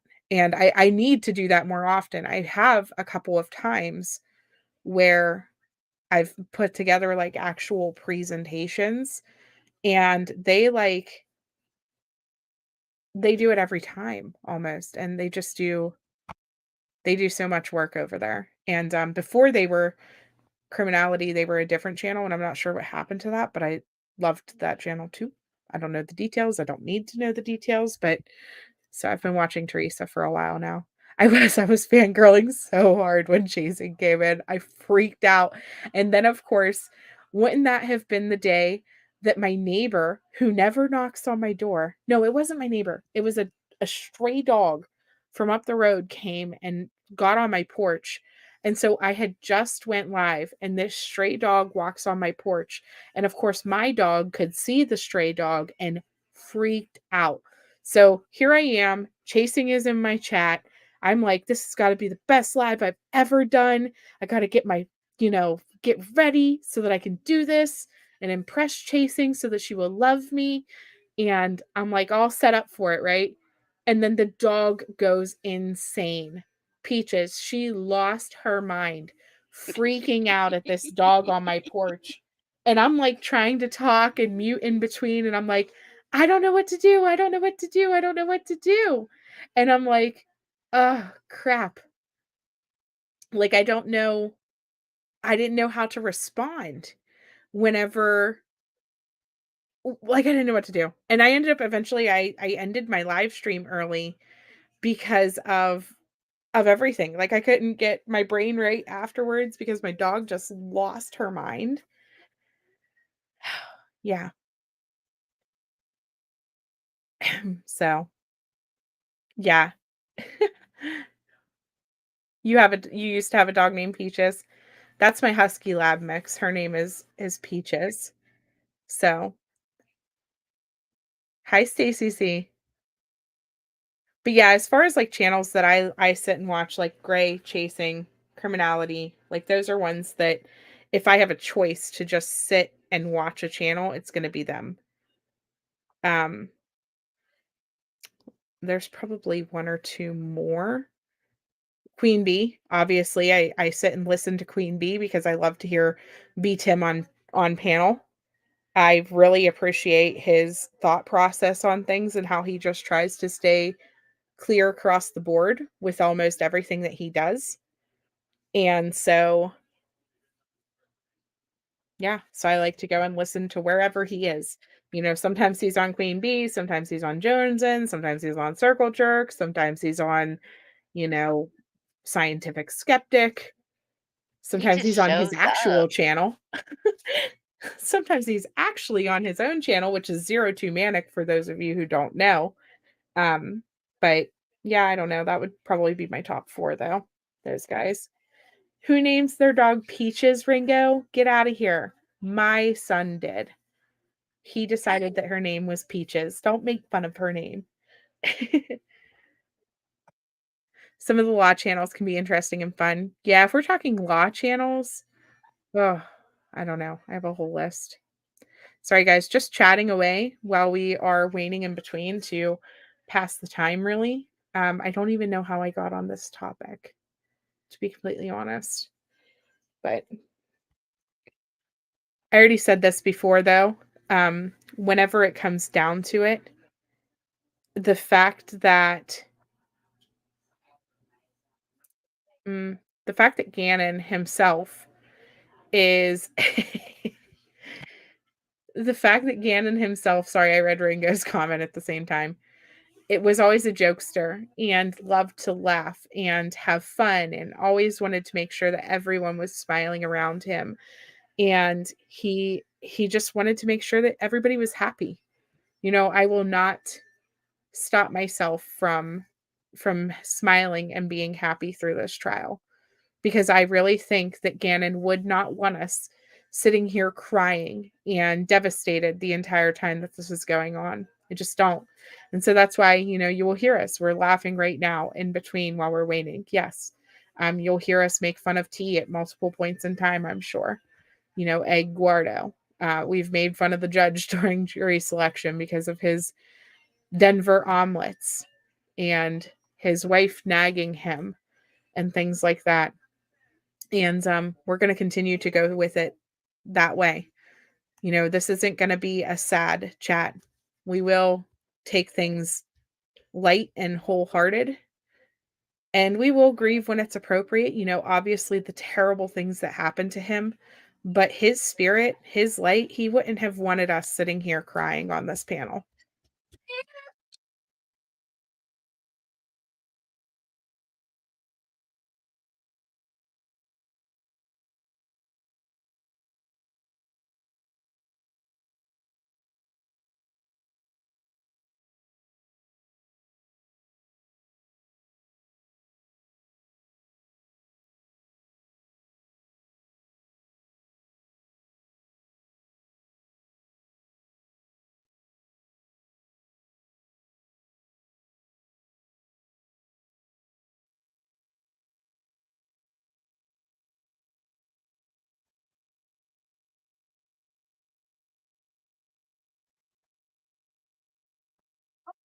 In the bushes, you're supposed to talk whenever I get really awkwardly quiet.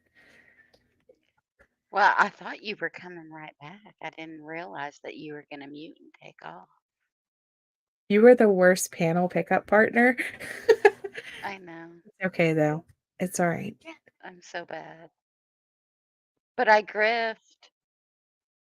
I pay the bills, baby. Man, that's so funny. Let's see. I should have gotten 5 pet rats. No. Yeah, Jonesin. Jonesin makes me smile too. Yeah. They're all hilarious. You have to lurk. Yeah. You don't have to worry about that here. It's Thanks. okay to lurk. I'm one who puts on my headphones. I put down the phone. I don't look at the chat. I don't do nothing. I'll listen. It's really rare for me to actually go into chats. Mm-hmm. Yeah, It's you are a lurker. okay just to listen. Yes. Yes, it is. Just remember to hit the like. It's not okay to listen and not hit the like. You have to hit the like. Unless you dislike it, then hit the dislike. But do something. Thumb up, thumb down, whatever you do something, please.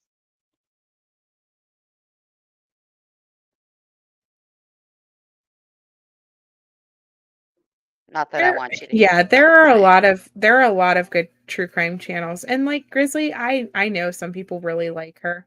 And I don't think she's horrible, but I don't know. I don't know if it's the chat. I don't know what it is, but just something there just doesn't click for me. I don't know why. Um Oh, stop it, Ringo. Go away. Is it because In the Bushes gets blocked in other chats? Maybe. Maybe, I don't maybe. But get I know a lot blocked. of people love Grizzly. And I have nothing against her personally. I don't know. It's just not there's just something there. Like I don't know. Yeah, some chats have too many people to chat. And I hate it whenever you go into the ones where it's like the creators don't respond to anyone unless it's on a super chat.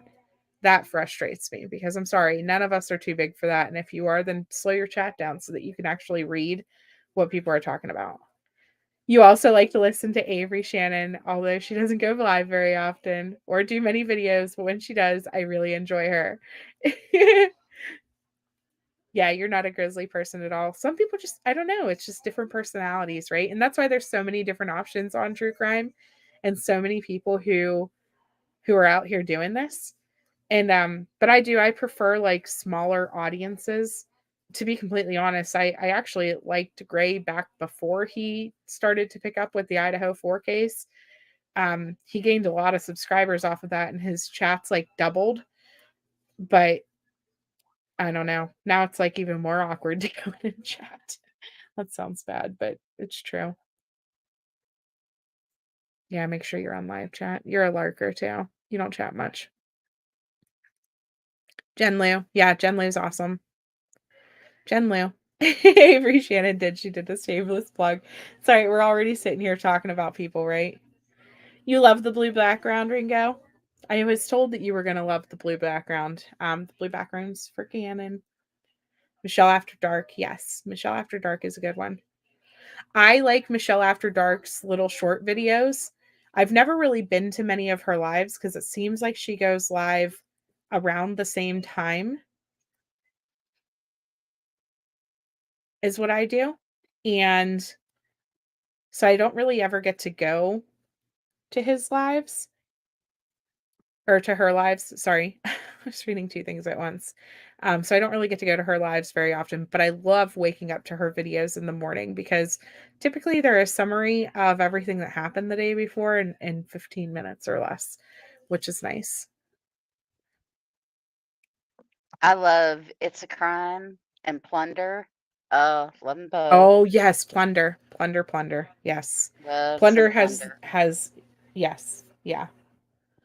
But see, those are like big channels. I feel like I don't even have to like I don't know. You don't even have to mention It's a Crime or Plunder. It's just kind of assumed that people love them. Do you know what I mean?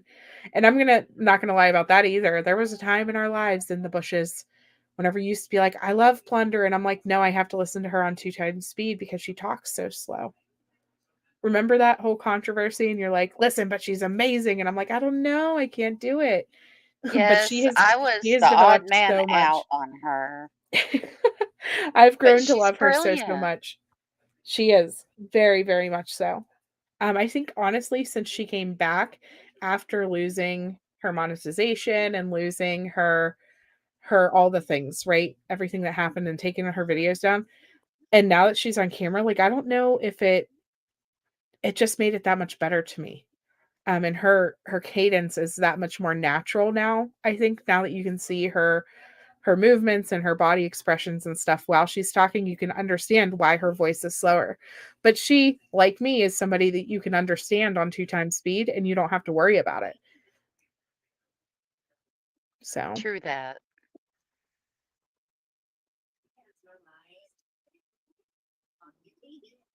yeah, Plunder's awesome.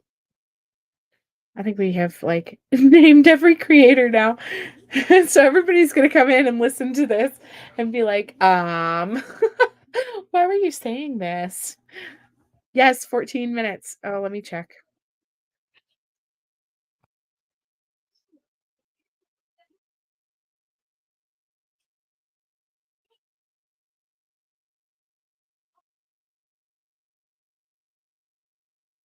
Dun, dun. Nope, hasn't started yet. I just checked. Hmm.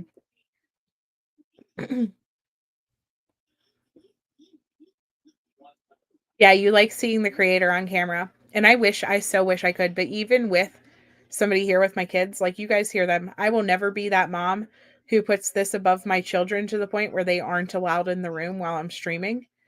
So if my 2-year-old wants to walk in here, then she is more than welcome to.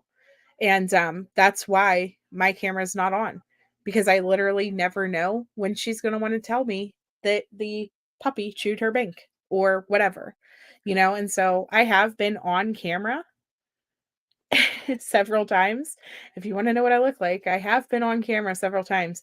But I just don't do it on the normal because unfortunately I put the value over protecting my kids and their everyday life much, much higher than you people seeing me talk.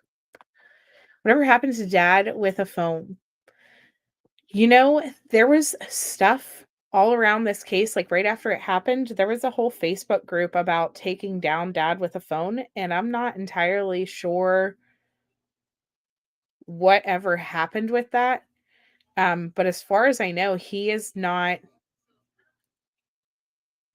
going to be covering this case or true crime to my knowledge. But I think there were some legal issues. I don't even know. It was all There were kinds some of crazy, legal but they had a whole issues. He did some sleazy stuff, which was unfortunate because I used to watch him. I know that he did some sleazy stuff to Gannon's family.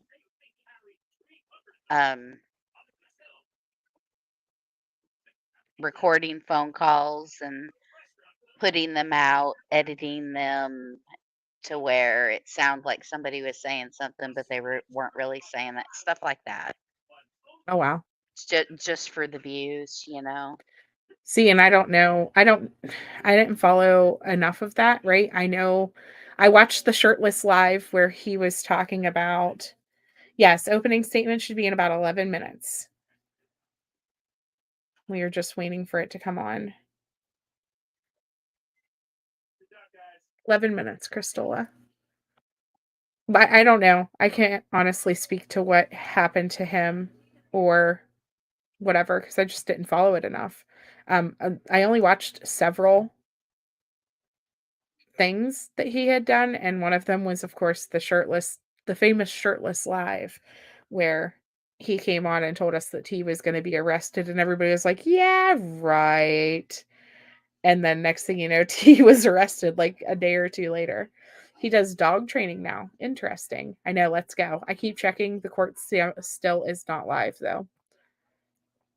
They have a nice little dot that shows up green once it goes live, and it's not there.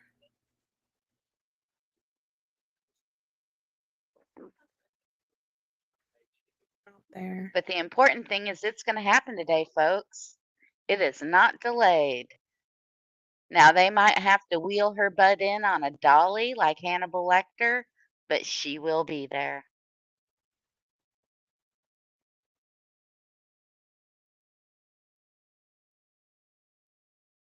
You're muted, Sleuth Mom.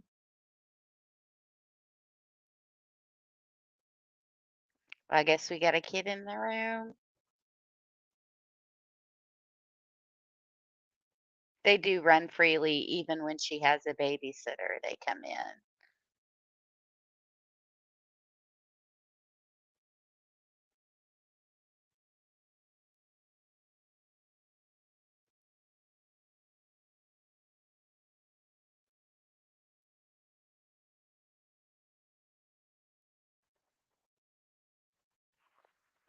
I wait, talk because I just disconnected my headphone walking too far away. I gotta make sure the sound's back. It's back. Okay. Great. I'm going to go ahead and dismiss you out of my life. If you want to jump down, thank you so much for coming up for a little bit and helping out fill the time space. I really appreciate that. You're welcome. I'm sorry the rest of the crew didn't show up. I thought we was gonna have a few people here, but that's okay. We'll catch them next time. Yeah, it's Okay, all right. y'all, I'm coming back into chat. I'm gonna griff some more. Be prepared. You terrible, terrible, terrible. I am. Bye. You bet she stays in the holding room. Yeah, I hope they don't let her, but I know. Fingers crossed that the camera angle is good and the sound is on point. That's what we need. I do too. I hope they bring her in Hannibal Lecter style.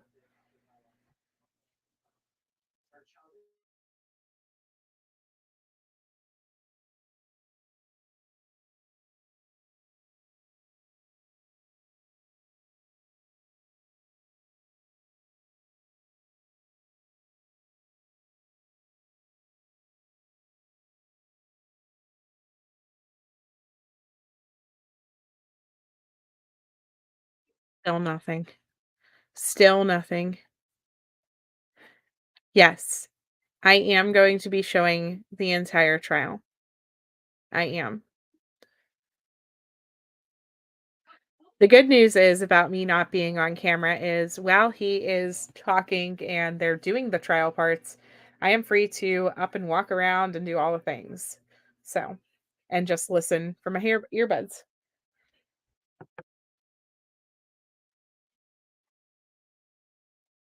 Oh, the struggle is real. I just got your cash app. Thank you so much, hon. Thank you. Thank you.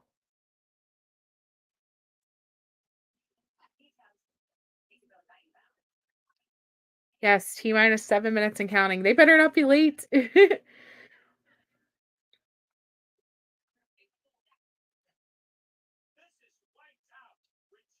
getting nervous about the fact that they still haven't turned on the WebEx feed. Usually he turns it on like a decent amount of time before, so they might be working on like the camera angles and things like that is my guess. You think that she's showing out making a scene? It's possible. Hog died. Oh boy, wouldn't that be a sight? She should have to sit there hog tied anyways.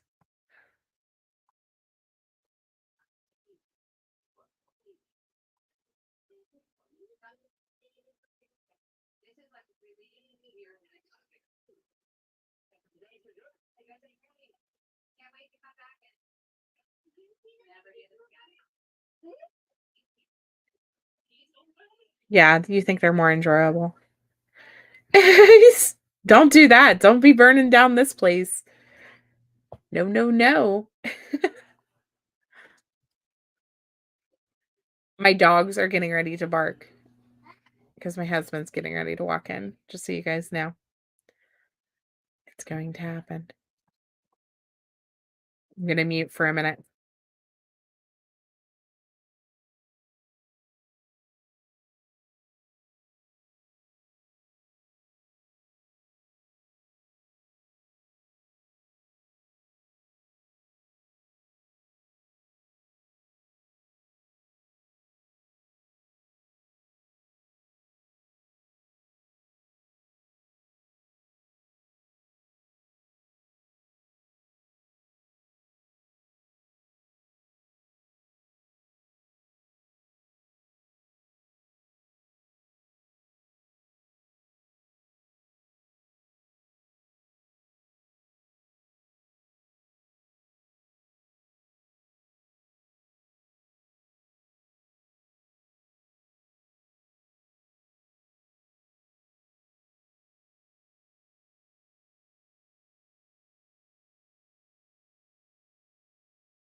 Well, they're starting to make me nervous. We got 4 minutes. They still haven't put it up yet.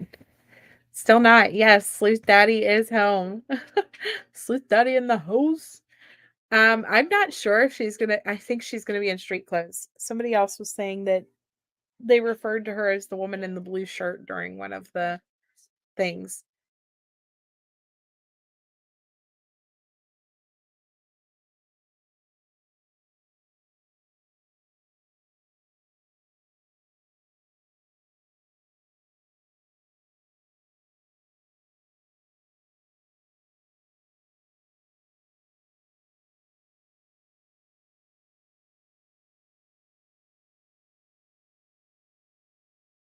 I just don't want them to like forget to start it because I swear the judge forgot the one day because of the fact that he was just talking it up.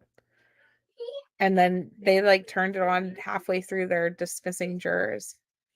Yes, I did fix the sound. Yep.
All right, court will call 20 CR 1358, People versus Letecia Stauch. Record should reflect the jury's not present in the courtroom. What we're going to do is let the people into the courtroom now, and then we will bring in the jurors in a moment. Are you ready to go on hooked up? And are you going to be using any electronic stuff? You're going to be plugged in from there, the podium. We're plugged in. Oh, Oh. we're gonna do it. No, I don't care. I just need to. I just need to know. Yeah. Okay, all right. And I will turn off the perimeter lights when we get there, so that everybody can see. And so let's go ahead and let them in.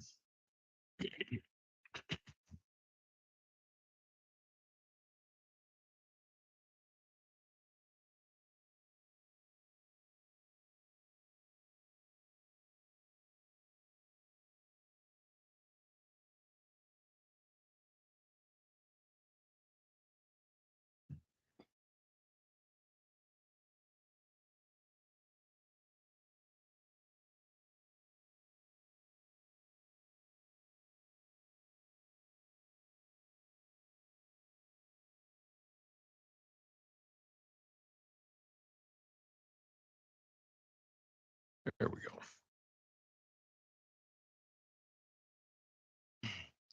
You're using that Ms. Gratiano, you're using that laptop, right? That's what should be coming up on the screen. Okay.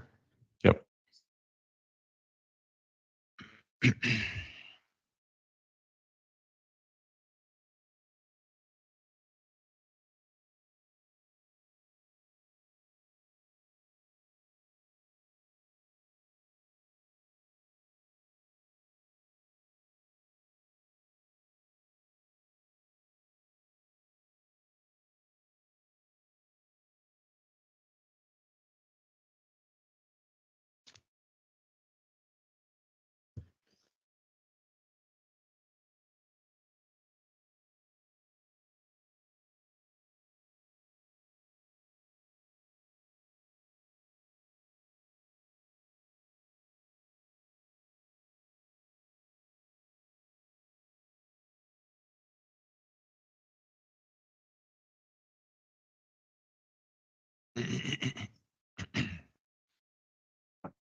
We good?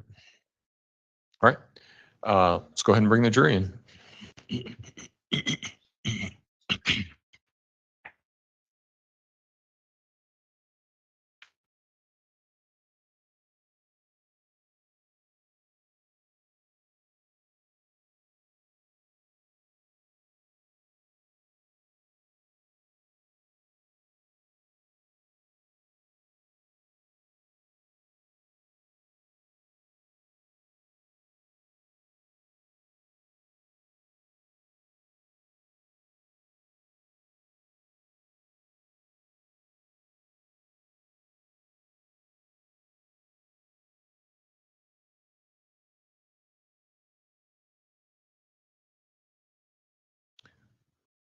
Becky, are you using this for bench conferences or?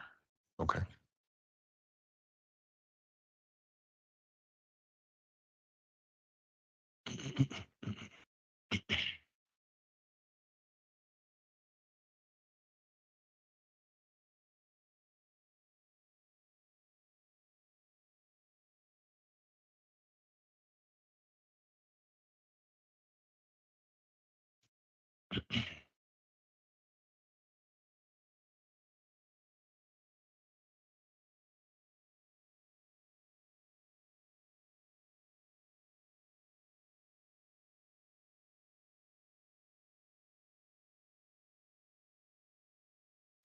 I'm actually checking it again. All rise for the jury, please. Yes, Remain on throughout the trial, or is it something? unless I turn them on, and I will let you know if I do that.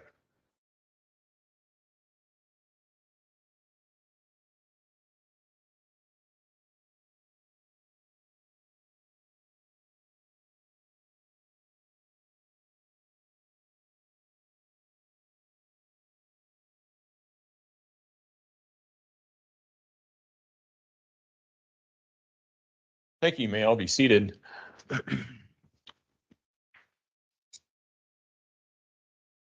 Court will call 20 CR 135A, People versus Letecia Stauch. Record should reflect the jury has returned to the courtroom. Good afternoon, ladies and gentlemen. When we took our recess, I told you that we would start with opening statements at this point in time, and that's where we will begin. Again, remember that nothing that the attorneys say is evidence. This is this is sort of an overview of what they believe the evidence will show. With that, prosecution.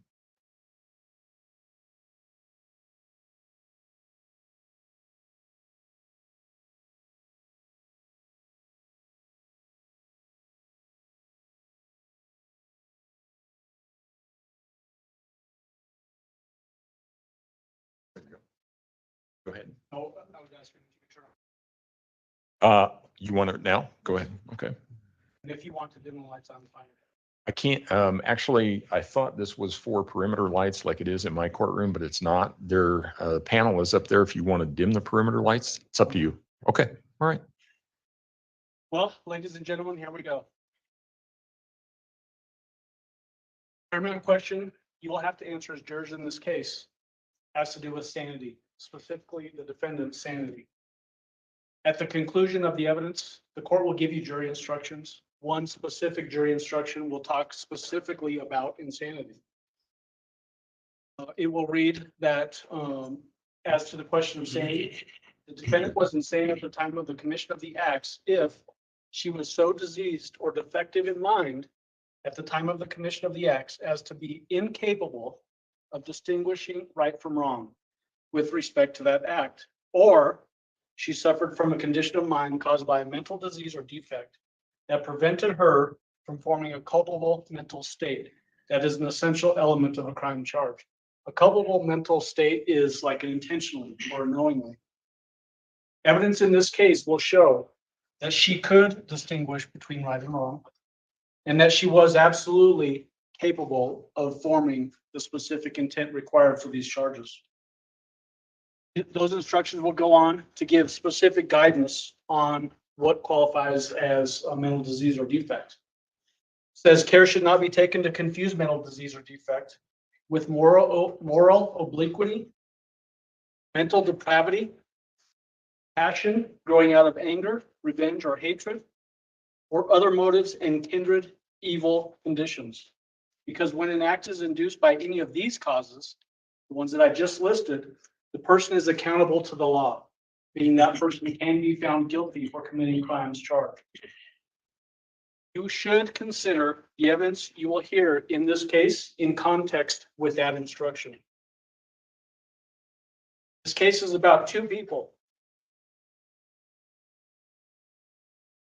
First is Gannon Jacob Stauch, an 11-year-old little boy. Came into this world premature, weighing just 1 pound 6 ounces. He proved to be a fighter. Overcame the difficulties associated with being born so small. He's survived by his mother, Landon Hyatt, his father, Al Stauch, and his precocious little sister, Lena. On January 26, 2020, something bad happened inside the Stauch family home. Gannon suffered some burns. You'll learn this from a video recording this defendant made that night, January 26th.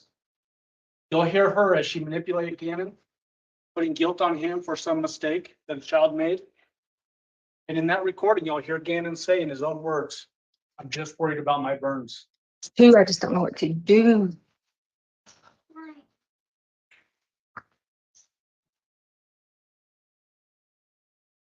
Well, devastating. Initially, I can't lie when the TMZ information. Gannon, I promise it's the last time I'm going to ask you. I'm just freaked out, okay? Are you sure you didn't do it on purpose? Okay, we promise. We promise. Pinky promise. Okay, all right, so listen. We're, all right, we're gonna have to sell stuff to fix it, okay? So we figure out what we gotta sell. We can sell the sofa, we can sell whatever, because we gotta get it fixed. So lady, don't be mad at us and kick us out of the house, okay? You got it? You got it? I'm just worried about my. Okay, listen. So tomorrow, The other person in this case is that last voice you just heard, who said so tomorrow. This lady sitting right here, the defendant. January 26, 2020, and into January 27, 2020, she was the sole provider for Gannon. Her husband, Al Stauch, Gannon's father, serves in the National Guard. He was in Oklahoma for National Guard training, left that Saturday night, the 25th. Everything that happened to Gannon from that point forward was her decision. She carried out actions to kill Gannon, to put his body in a suitcase and hide it, to hide evidence of what she did to Gannon. Told numerous stories to investigators to manipulate the course of the investigation. And finally, to discard Gannon inside that suitcase off of a Florida bridge like garbage. January 27, 2020, Gannon's home, located at 6627 Mandan Drive, here in Colorado Springs, Colorado, turned into the stuff of nightmares. In fact, the one place a little boy like Gannon should have felt the safest, his bedroom, turned into, like I said, the stuff of nightmares.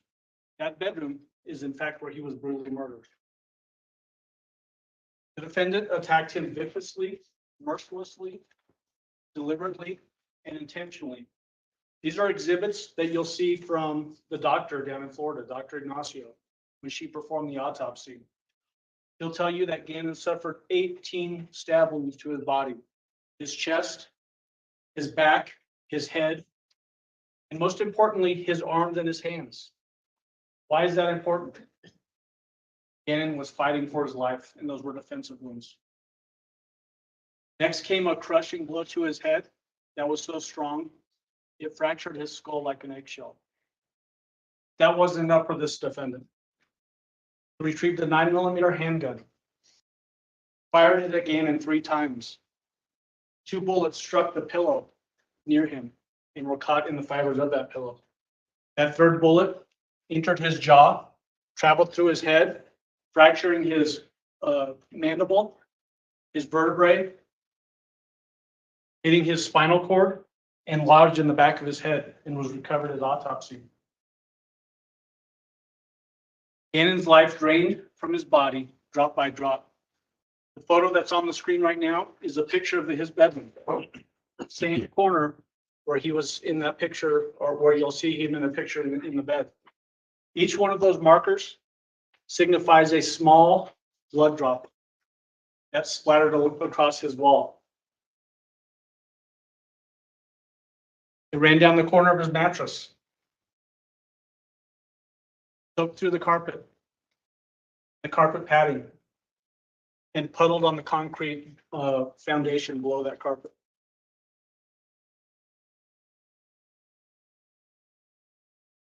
The defendant then took very deliberate action. She decided to hide her crimes from the world, and she took action to hide those crimes from the world.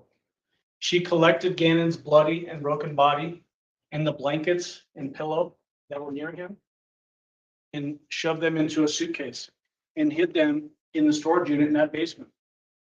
That basement storage unit is right around the corner from Gannon's bedroom. What she didn't know is that she was leaving clues behind in that storage room.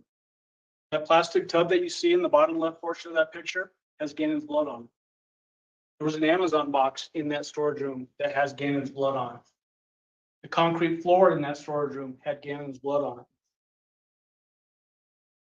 The defendant next decided to clean Gannon's room. Deliberately, intentionally, knowing what she was doing.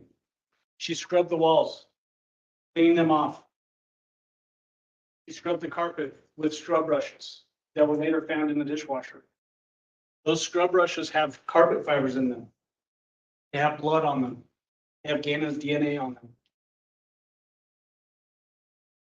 This is Gannon's bedroom when members of the El Paso County Sheriff's Office first came to the house on January 27th in the evening hours. This is what it looked like. No obvious signs of a struggle. No obvious signs of blood as they walked through the house and through Gannon's bedroom. There were no obvious signs of a struggle or a murder because the defendant had cleaned them up. And also realized she had Gannon's blood on her person.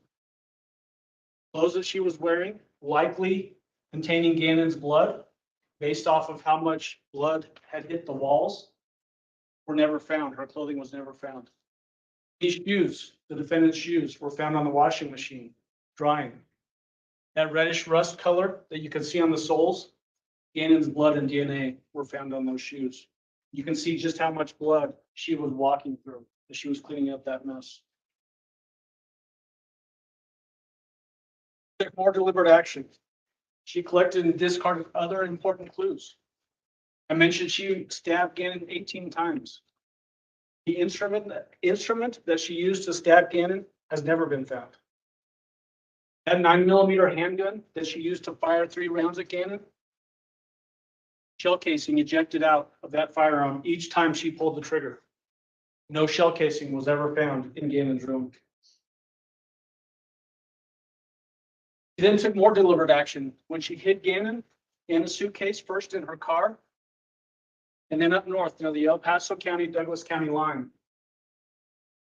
GPS location data was used to track her locations or her movements. And it led to another grisly discovery up just in this area here. A board was found under a tree. That board had Gannon's blood on it. This is miles away from the Stauch family home, which is in the southeast part of the city, close to the airport. You'll learn through testimony that this board came from the Stauch family garage. Then took more deliberate and thoughtful action. She loaded the suitcase containing Gannon into the back of a rented van and drove to Florida. And that's the course of her travels from here to Florida. She rented a hotel room in Pensacola, Florida on February 4th, 2020. She drove a short distance from that hotel room, which is sort of by those blue angular marks on the map, up to where that red square is on the map. Drove a short distance from that hotel room, across a dark bridge that drives over a river that flows into the Gulf of Mexico. There she acted with determined purpose. Stopped that van. She hauled the suitcase out of the back of that van, drug it to the side of the road, hoisted it up over the railing, pushed it over the side, hoping that Gannon would never be found. 48 days later, 1,300 miles away from where Gannon was murdered, the search for answers and Gannon's remains finally ended on March 17, 2020, when the suitcase that came from that basement storage room, Gannon's remains, blankets, and the pillow were found by an unlucky bridge worker checking that bridge for safety. And imagine the shock that he felt when he realized what was inside that suitcase. Inside that suitcase, obviously Gannon's decomposing remains. Also, these 2 blankets and that pillow. Remember the pictures that I showed just a moment ago of Gannon in bed? These pictures were taken by this defendant on the morning of January 27, 2020. Sent them by text message to Gannon's father, Al, who was in Oklahoma for training. Take note of those blankets. Take note of the blankets that were recovered from that suitcase. The very same blankets and pillow that were in those pictures on January 27, 2020 were found 1,300 miles away with Gannon underneath that bridge. The defendant then purposely, intentionally came up with numerous different stories about what had happened. Gannon was missing. Went to a friend's house and never returned. Gannon was kidnapped and she was raped by a guy named Eduardo. Gannon was kidnapped and she was raped, but this time by a guy named Quincy Brown. She went to look for a bike up near that Douglas County, El Paso County line. Gannon test rode that bike, crashed, and suffered a horrible head injury. And a guy named Quincy Brown takes Gannon, and now the defendant doesn't know where Gannon is.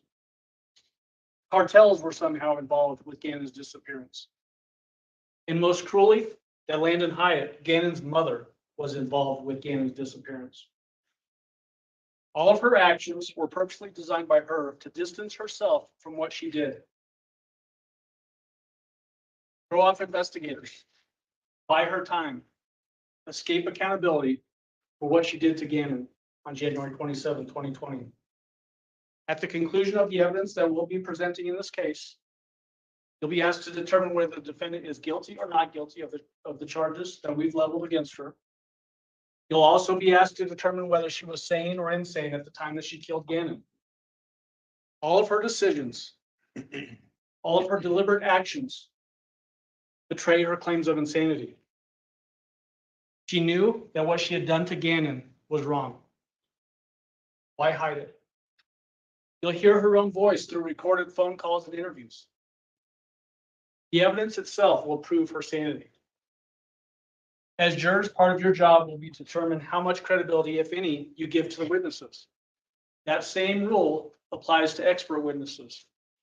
You'll get to hear from doctors. You'll get to hear from GPS expert witnesses. Lawyers get tongue-tied sometimes. And when they take the stand and take an oath, you get to judge whether what they are saying makes sense. Is it credible or not? And if it's not credible, you get to discard it. If it's credible, you can use it in your deliberations, but you all get to decide whether that credibility extends to that witness or not. The same will hold true for our expert witnesses and the defense expert witnesses. Get to hear from a doctor that will testify that the defendant was insane at the time of the murder of Gannon Stauch on January 27, 2020. With all expert witnesses, you should gauge what they're saying, measure it against the other evidence that you're hearing. Does it make sense or not? Like all expert witnesses, if it doesn't make sense, you can discard it.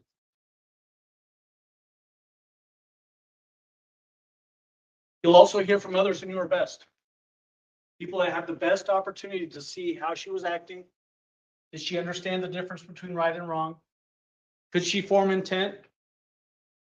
People like Al Stauch, the man who was married to her. People like her brother, Dakota Lowry, who flew out here after Gannon went missing. And most importantly, her very own daughter, Harley Hunt. See, Harley Hunt was in the best position to know the defendant's state of mind, especially as it relates to when this crime occurred. He was the only other older person in the house. When Al left to Oklahoma, Harley Hunt was working. She's young, 17 years old at the time, thinking about going into the Air Force.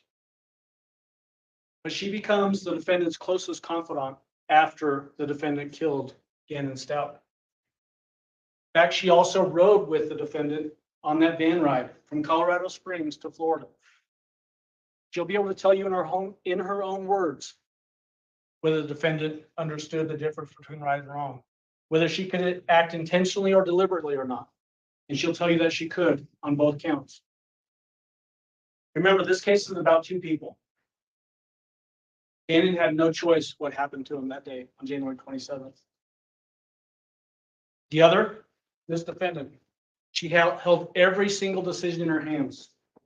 She took deliberate, thoughtful actions that ended a precious life and tore a family apart. Your job as jurors will be to listen intently to all of the evidence.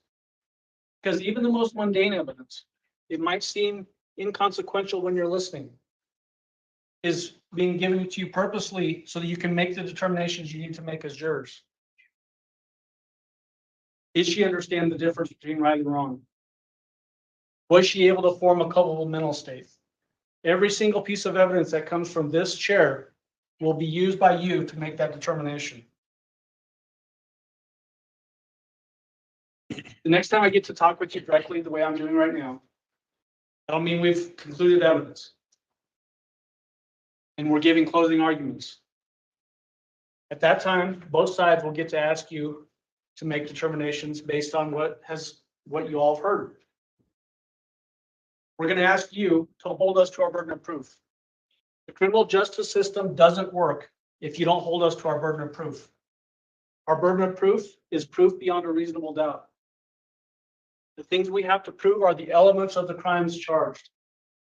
We also have to disprove that the defendant is insane, meaning essentially we have to prove that she was sane. The evidence will do that for you.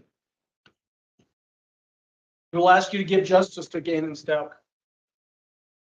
We will ask you to find this defendant guilty for what she did to him more than 3 years ago. We'll ask you to find her guilty of murder in the first degree. Murder in the first degree of a child under 12 years of age. Tampering with a deceased human body for taking Gannon's body from that scene and transporting it across the country. And tampering with physical evidence.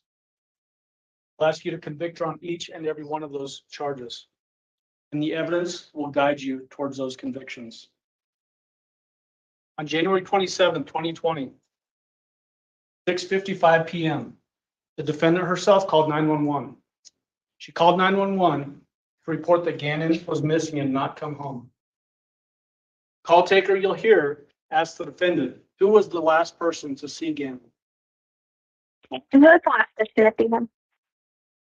I guess me. The evidence will show that she was the last person to see Gannon alive.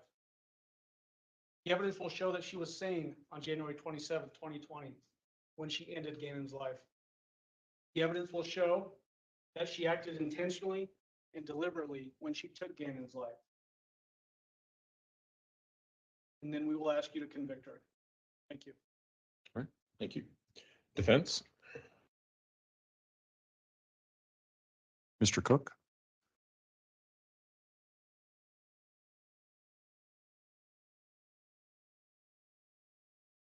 Good afternoon, members of the jury. I talked to some of you during jury selection over the last couple of weeks. To some of you, I want to reintroduce myself. My name is Will Cook. I, along with Mr. Cellini, represent Letecia Stauch. Now, this is a very tough case. We looked at the jury questionnaires, prosecution.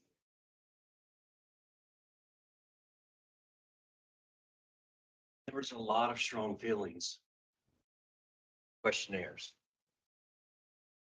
Have you formed an opinion about Ms. Stauch? Had a lot of she's guilty. Had a few she's evil. People forming opinions about this case before they ever hear one shred of evidence. As a defense attorney in this case is very worrisome when people have come in and they have preconceived notions of what's going on. With respect to the question on the paperwork that you got about insanity, what do you think about insanity? Is it valid? Something that's legitimate. A lot of people said sanity is just a way to get out of taking responsibility. It's an excuse. It doesn't exist. It's fake. Got a lot of that.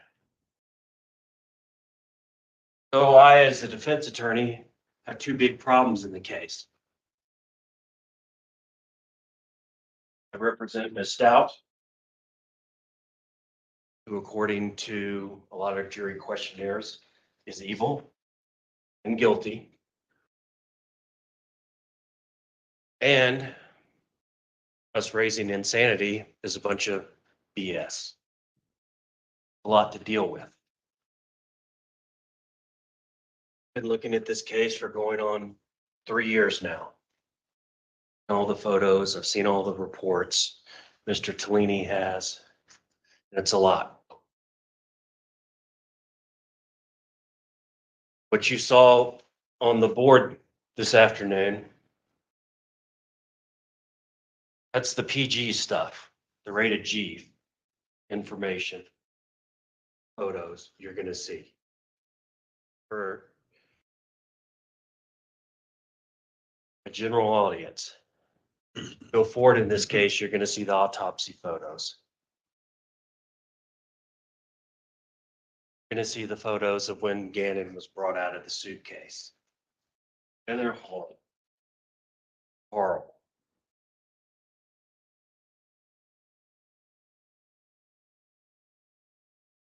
It was an awful, awful thing that was done to Gannon.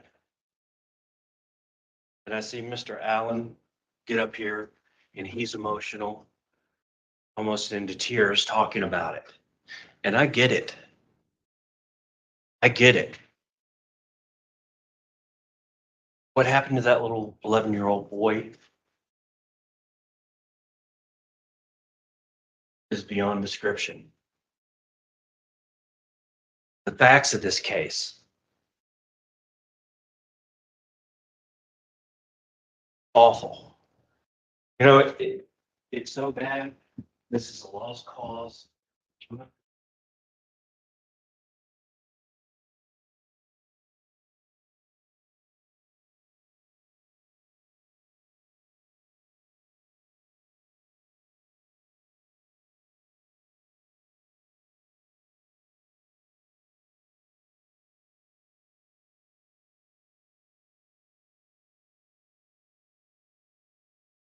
Ladies and gentlemen,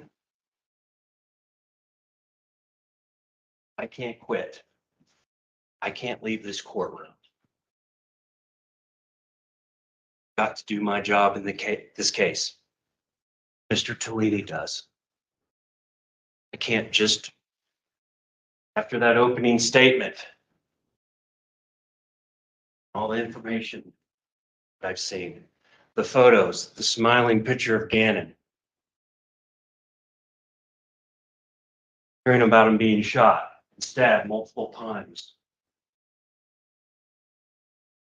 Hundreds of witnesses and 800 pieces of evidence that are going to come in. I can't check out now and just sit down and write this out.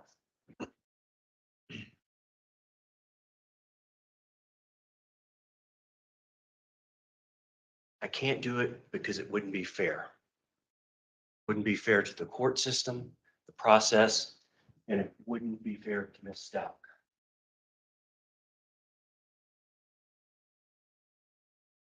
And I know people will say, well, who gives a shit about what's fair for Ms. Stauch?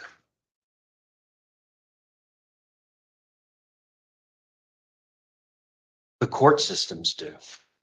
The law does. The Constitution, the Bill of Rights.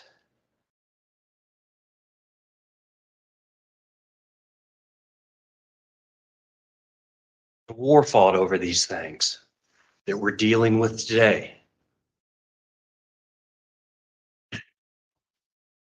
Old school laws, the presumption of innocence, right to remain silent, stuff that comes all the way back from old Boston and Paul Revere riding through the streets on his horse going, the British are coming, the British are coming. Old stuff, and it matters.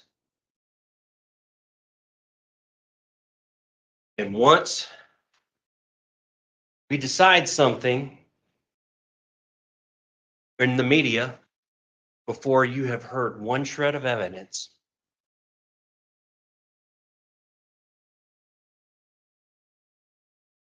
prejudge this case before anything has taken place, then all of that is lost.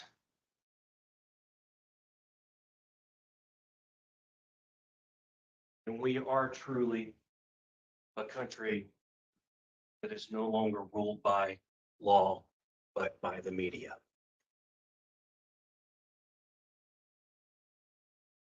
I get it. We've lost. Mr. Cellini, we lost. Stout, we lost. We have lost in the court of public opinion and the media. He's guilty. I get that.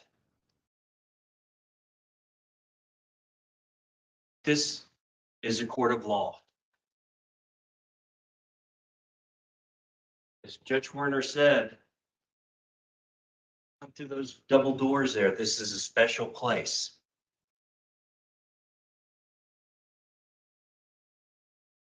This isn't the media. This isn't Facebook.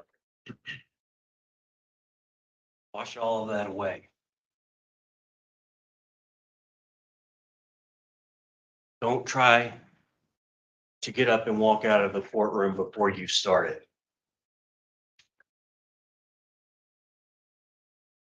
Do your jobs. Listen to the evidence. When the evidence is complete, go back into the jury room and weigh the evidence.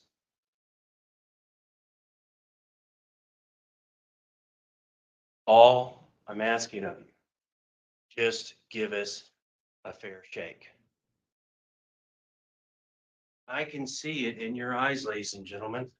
A lot of you, as far as you're concerned, I could burn in hell for representing Miss Stauch. A lot of you won't even make eye contact with me. I might as well just be the devil himself up here running his mouth. But I'm not. No different than those three at that table right there. Paid advocates. Werner here in Voir says they are paid advocates. Leanie and I were paid advocates. They have their side of the story. And I just want to be heard. Want our side to be heard. And if at the end, guilty,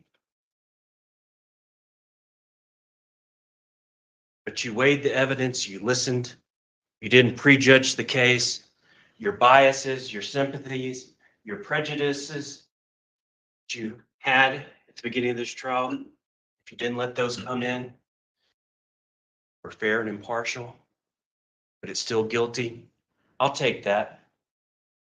I'll take that in a case like this. A lot of evidence. Very, very difficult case.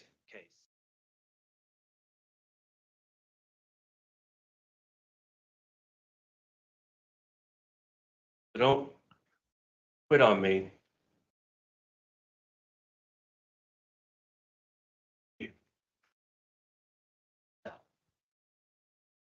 Now, Mr. Allen is right. He's a good attorney. He's well-spoken. The elected DA. This is going to come down to insanity. Maybe here. And was killed back in January 20. How do you figure that out? How do you look into the mind of a sick person and divine what they are thinking? Well, evidence, people's statements, observations, recorded statements, phone call, heard Ms. Stauch talking on. That's good stuff. What else can you look at?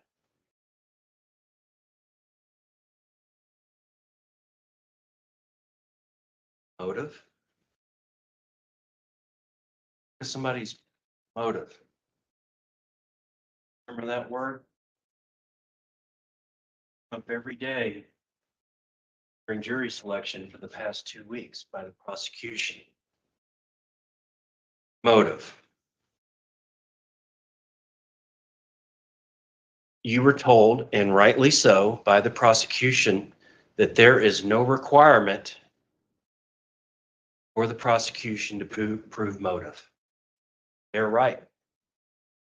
Does that mean that motive doesn't matter? No, it doesn't. Not mean that. Even though jury instruction talking about insanity, the prosecution just put up on the board, talked about motive or lack of motive could be a sign that there is insanity or not insanity. And it's in the jury instruction there. So it does matter. It's not required, but it matters. And it matters because it's evidence. You don't have a motive, that goes to show a lack of evidence.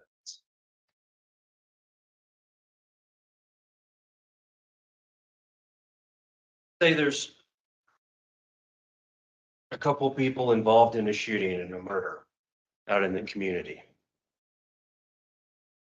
Paper reports it as a random, senseless act of violence. One person shot to death.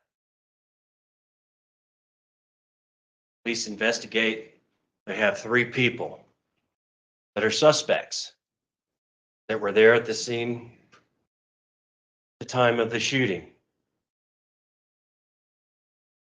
One problem for the investigators, don't really have any other evidence.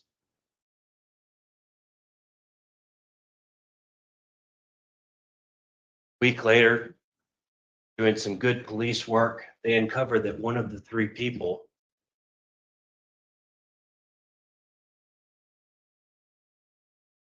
was a drug dealer who was ripped off the week before the shooting by the deputy. A lot of money and drugs were stolen.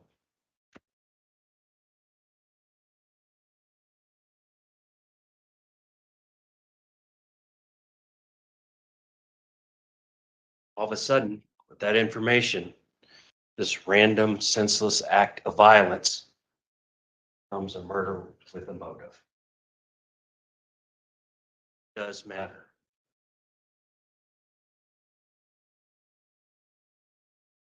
Could you? You need to put it up. It's not hooked up yet. You can turn off the perimeter lights if you want. I'm not getting the feed come through.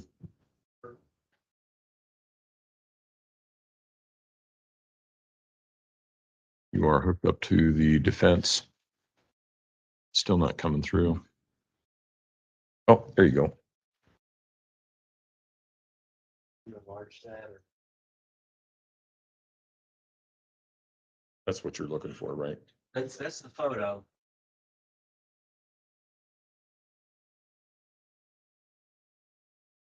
Ladies and gentlemen, if you will turn your attention to the 2 boards, screens. This fancy pointer that you were alluding to, Judge. Extendable.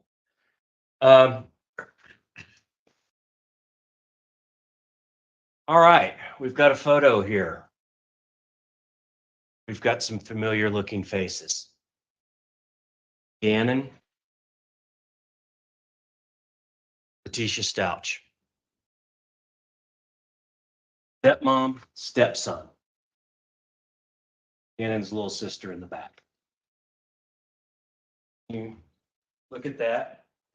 Looks like everybody's doing pretty good. Happy, sunny day.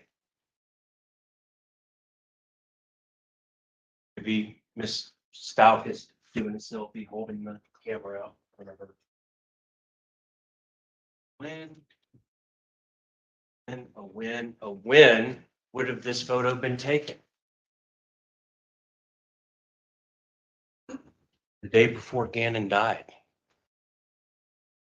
The day before he was killed.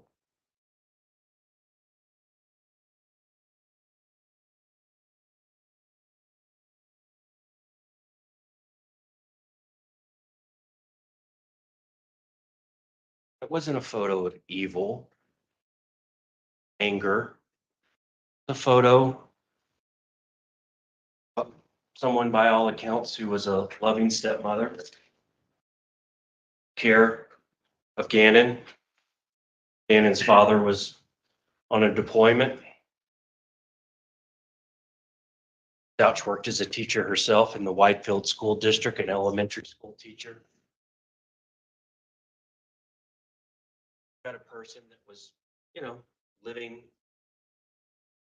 it seemed like the American dream in a nice suburban house in Morrison Ranch, suburbs of Colorado Springs, Colorado.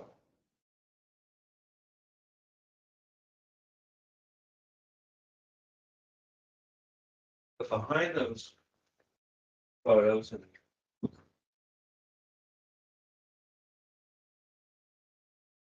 Miles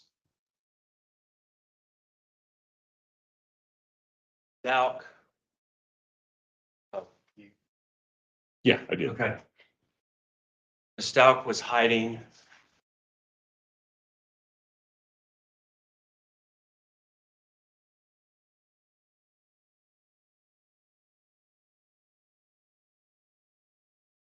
Stauch was dealing trauma and abuse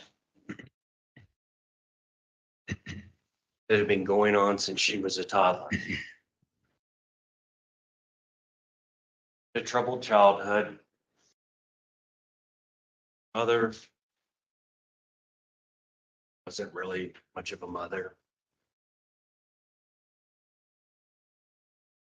She had a line of stepdads or boyfriends or whatever. Her mother come in and out, come in and out, in and out, in and out of her life. From the time she was 3 or 4 years old, Miss Stauch, until she finally moved out. And she suffered. She suffered horrifically from these stepfathers, these boyfriends of her mother.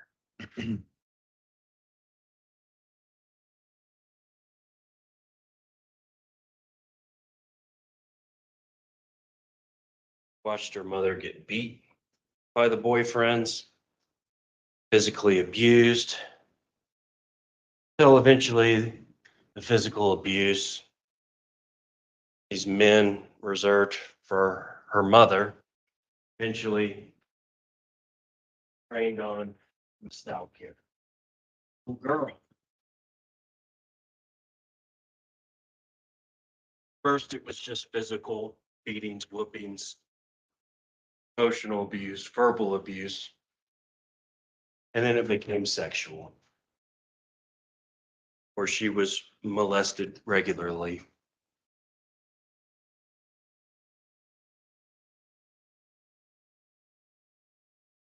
Five or six until she was a teenager.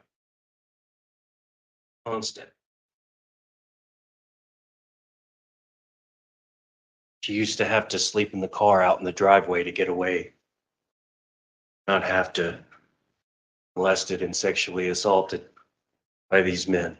Sleep in the car in the driveway of her house.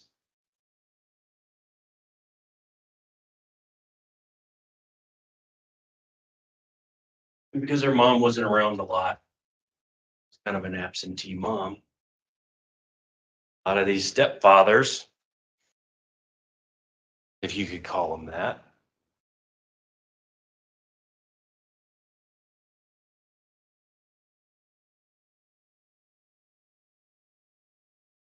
cared for Miss Stauch exclusively. Mom was out somewhere doing something, gone for several weeks at a time. And Miss Stauch, as a young child and a young woman and a teenager, was left in the care of these men.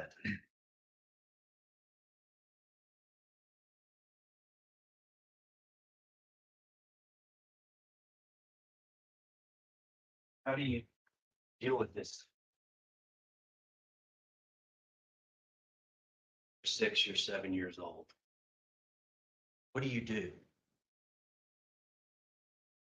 physical abuse, sexual abuse, emotional abuse. How does a kid handle that?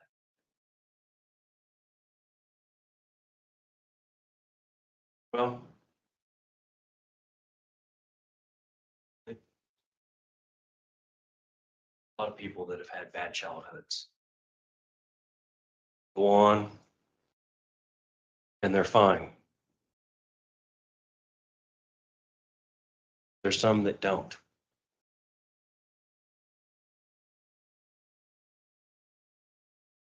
Some is a survival mechanism. Some of these children's personalities fragment.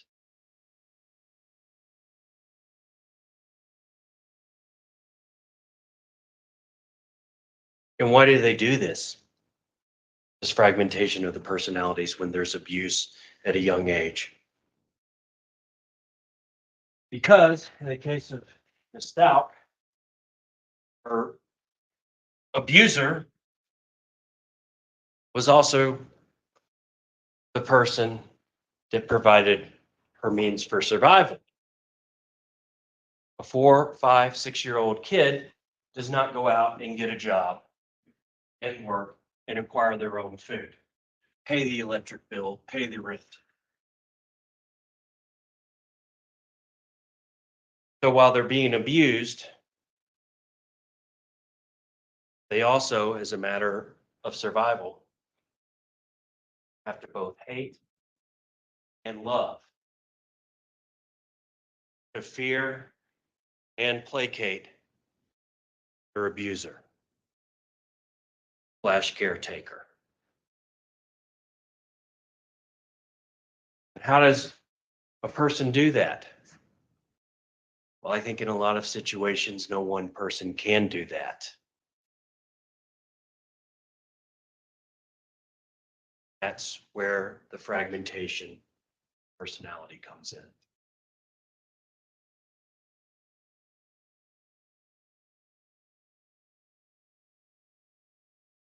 All the good and all the bad, all the evil and the hate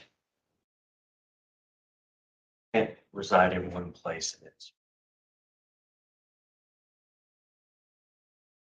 And I know some of you, based on your jury questionnaires, think I'm telling some fanciful tale about this.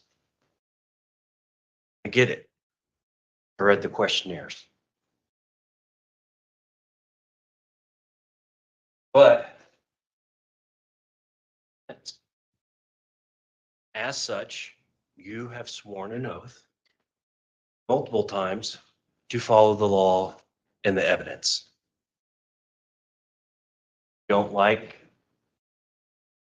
insanity or dissociative identity disorder. That's okay. Joke or an excuse or not valid. That's okay. It's okay if you think that outside those doors. In here, you got to believe it's a legitimate mental health defense, that in fact it exists and that it is scientifically backed. You're going to hear doctors, sworn experts on both sides. So yeah, it's in the DSM-4 or 5, which is the book of psychological ailments and issues psychologists and psychiatrists use to diagnose things. It's listed accepted in the scientific community issue, a real issue, dissociative identity called multiple personalities. Now, whether you believe or their experts believe what our expert believes about whether it was present in this Stauch's case, different issue. But you must, to be fair, impartial, and unbiased, you must believe that it is a possible defense. It is a valid defense. It is a valid defect or disease of the mind. that triggers the insanity provisions under the Colorado laws. Laws that trigger when we bring in some testimony or some evidence that there is insanity causes the rules, the laws to pivot. So that the prosecution has the burden of proving beyond a reasonable doubt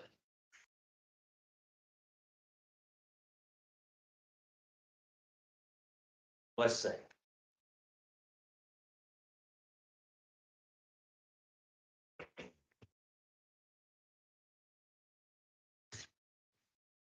in this case,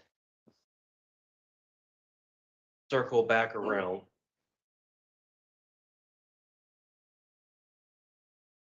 Why all of that just matters. Going back to motive. Let's wait. Evidence. Exhibits, photos, videos. We're going to be in here for 8 weeks. School's going to be out. Making plans for our Labor Day barbecues, not Labor Day, barbecues by the time we get done. But you know what you're probably not going to hear? In all that time with all those exhibits, all that evidence.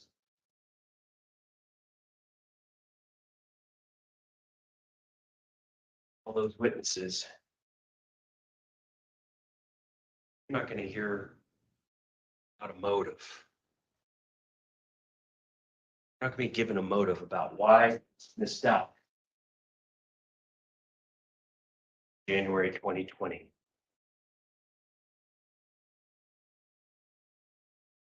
Reason is there is no motive. There is no reason.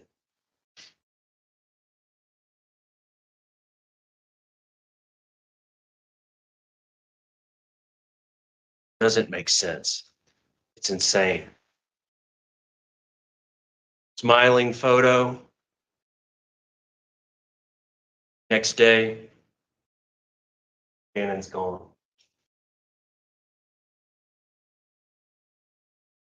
No reason for it. Prosecution may say, oh, well, makes it that more tragic that it was such a pointless death of Gannon.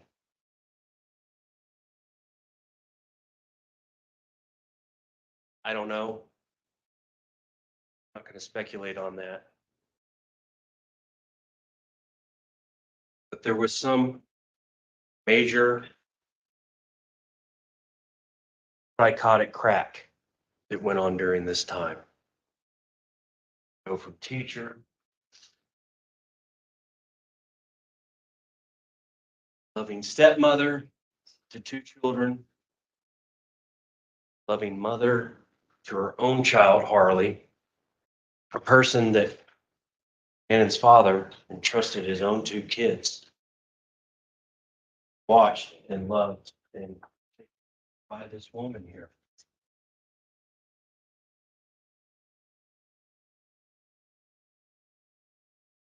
Being a killer of a 11-year-old boy. How do you get there? Big jump.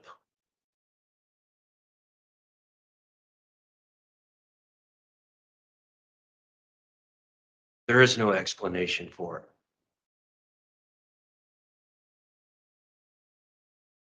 I don't have one.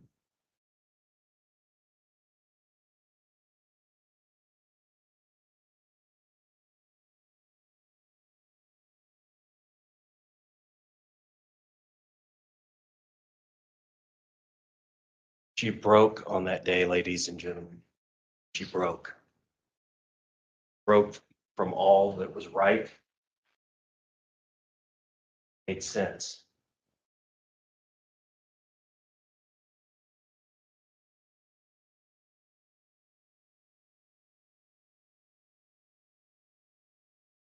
And the acts putting Gannon's body in a suitcase and traveling 1,300 miles. Whole of Florida and throwing the suitcase, Gannon's body in it. Side of an overpass. Different stories she told. She was raped by somebody. Person who raped her kidnapped Gannon. Hear all the stories. The prosecution's going to play it for you.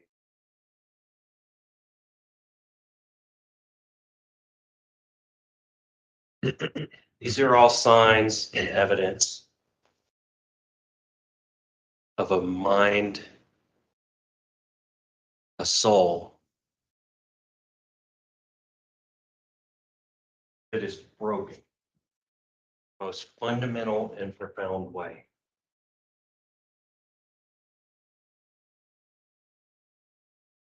So broken, doesn't even know what it was doing.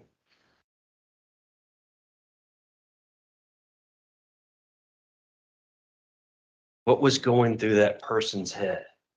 The killer Gannon's head. Stauch's head. All the stab wounds, the shootings, the bruisings, the beatings, the burns. What was going through that person's head?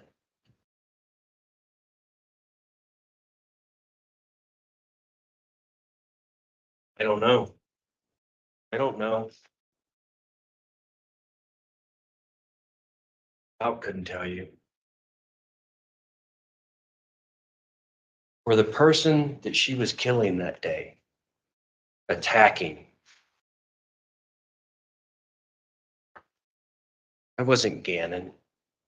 Wasn't Gannon to her. Wake up that day and go, I'm gonna kill him. No. She was killing the demons. Her life from the dark depths of her childhood and her life.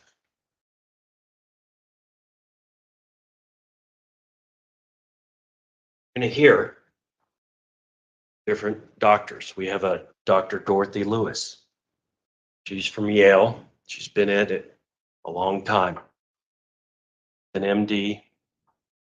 Got a lot of experience with this.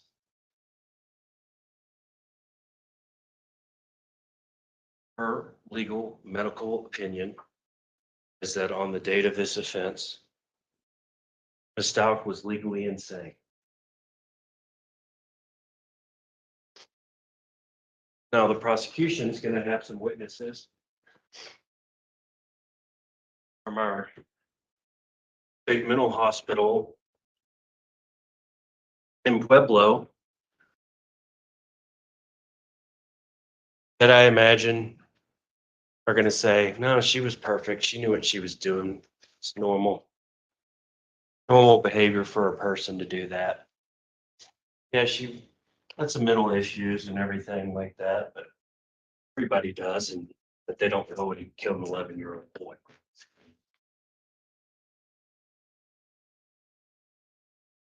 And that is true. A lot of people do have mental health issues. Those talked about in voir dire. Will have very severe mental health issues. They don't go out and kill people.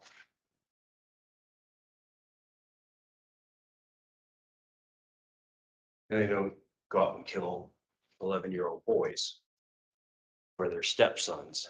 They had had a nice hike just the day before, as evidenced by that photo.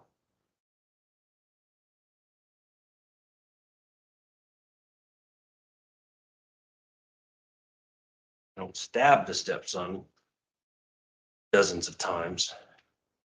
Discharged 3 bullets, a 9mm handgun at the boy, hitting him once, killing him once. Beat him, burn him, and do all these other things you're going to hear about. Wrong, and it's horrible. she not saying. And she will be held accountable. Not guilty by reason of insanity. We'll get a jury instruction. It's about a paragraph long. It indicates in that case, and I think Judge Warner alluded to it, to one panel of potential jurists in the last couple of weeks. She's found guilty, then it's guilty. She's subject to regular sentencing by the court. But if I'm not guilty by reason of insanity, doesn't mean she walks out of here. She's committed to the state hospital, Colorado Department of Human Services, and they take over from there, the state mental hospital. That's not what we're dealing with here now. So I know there is a natural urge, human urge, a real urge. You hear about that little boy with that big bright smile that you saw on the screen. Hear about what happened to him. Want to make somebody pay.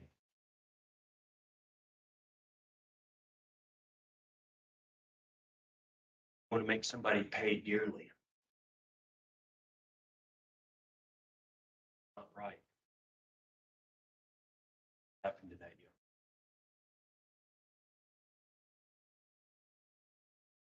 Awful.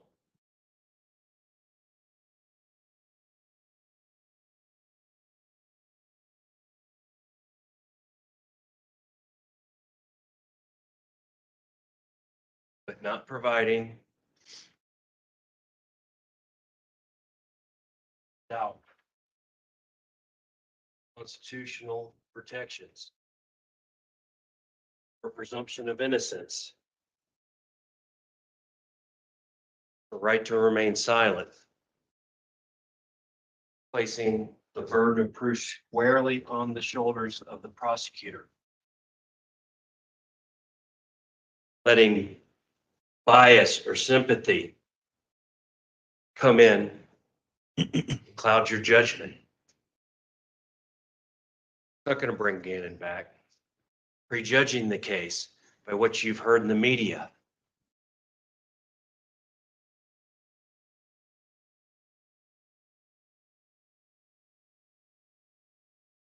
They do no good. No, we have a tragedy here.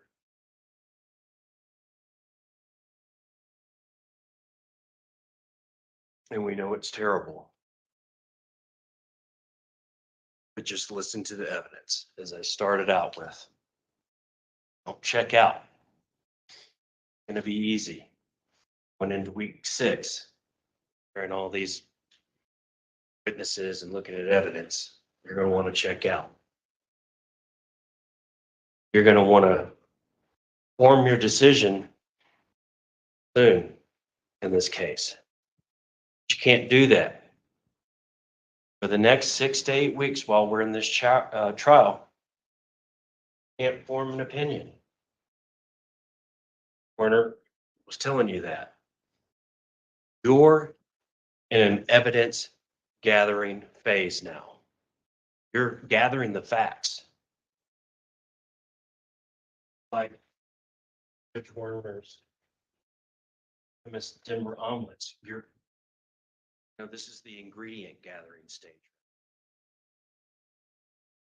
Okay? It's in the cooking stage. When you go back to the jury room after all the evidence is in,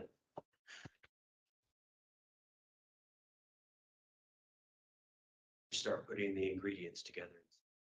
For omelet or just a ham and cheese omelet. Whether you've got a guilty, not guilty, or not guilty by reason of insanity, based on the evidence, the ingredients. When you're in the jury room, that's when you start putting it together. Just writing down, taking notes, taking it all in. Why the judge Mentioned several times to you today. I don't want y'all talking about the case amongst yourselves. Kind of a special, hidden, quiet place, this courtroom, especially you jurors. I don't want y'all talking about the case because that leads to deliberating and judgment. It's in the judgment phase. So thank you for your time. Thank you, everybody, for coming back. We'll be spending a lot of time together over the next couple months, so keep an open mind. Put a lot of the bad stuff out of your mind for now.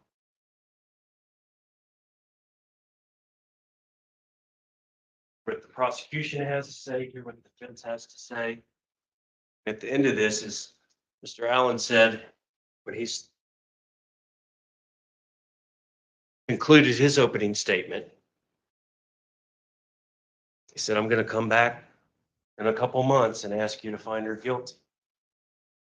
I or Mr. Tellini in 2 months are going to ask you to find her not guilty by reason of insanity.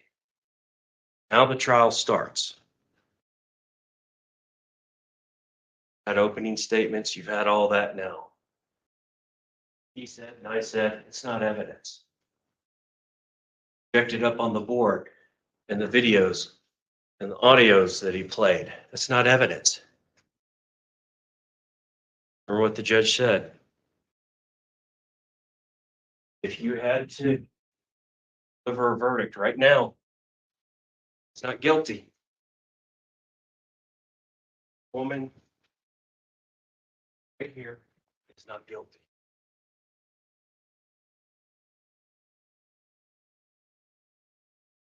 He's presumed innocent.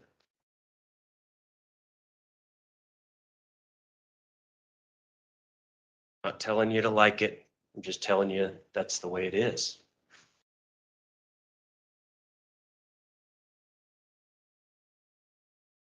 I'm going to stop now because I'm running out of steam. But I really, really, really do appreciate your time. I know the judge, days due, said earlier, you know, you're the ones that are making the sacrifice. You're the ones that, you know, are losing money because you're not able to go to work. That, you know, your workspaces, your offices are idle because you're going to be here for 2 months. What we do, this is where we work, all of us, the attorneys, we pay. They're the ones that make the sacrifice in this case. And I do appreciate it. And on behalf of my attorney, Mr. Tellini, I know he appreciates it. Thank you. Todd, can you get the last perimeter light, please? I'm not sure which one it is.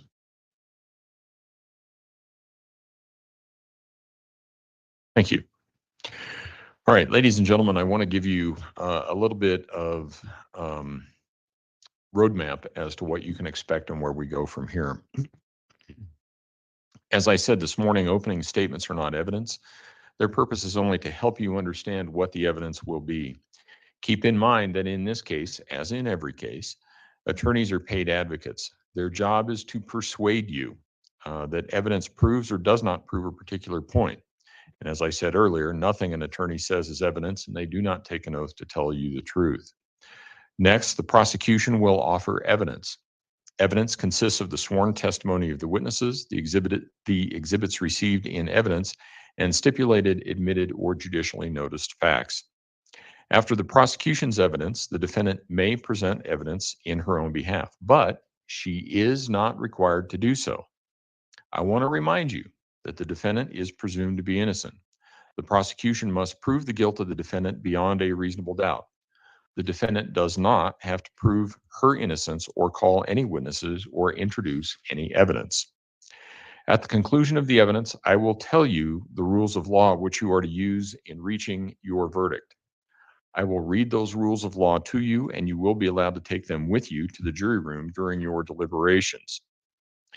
After you have heard all of the evidence and the instructions, the prosecution and the defense may make their closing arguments. Like opening statements, closing arguments are not evidence. The prosecuting attorney will have the opportunity to reply to the closing argument made by the defense. You will then go to the jury room to deliberate on a verdict. Your purpose as jurors is to decide what the facts are, and your decision must be based solely upon the evidence. It is my job to decide what rules of law apply to the case.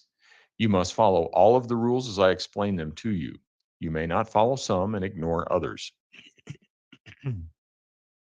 Even if you disagree with or do not understand the reasons for some of the rules, you must follow them. You will then apply these rules to the facts which you have determined from the evidence.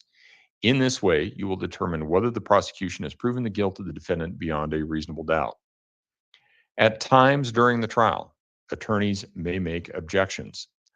That's the part in the TV show or movie where one lawyer asks a question and the other one stands up and objects.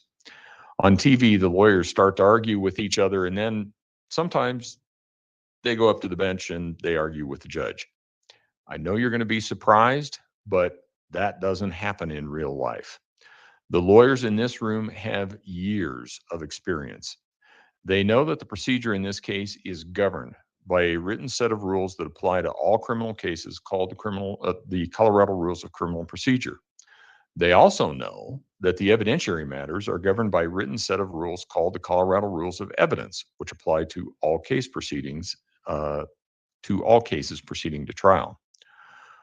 Watch the lawyers, and you will observe that what really happens is that an objection is made. I will ask for an explanation, something like grounds, for the objection, and the response from the attorney will be something like hearsay or foundation or relevance or 404. And most of the time, watch the attorneys closely, most of the time the attorneys will state an objection in 5 words or less. There's not a whole lot of arguing that's going on during that time period.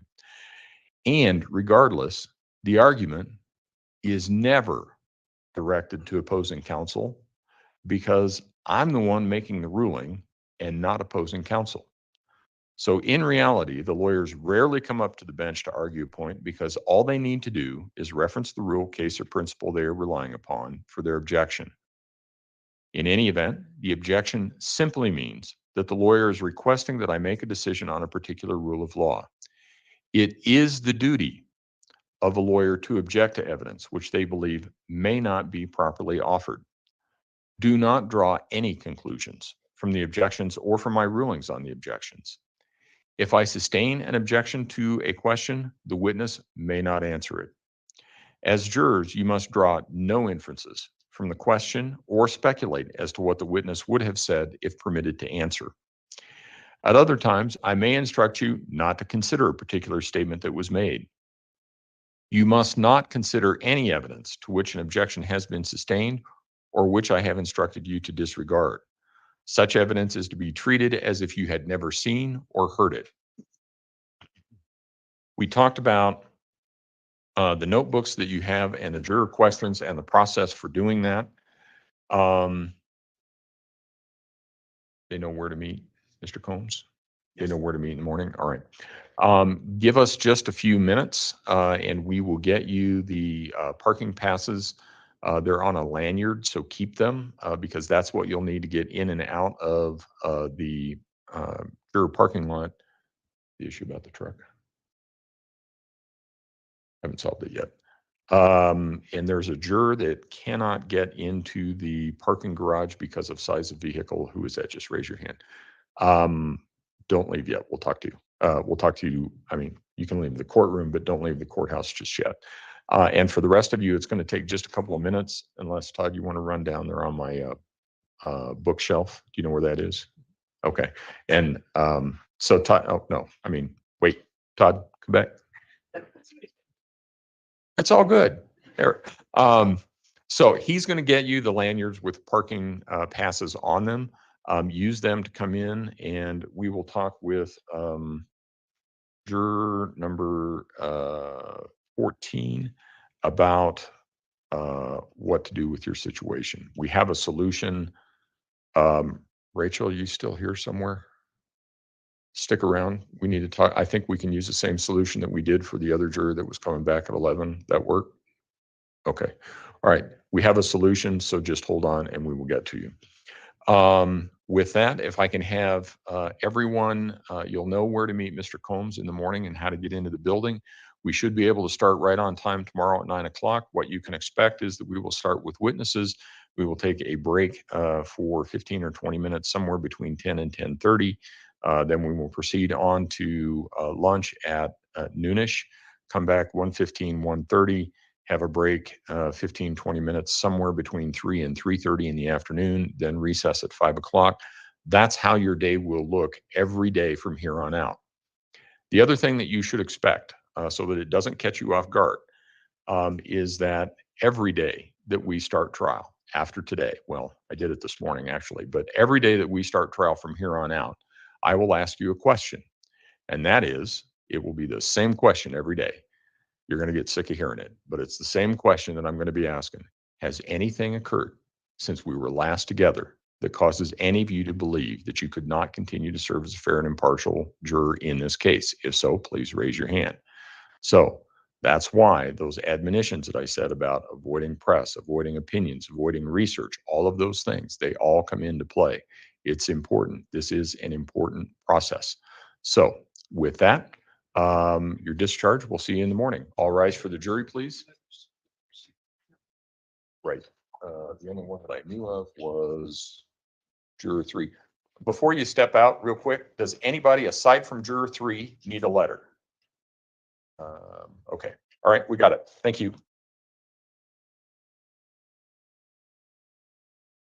So Juror 16 and Juror 3.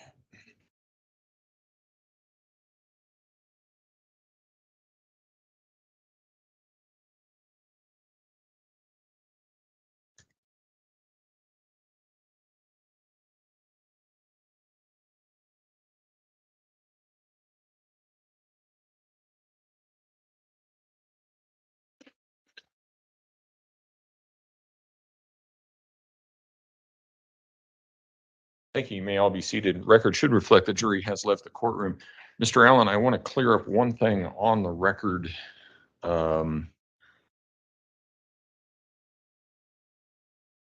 Because I think it's an issue in, where is this?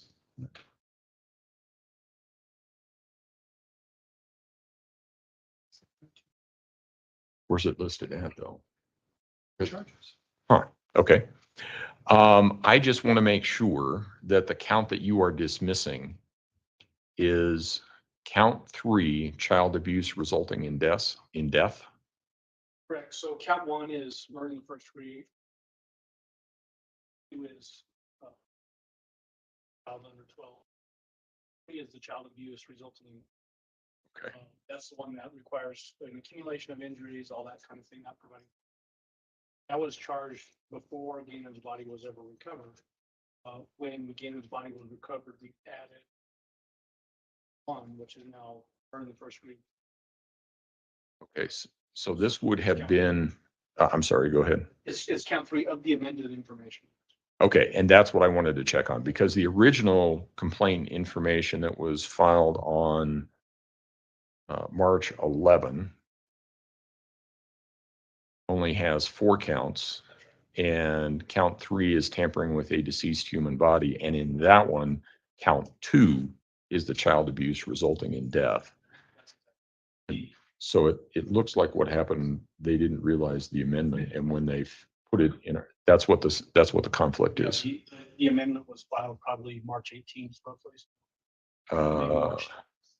I have March 20. Yeah. Okay. So what you are proposing to dismiss is the one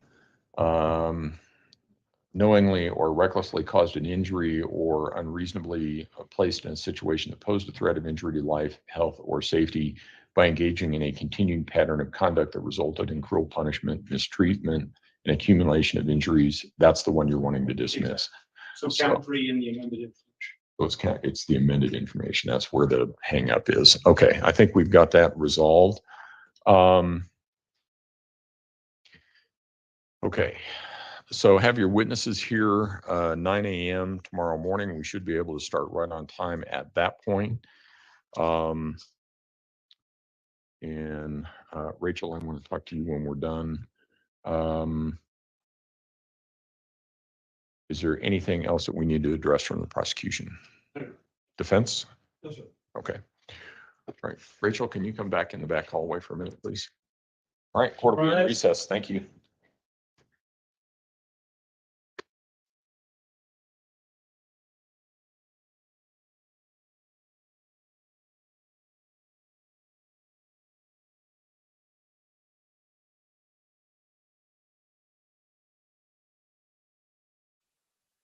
Wow. Wow, wow, wow. That defense statement, guys.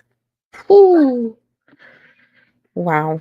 I'm just screenshotting real quick her standing up for those of you guys who can't zoom in on your phones or you don't know how.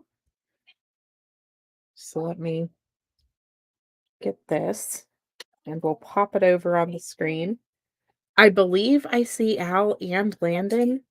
Like Al is sitting slightly behind Mike Allen, and I think so is. I want to say they're both there. And then, of course, you know, T's pew is empty. Her seat. So let me send this over to my phone, or to the computer, I mean. And then I will pull it up for you guys. I just did that, and then I did a couple other screenshots of some of the evidence that they were putting up on the screen, which wasn't much. I hate that she's able to hide in the corner where she is, though. It's very frustrating. Very, very frustrating. So today was an earlier day. It sounds like tomorrow and going forward, we are going to be looking forward to a much longer day. Sorry, the kids are playing in the background here. So let me get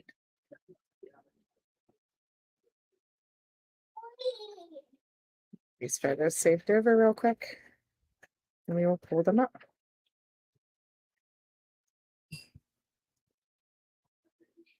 Just trying to zoom in on the things. I'm going to start about 15 minutes beforehand.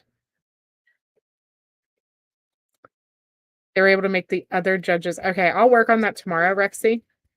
I didn't want to mess with it too much because I was worried that I would accidentally exit out of it and we would miss a couple words or something along those lines. But before they get started up, I will work on that tomorrow. So this is her.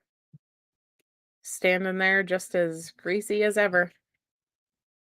It looks like she decided to dress, though. I mean, that's a white shirt. That does not look like jail uniforms.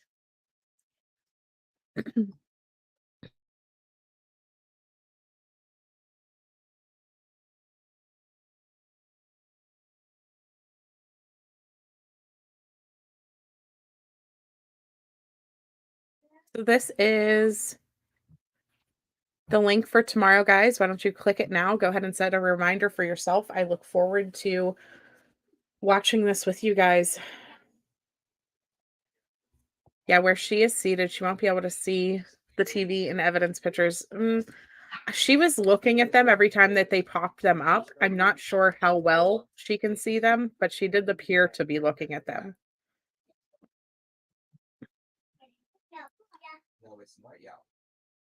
Good luck with that, Natasha. Yeah, she looks like Krilla. She looks like something. She reminds me of that thing that crawls out of the well on The Ring. Do you know what I'm talking about?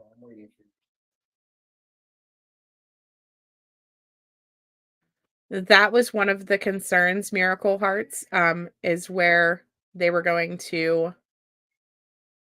shackle her down, basically. No, that is not Landon, I don't think.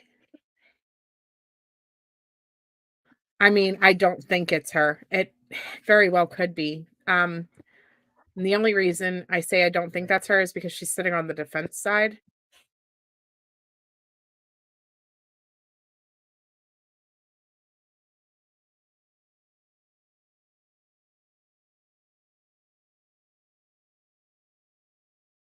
Let me see if I can scroll back and get you guys what I think is Al and Landon. I think Al and Landon are actually sitting right next to each other, but I'm not entirely sure. It's really hard to see with this camera.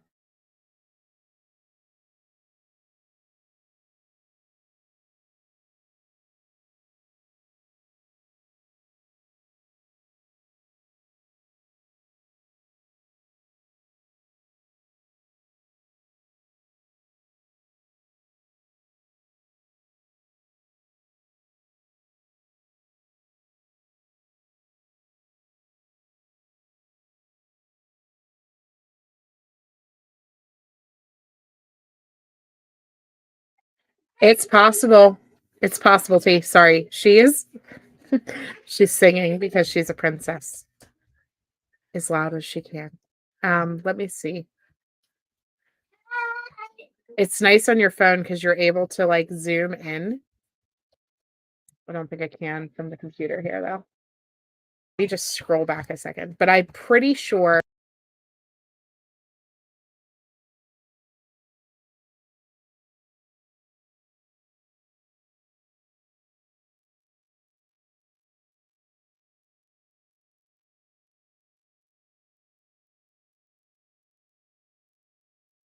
So if you look right in between Mike Allen and this guy here, Al leans forward and you can tell it's Al. Like, I mean, it's very, very much so Al. And there's a woman with blonde hair sitting next to him. Now, is that his new wife or is that Landon? I'm not sure. But it's really hard to see, especially in this spot where I have the lights off. But you can tell whenever you zoom in that this is Albert. I just don't know who the woman is next to him definitively. But I know that they have sat in together at every other trial. Like every other one, they have always sat together. So it wouldn't surprise me if they're sitting together again.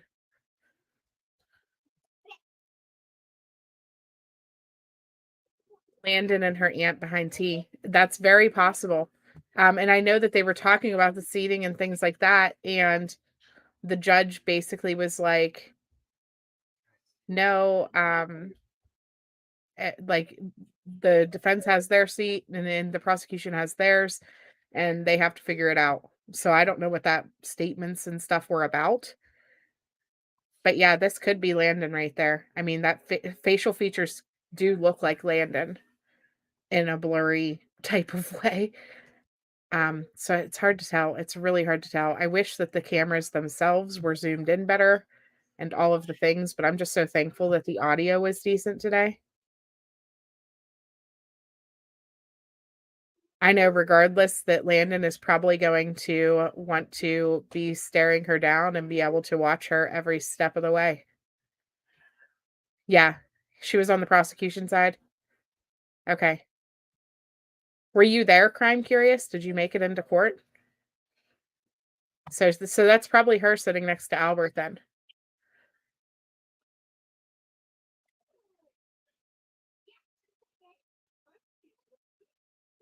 Probably to pressure T. No.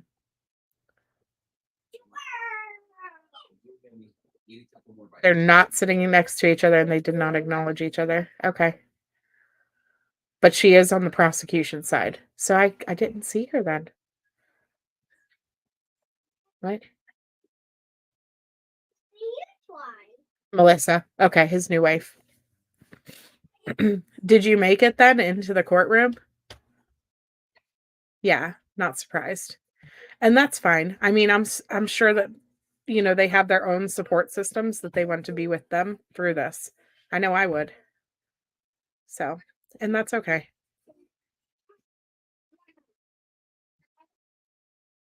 Yeah, I think Rand's bombed you. You had to go back and re-listen. I want to listen to it again too, actually. I'm going to go through and listen to the defense and the prosecution again. Defense was seriously blowing my mind, though. It really, really was. So. I'm amazed that you made it into court that fast, Crime Curious. You must live really close or have been live like from the court. Because you like ended your live and then they started not too long after that. So All right, guys. Well, I will see you tomorrow morning. I look forward to, defense on 2 times speed, right? I look forward to being here and meeting up again tomorrow. So hit the like button if you guys haven't already. Make sure you hit the reminder for tomorrow. Here is that. And I will talk to you all later. Have a good night, guys. Bye. Oh my gosh, I just realized I shared my screen to show you guys that. And I totally had that overlay up, didn't I? So you couldn't even see anyways. I am so sorry. Such a dummy. Oh, man. Okay. Yeah, she's wearing Dalmatian or cow print. Right? All right, guys. I will see you all tomorrow. Bye.